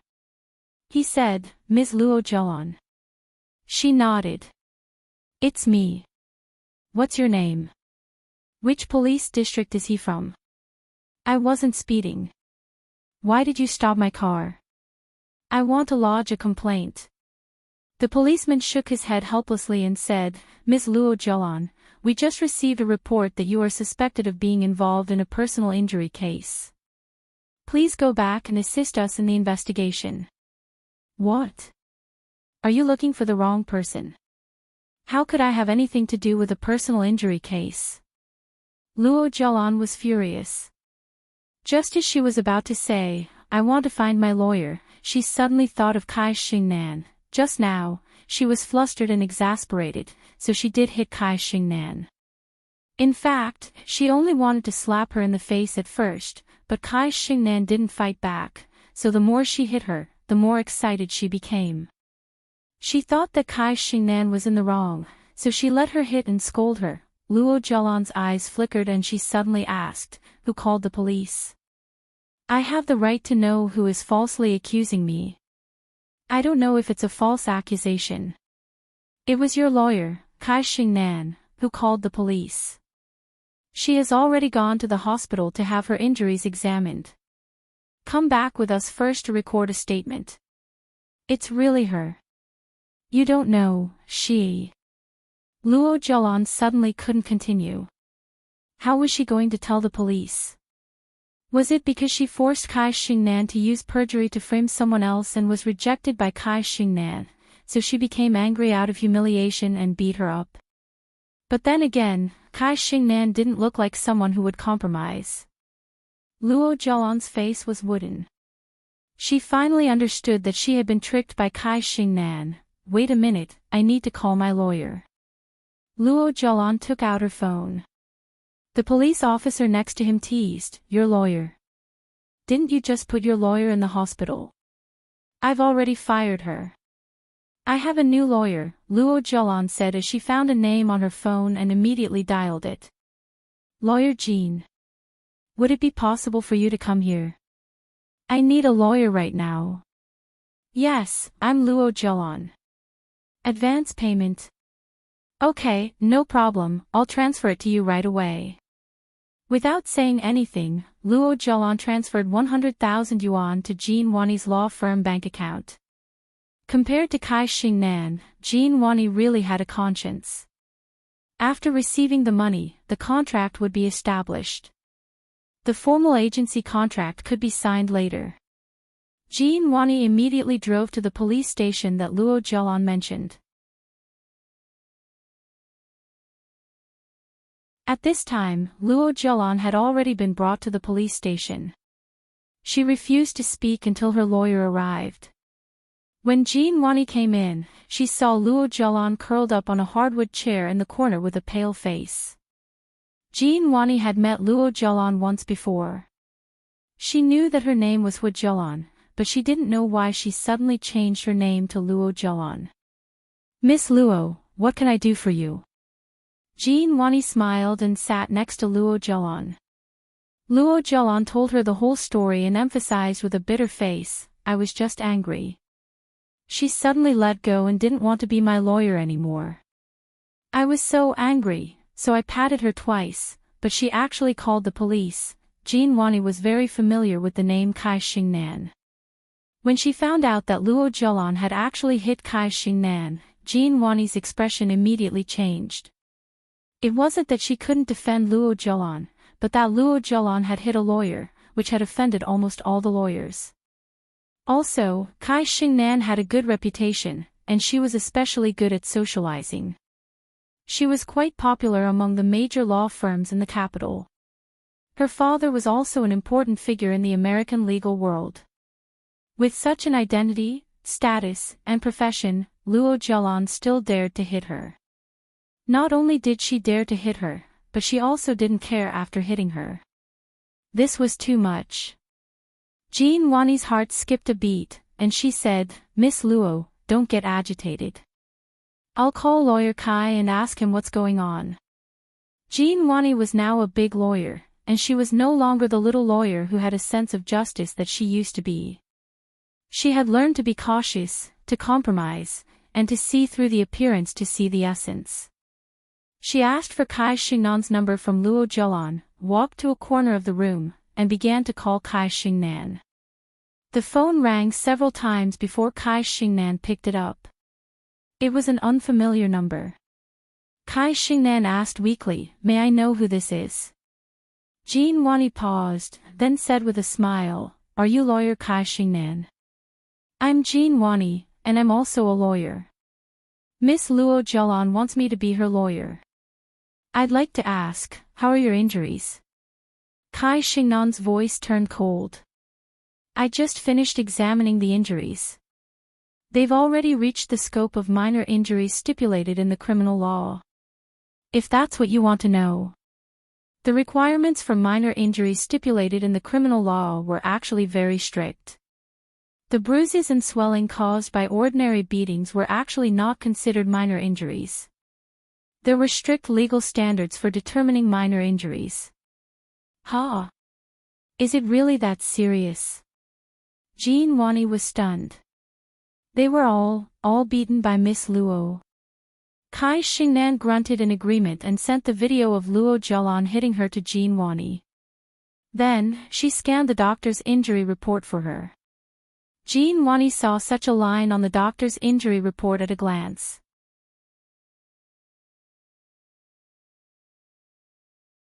The cumulative length of the blunt force wound on the scalp is 6 centimeters. This was the injury that Kai Xingnan had suffered when she was pushed by Luo Jialan on the corner of the desk. Based on this alone, the criminal law stipulated a minor injury was more than enough. The video of the beating, the doctor's injury report, and Kai Xingnan and her father Kai Sumin's status in the legal world determined that Luo Jialan wouldn't be able to find a decent person to represent her. Jean Wani immediately returned the advance payment of 100,000 yuan to Luo Jialan and said, "Miss Luo, I can't defend your case. I'm sorry, I'll be leaving first." It wasn't just Jean Wani. All the top lawyers in the capital's legal world avoided her. Luo Jialan stayed at the police station for a whole day and made countless phone calls, but she couldn't find anyone who was willing to represent her. Even if she offered a high price, no one was willing to stand up for her. She didn't know that during that day, the video of her beating up her lawyer had already spread all over the internet. Lawyers all over the country were filled with righteous indignation. They all came out to express their stance that they would never defend such a scum who beat up her lawyer.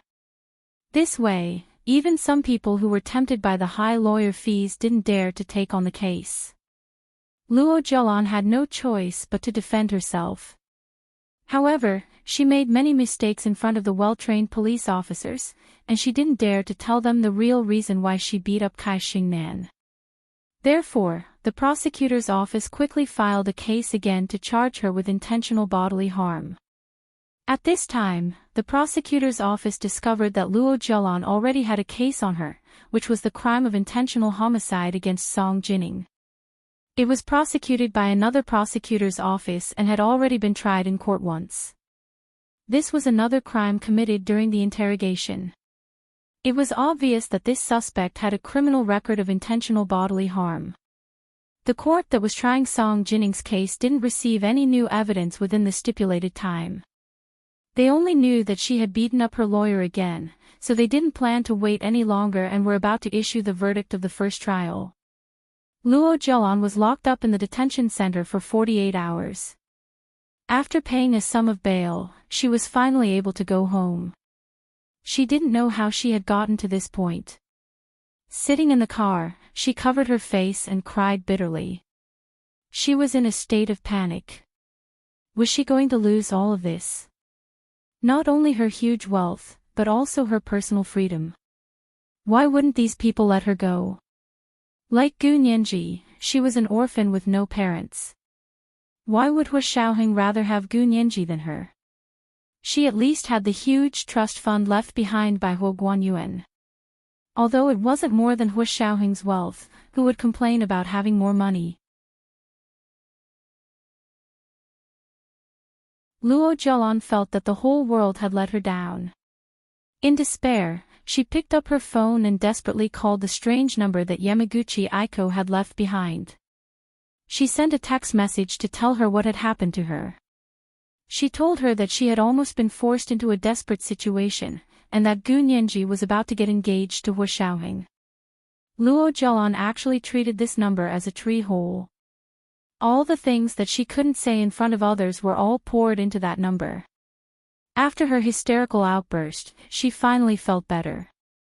When she arrived at the West Mountain Villa, she got out of the car with a straight face and returned to her home. The first thing she did when she got home was to take a shower and change her clothes. Coming out of the bathroom, Luo Zhelan habitually picked up her phone and glanced at it. Suddenly, her breathing stopped. The 4-digit number that she had been unable to get through had actually replied to her text message. She quickly swiped open her phone and entered the text message to read it carefully. As expected, Yamaguchi Aiko hadn't left her in the lurch. The first text message, Gu Nianji has been looking for the whereabouts of her father, Gu Xiangwen. The second text message, I'll tell you where Gu Xiangwen is. You can use this information to exchange for personal freedom from prosecution with her. The third text message, only then will they see clearly that Gu Nianji is using her public office for personal gain. This was today's second update, Chapter 1370, Using Public Office for Personal Gain. The third update was around 8:00 in the evening. A reminder for the monthly votes and recommendation votes today was Monday, especially the recommendation votes. Thank you.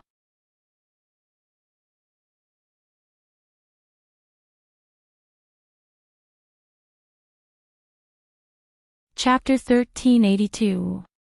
At the end of the third message, there was a screenshot of Gu Xiangwen's location. When Luo Zhelan saw these 3 messages, her enthusiasm instantly cooled down.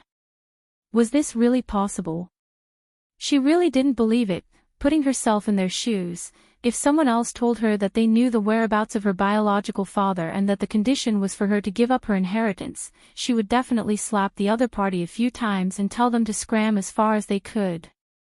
For the same reason, Gu Nianji hated her so much. Would she give up the chance to get rid of her greatest love rival just to find out the whereabouts of her father, whom she had never met? Luo Zhelan thought for a long time and finally replied to the number, "Is this really okay?" However, there was no reply from the other party. Luo Zhelan waited until night. She had no other choice but to try dialing Gu Nianji's number.